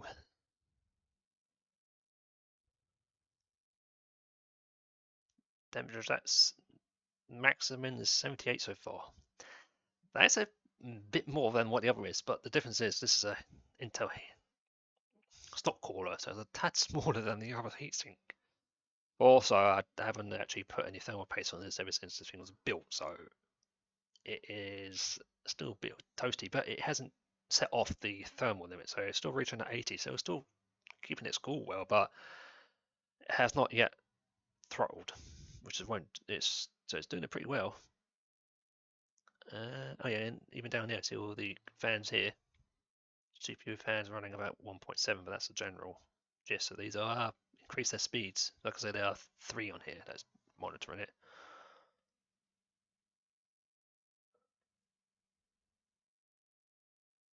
Yeah, so she's reaching about 80 degrees. So yeah, as we've gone higher than that, and there's no, yeah, down here below it says if call thermal throttling, and it's saying no, so it hasn't yet switched it on. So that's still keeping it cool. If I repaced it, it would be a little bit cooler, but no, as you can see, it's doing it, and you also see it's faster rendering as well because it's got a bit more higher clock speed. Because this is running at where are they up here? Yeah, so it's running at 3.5, and it also has the turbo system, so you can go higher. So its highest speed is 3.8. Image maximum is 100%, so it's utilizing all of what it needs. It's still not thermaling, and it's still running fine. And it has reached a temperature of about 81.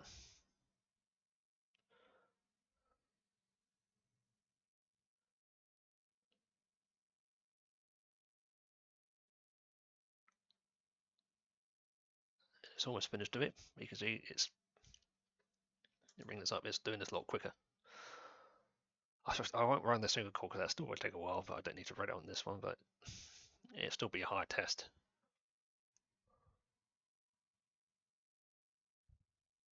So as I was saying, the centimeters, you can really push the temperature up very fast on these.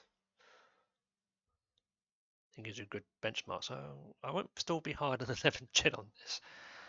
Because the lowest score on this one, because it was updated the scoring system, it says the number 11 is a 11th gen Intel Core i7.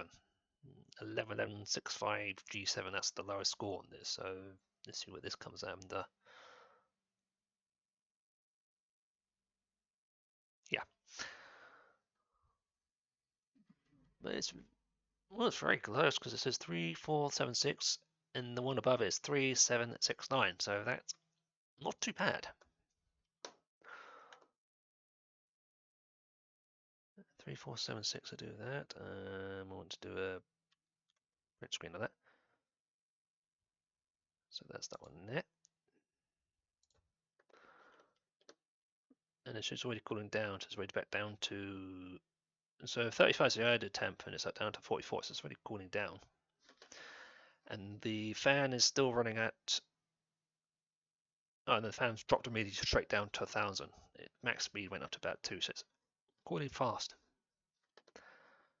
I couldn't get a reading of the fan sensor on the other one because it's OEM, but this one seems to be, there's a difference on these as well, so there you go. So I've done the sentiment, crystal this, that. I'm going to order, so the next thing I need to do is run the superposition.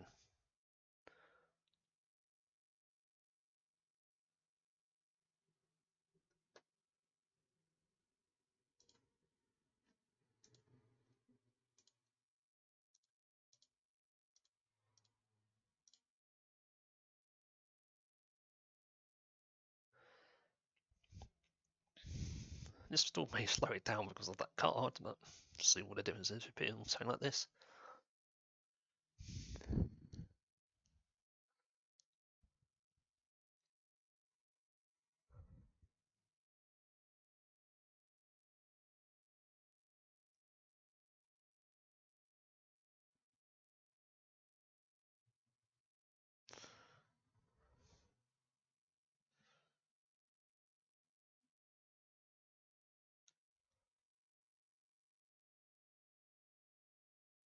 Same thing, it's a little quicker to install stuff and general stuff, so yeah.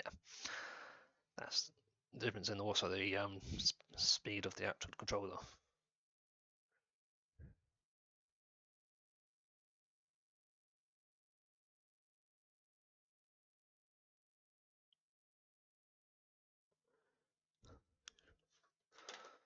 It's just to read the GPU, so let's have a look down here. Where are you? Well, you go, GPU right down the bottom here, and it's hasn't budged because I've been utilizing it, so the highest temperature it's got is 36 so far, which is down here. Like I say, it's a passive one, so there's no fan on it. But I've seen it's always utilizing itself to the max, which is 93. I think that's the highest it can go.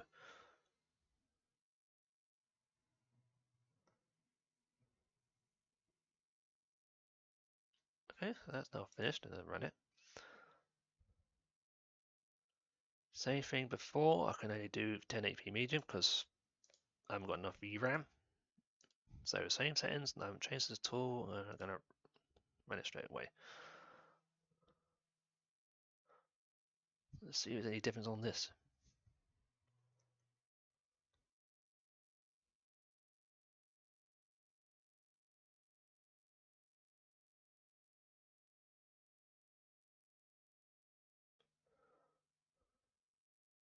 May not.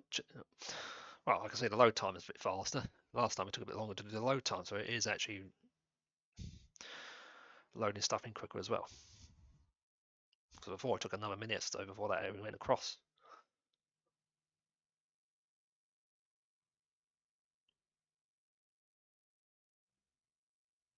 You still get frame rates like there's nothing.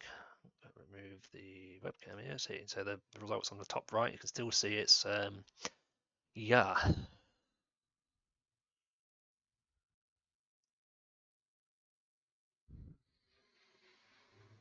So even if you put it in a higher, more up-to-date system, it's still not good. So it's pointless to get these cards for gaming with general stuff like I say, basic stuff or older games or just a general system for operating on the system. It's fine, but don't bother doing any latest games on it.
say before, this is sitting in a PC Express 3 slot, but because it's only a 8 times card, it's running half the speed, but also it is not a good GPU.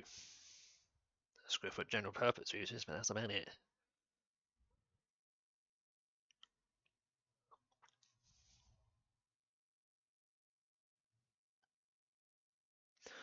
Well, the temperatures are 53, so that's a bit cooler, but to be honest, it's in a big case with a fan blowing across it.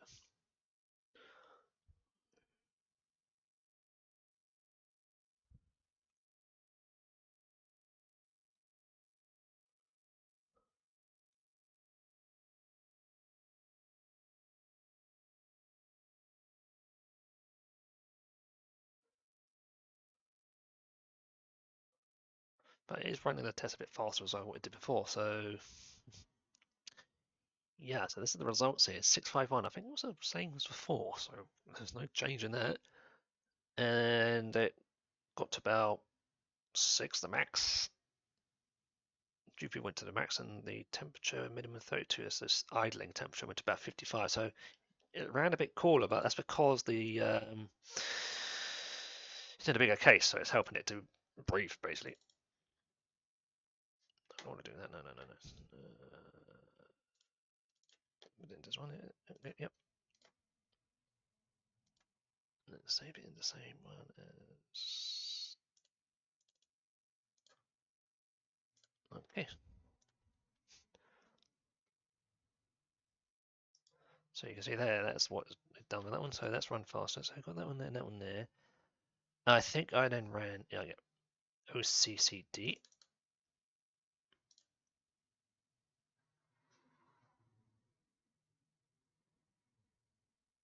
So I think I'm not going to change the default settings on this. Okay, so there's the general thing. I can mess with that. Into the benchmark system, and then go to check settings here. So all the standard settings, I haven't gone in there and changed it, so stay as it is. Okay, so on CPU, run it.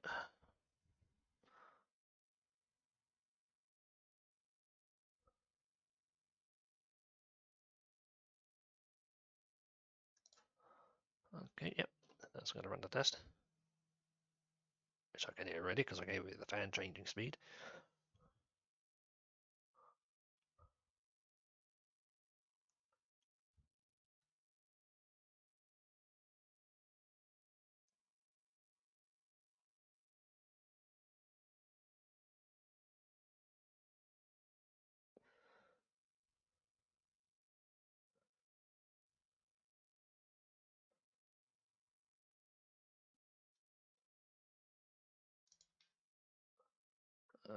Okay, let's have a look what it's doing. So CPU temperatures are up to 80, got to about 83, so 85. Still hasn't pushed it, but that's a general thing, and wow.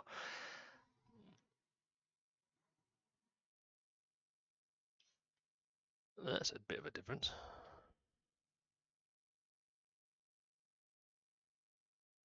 So there's a blue one and a green one. What's these two? So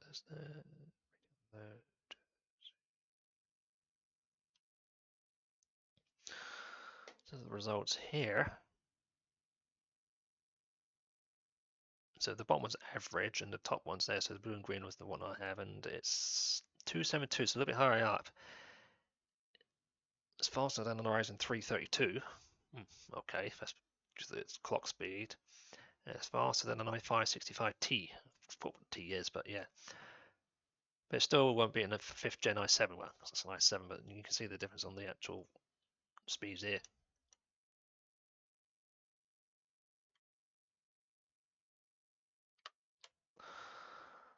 And do memory test. It's going to be a little different because, like I say, these are overclocked. So the Dell had 800 megahertz, and this is clocked at 2.6, I think it is.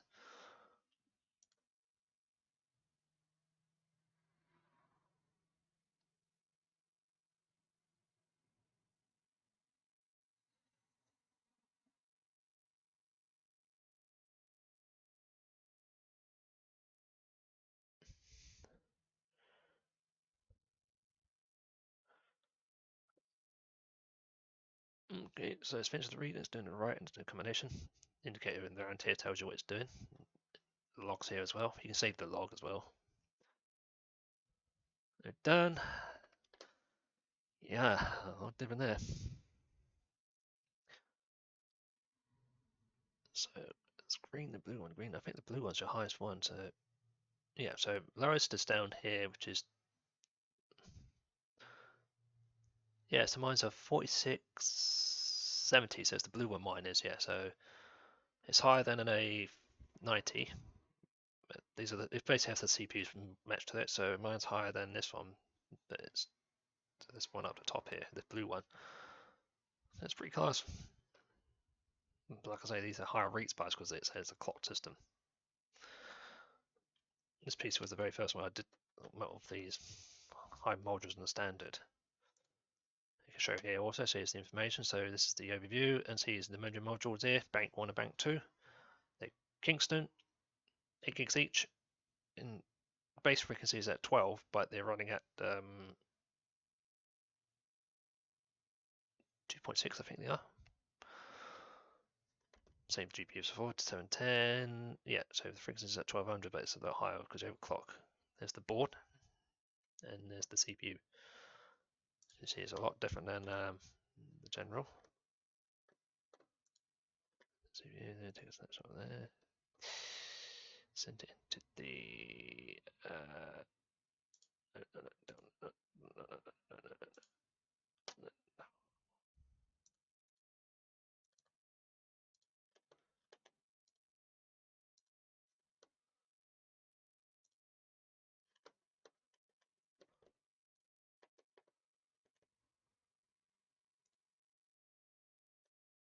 yeah, it's twist over there. Yep, right, it's doing that fine. Yep, okay, that's all done.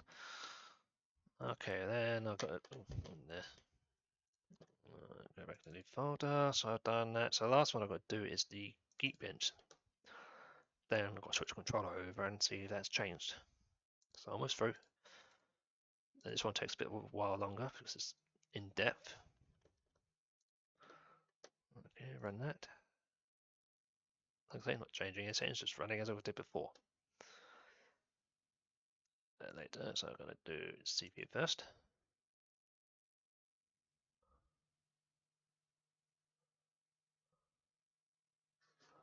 So 4, there's going to temperatures here.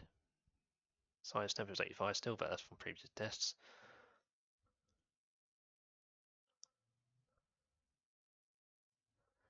And it is at 100%. No, all usage, every school uses 12.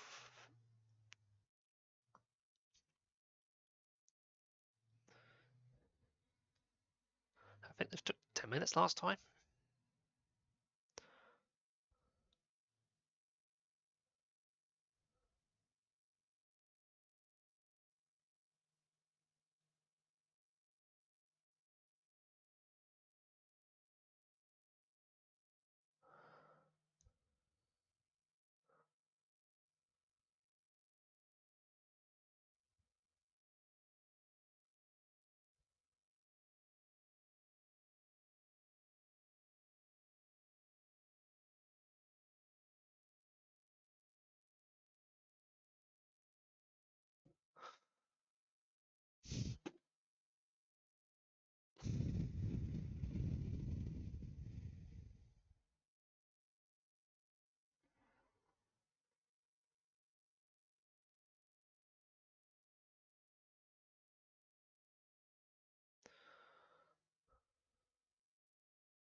Yeah, let's go through this a lot quicker.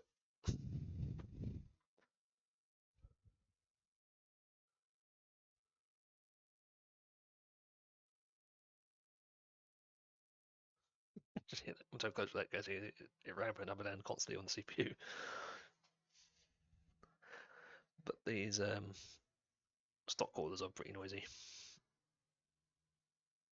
Also, because I'm dragging on the back of it as well. Yeah, it's really going through this. Does a lot quicker.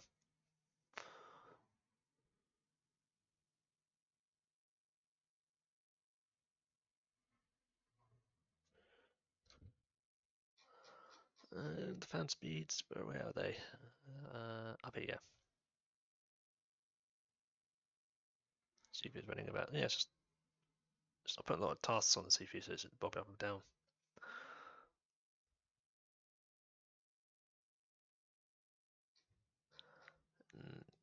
Well, the GPU is not doing anything at the moment.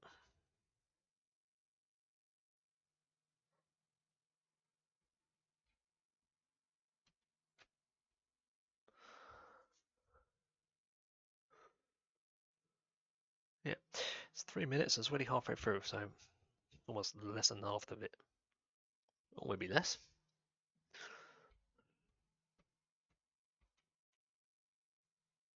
So yeah, so most of this did take a while because of the older system, but because on side like this, it would do that.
There you go, almost done. And the test has been running for about 5 minutes and it's already completed.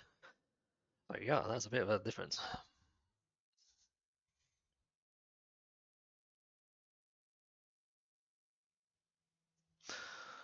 Yep.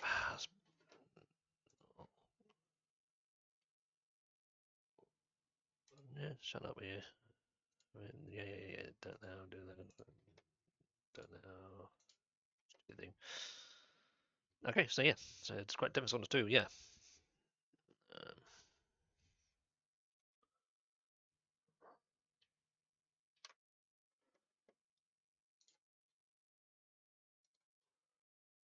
so it's quite different on the two speeds altogether. Like I say, it started at 614 and it's, I don't think that's correct. And then run the GPU as a default setting.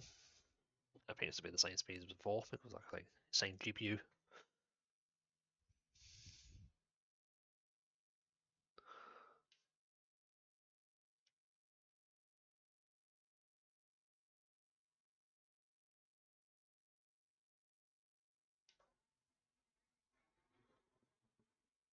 Oh yeah, scrolling down this takes a while.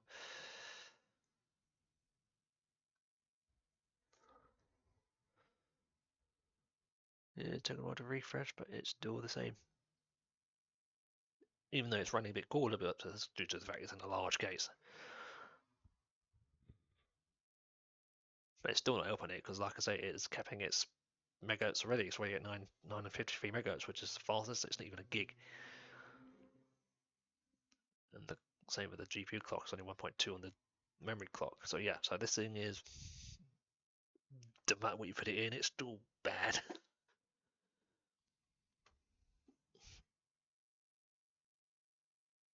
I think the onboard want to go faster.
Normally halfway through in only 3 minutes. Yeah.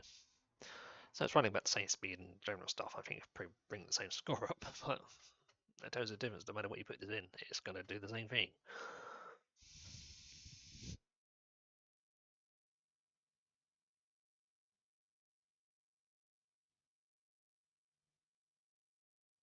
So all these cars are for general purpose, not for anything of major stuff.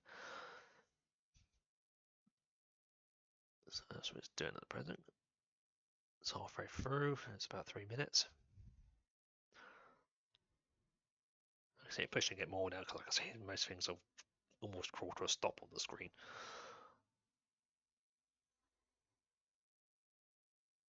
Oh, she's getting toasty now. 51.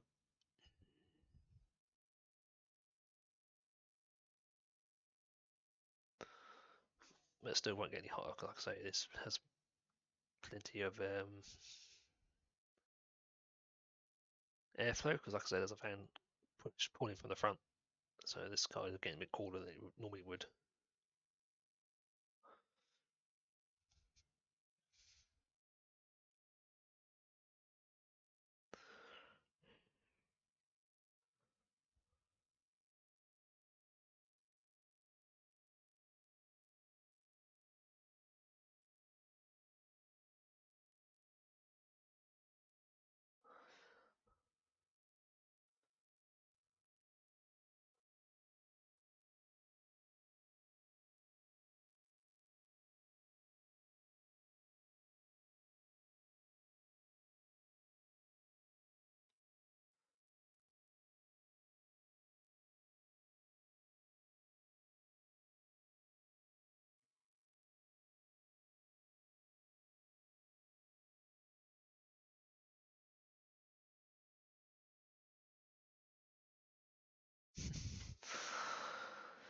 Yep.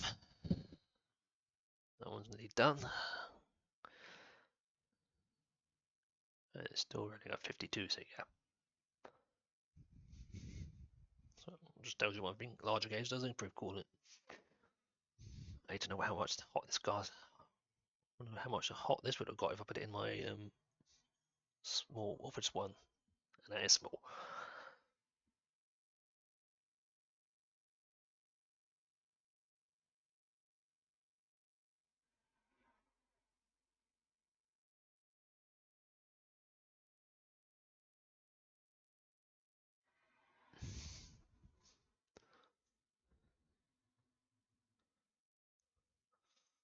Okay, it's done. It says 1967, but I don't know if that's the same result as the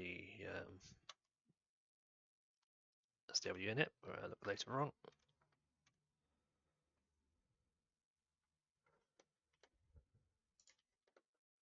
So that one's done. So that's all the testing done on that one. Okay.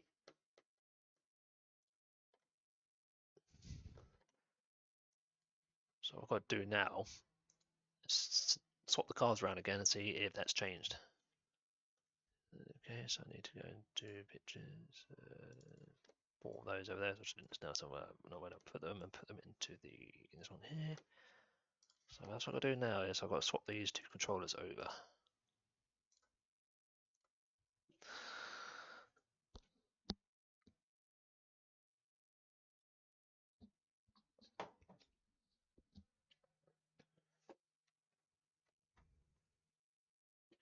Wait for this thing to turn off. It takes a bit of a while.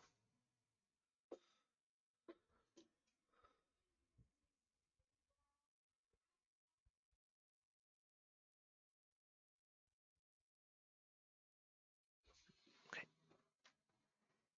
Oh, and this thing is not light. Even if I took everything out of this case, it's still be weighted because I've got loads of.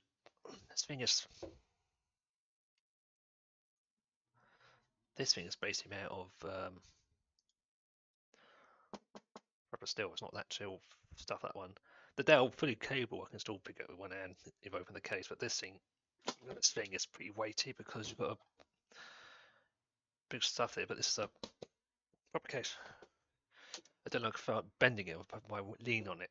Even if you took all the cages out, you can still lift it one hand and took everything out. But there's so much metal in here. Anyway, so what we're going to do is change this over. So I'm just going to take it from the controller here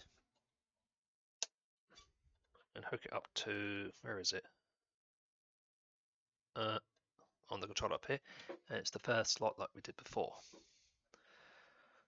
So now running on the SATA controller. So I haven't changed anything before, like I say, taking it off the motherboard, put it onto this controller here. So we're going to see if the speed actually matches the controller on here or it goes slower. That's what the main thing I want to see.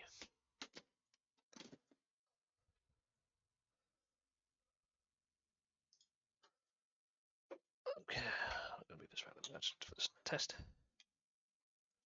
Also, it's not blowing stuff at me.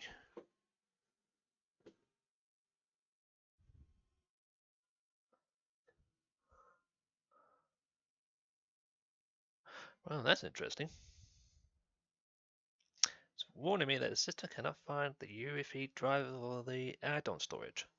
Oh, that's interesting. Not picking it up. Ah, it's the right one, yeah.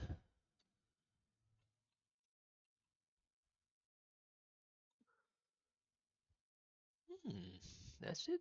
That's an interesting thing. But it's showing up in Windows, so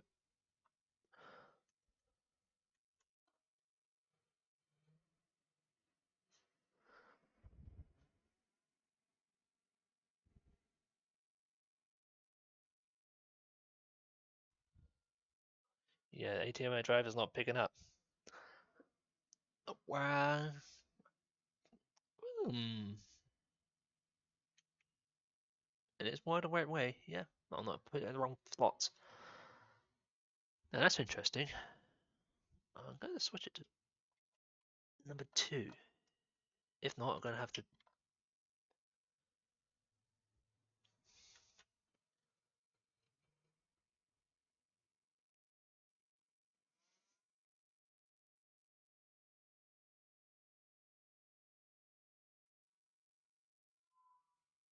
Yeah, the boot warning light's on. It says current bar set may not fully support the. I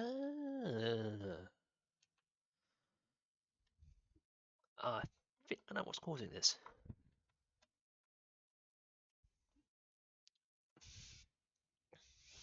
I think. I think. No. Oh, that's wrong keyboard. That's why. Duh.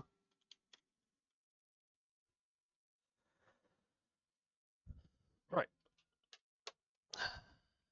Okay. Yeah. Because I've got this CFS switched off. It's moaning, so I'm going to switch it on and see what it does. Because I've got a sneaky feeling that thing's not UEFI fully compatible. Which is a bit of a why. Yes, this going to find UEFI driver, added storage device, current device may be fully small and device press F1.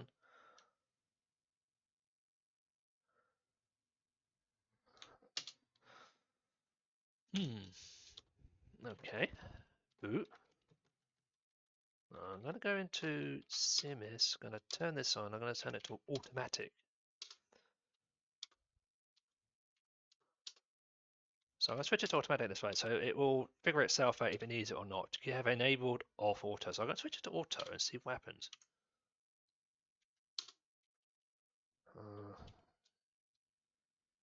See what happens now.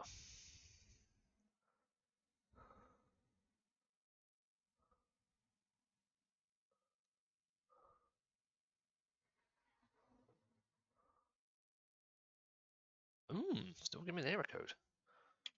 Well, that's interesting. Okay.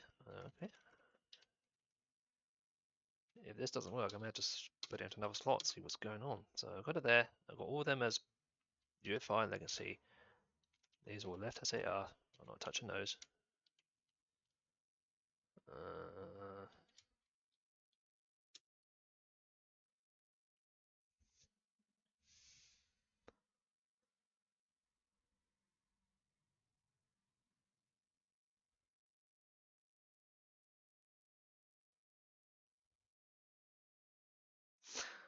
Still not showing up. So, oh, it is now. It's booting. So that tells me that it's not UEFI compatible.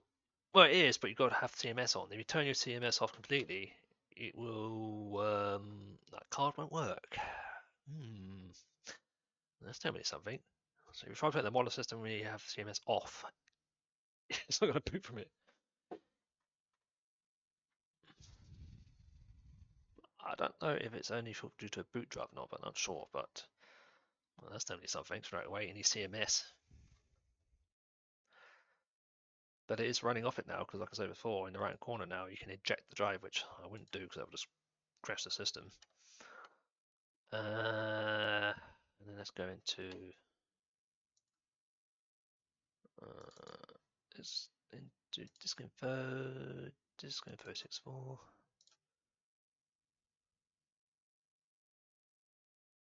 Yep, SATA 600, SATA 600, so it's reading it right. And into disk mark 64, and then run the test here. But that's interesting. So it is compatible with both options, but if you switch CMS completely off, that card won't work. Windows is still seeing it, so it may be only if you put a boot drive on it. If you put it on the secondary drive off, it's missing. Oh, well, that's the difference. Now that drive's hooked up to that card, and it's now reading at 400. So it's still double the speed of what it was. It's a little bit slower, but it's still reading at 400. So it's definitely telling me that the other system doesn't have PCI Express 2, it's PCI Express 1, or if it has 2, it's poorly writing it because I'm getting almost close to speeds on this drive as the second controller. Yeah, so it's definitely that they're not liking it. So something for that sort of specific, putting a SATA 3 card in it, there's no point because it will still run at the same speed. Even at SATA 3, the lanes can't support it. GPU wise, that's fine. You can see on both these systems it still ran the same speed. Everything else is just got a bit more warmer due to its size. USB card, still was quick, about near the same speed, and it's still handy because you're adding USB 3 support to an older system. But yeah, the SATA cards don't bother because, like I say, it may not work on a non-OEM system, but that one it doesn't work. So you must just leave it on the main controller.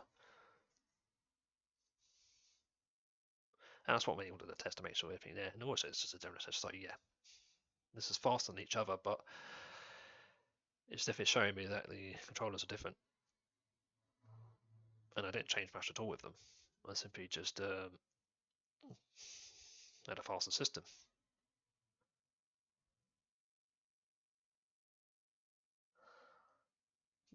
But anyway, with the results, those cards are very handy for additional support as older systems, even newer systems. Like I said before, this has got plenty of them on here, but this type of case can be run as a server, so I had loads of them. I can add those cards in, it will still give me a good speed. And same thing also, this has got a damaged port on the motherboard, but I can still hook up the USB 3 to it.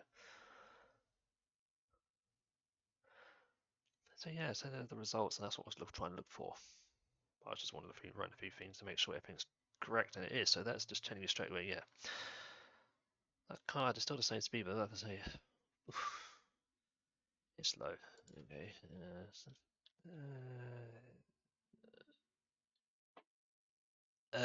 One keyboard and I hope I didn't disturb. Nope, it's still working. I remember it's this one.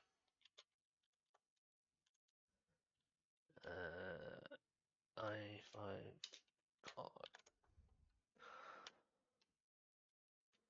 Okay, so yeah.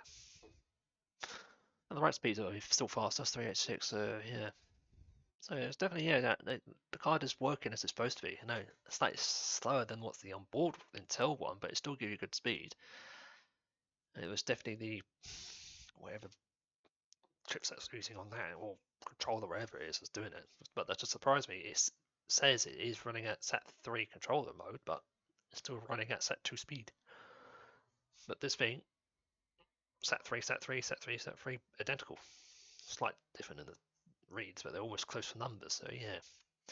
So it's telling me that it's definitely the motherboard is annoying.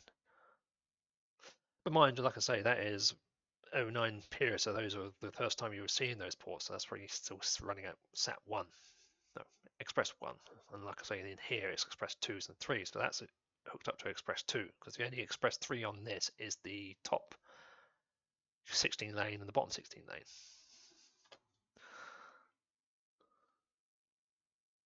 So there you go, so there's the difference there, yeah.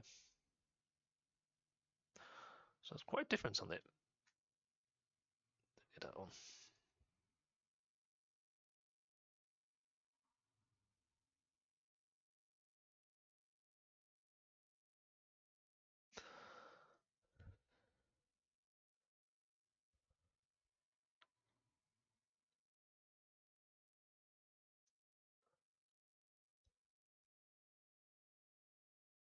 Okay, that's all done, and there's the information there, so I'm just going to save the image. And there you go, so that's all the tests done there. And if I bring up the two disk marks here, so this one here is reading off of the motherboard. So it went to speed 494 and 520. And then the other one was, come on, oh, it does this. Yeah, let's see. 495, 420. What's default is by Zoom.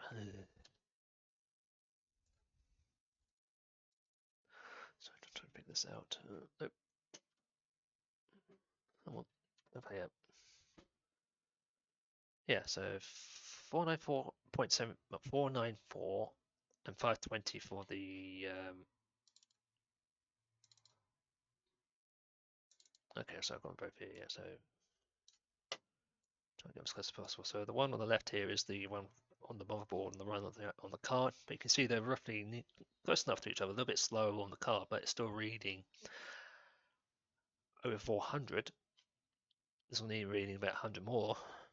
And same with that, and that's almost double the speed to this one, but it is telling me straight away that this card is still running off higher speed than this. Slower speed than that, but it's still running both on SAT3 speed, because if it was SAT2, that would have read 200. And that's definitely telling me that the other board's it hasn't got the faster lanes for it. So you can still use it, you wanted more SATA boards, but no point in that, because like I say, the more 4 slots are ideal for that, but something like this, you might need to. Like, yeah, anyways, yeah, that's the ideal thing, yeah, like I say, that's what I was mainly looking at for that. And also I was testing the other cards to see if there's any difference. Like I say, graphics card, no point, because it's the same thing. It's not swamping the system. And the USB card works both ways, no problems at all when they're very handy to add more ports or additional stuff. And then, yeah, and overall the two systems are completely different from each other due to the test results, but they're generally the same type of system. But that's what my main support is that, yeah, the speeds are identical, and like I say, the systems are identical to each other almost.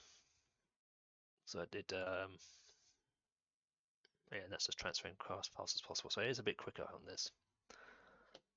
And if I'm going to pull the other one off just to do a quick check on the two. So I want the Dell back. I'll probably do something later on to put these together, but just as a quick information of two, so I have to bring them straight up quickly. And this is the Dell, this is the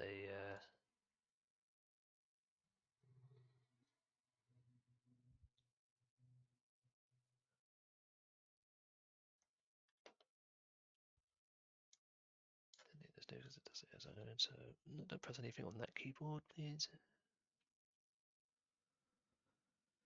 So let's have a quick look at what they are. So this one on the left hand side is the, sorry, right hand side is the system. The one on the left is the Dell. So there's not much difference between the two. Maybe 1 point difference between it on the Dell to the main system here, but they're running the same system software. But it's a bit more warm on that one because of its is temperature.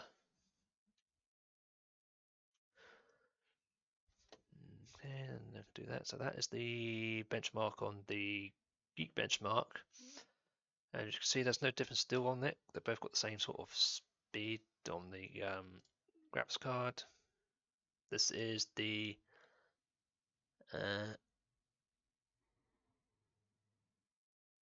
processors, and you can see a complete difference. Dell 312, the Asus is 1244 single, 3900. So you can see a difference on the actual temperature there.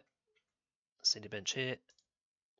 This one's running at 3476, and this one is 1255. And this one is the processor. So it's 79. Oh, that's the RAM. Sorry.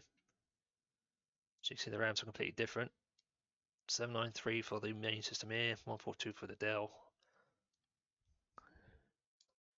And you can see it's right under the bar. Even a right underneath the eyes, and this is going most of it. CPUs, completely different also. Because as you can see, this one's only got SSC, but this has AVX, so it's got a bit more to it. The score's completely different. Okay, that one there, and then these are the reads. So this one is a SAT3, and that's a SAT3 card. So you can see it's almost half the speed to each other. And this is the motherboard, and this is the Dell motherboard, and you can still see there's a complete difference in the speed specs. And that's all there. So you can see the systems are completely different from each other, and like I say, whatever you put into the card will change it. So still, I do have those cards for handy usage because they do it, but performance will vary. Like I say, in that older system, the graphics card and the USB card work okay for the speed, but it's the SATA controller that is completely dull as anything, because like I say, they're identical to each other. Even though the system says it's SAT3, not that it can't transfer that rate of speed because of the PCI lanes there. It's the same with this one also. They're both almost close to identical, maybe 100% different between each other, but it's still running at both at SAT3. So if you're going to use those cards, and you want to do the higher speed, I say in a higher system like this. But if you try to do it with a smaller system, don't expect performance. But I say anyways, you wouldn't expect it from that anyways, because the transfer speed to be slow as possible. But so yeah, so on that one there, I say just put graphics card in it and a USB, and it give you a bit more life on it. But don't bother with the express slots because, like I say, you won't get any much speed out of your drive. SSD still is handy because it still takes far quicker than an actual mechanical drive. It still does take a while. So yeah, so anyway, so yeah, so if you're going for general stuff, I say 9.4 like this is still pretty good for these days. This had a GTX 750 I had for a long time running on this, and it worked fine. And that was a Express 3 card. You can probably put it up to about, let's say, 1660, maybe pushing it, but maybe throttling that down a bit due to the CPU, but it should be fine. And if you change this to an i7, it can still handle the majority of stuff up to a point still. So yeah, so if you're going for mid-range gaming, if you're starting off, I say this would be fine because it's still got the general stuff you can add. And it still does the general office work and everything else like it did before, but they'll, I say, hit and miss depending what model you get and what you want to use it for. But regardless, that 710 is only designed for general purpose stuff and say light gaming. Don't attempt to do it with any later stuff because it will not work. You'd be running, even running it to low as possible, it still would not do its job because it's throttling up to 1 gigahertz, and depending on the case, it gets pretty toasty. So yeah. So anyways, that's what I wanted to mainly do with these. Yeah, that's the right one because I wanted to shut it down. So that's the results of those ones. And this is a general thing. I know this stream says 5 hours on here. I know it took a while, but I was doing a lot of general stuff with that. But most times it won't take that long normally because I normally would be just doing general stuff. But that's what many do. And like I say, I've got a few more things coming up, like other stuff I can do with other stuff, and that's the same about these other systems. I can do general tests with them. So if there's anything like any OSs, anything else, I can try stuff on them without any issues. So yeah, there you go. So hopefully that gives some information. I'm sorry it took so long, but like I said, I was doing each test identical, so that way you can see there's no shortcut clips or anything else. You can see the difference in the performances, identical tests, and those are benchmarks you can normally run yourself if you wanted to test them. And a few of them can do a bit more advanced, if you pay for the program and anything else. But no, they're pretty good. And this is how long it can take for general testing anyway, so if you're doing it off camera or doing your own general stuff. And each performance of the system is general. So hopefully that's I hope to out a bit. And I'm gonna have more things later on coming up, so hopefully you'll see you on the next stream or video. And that's it.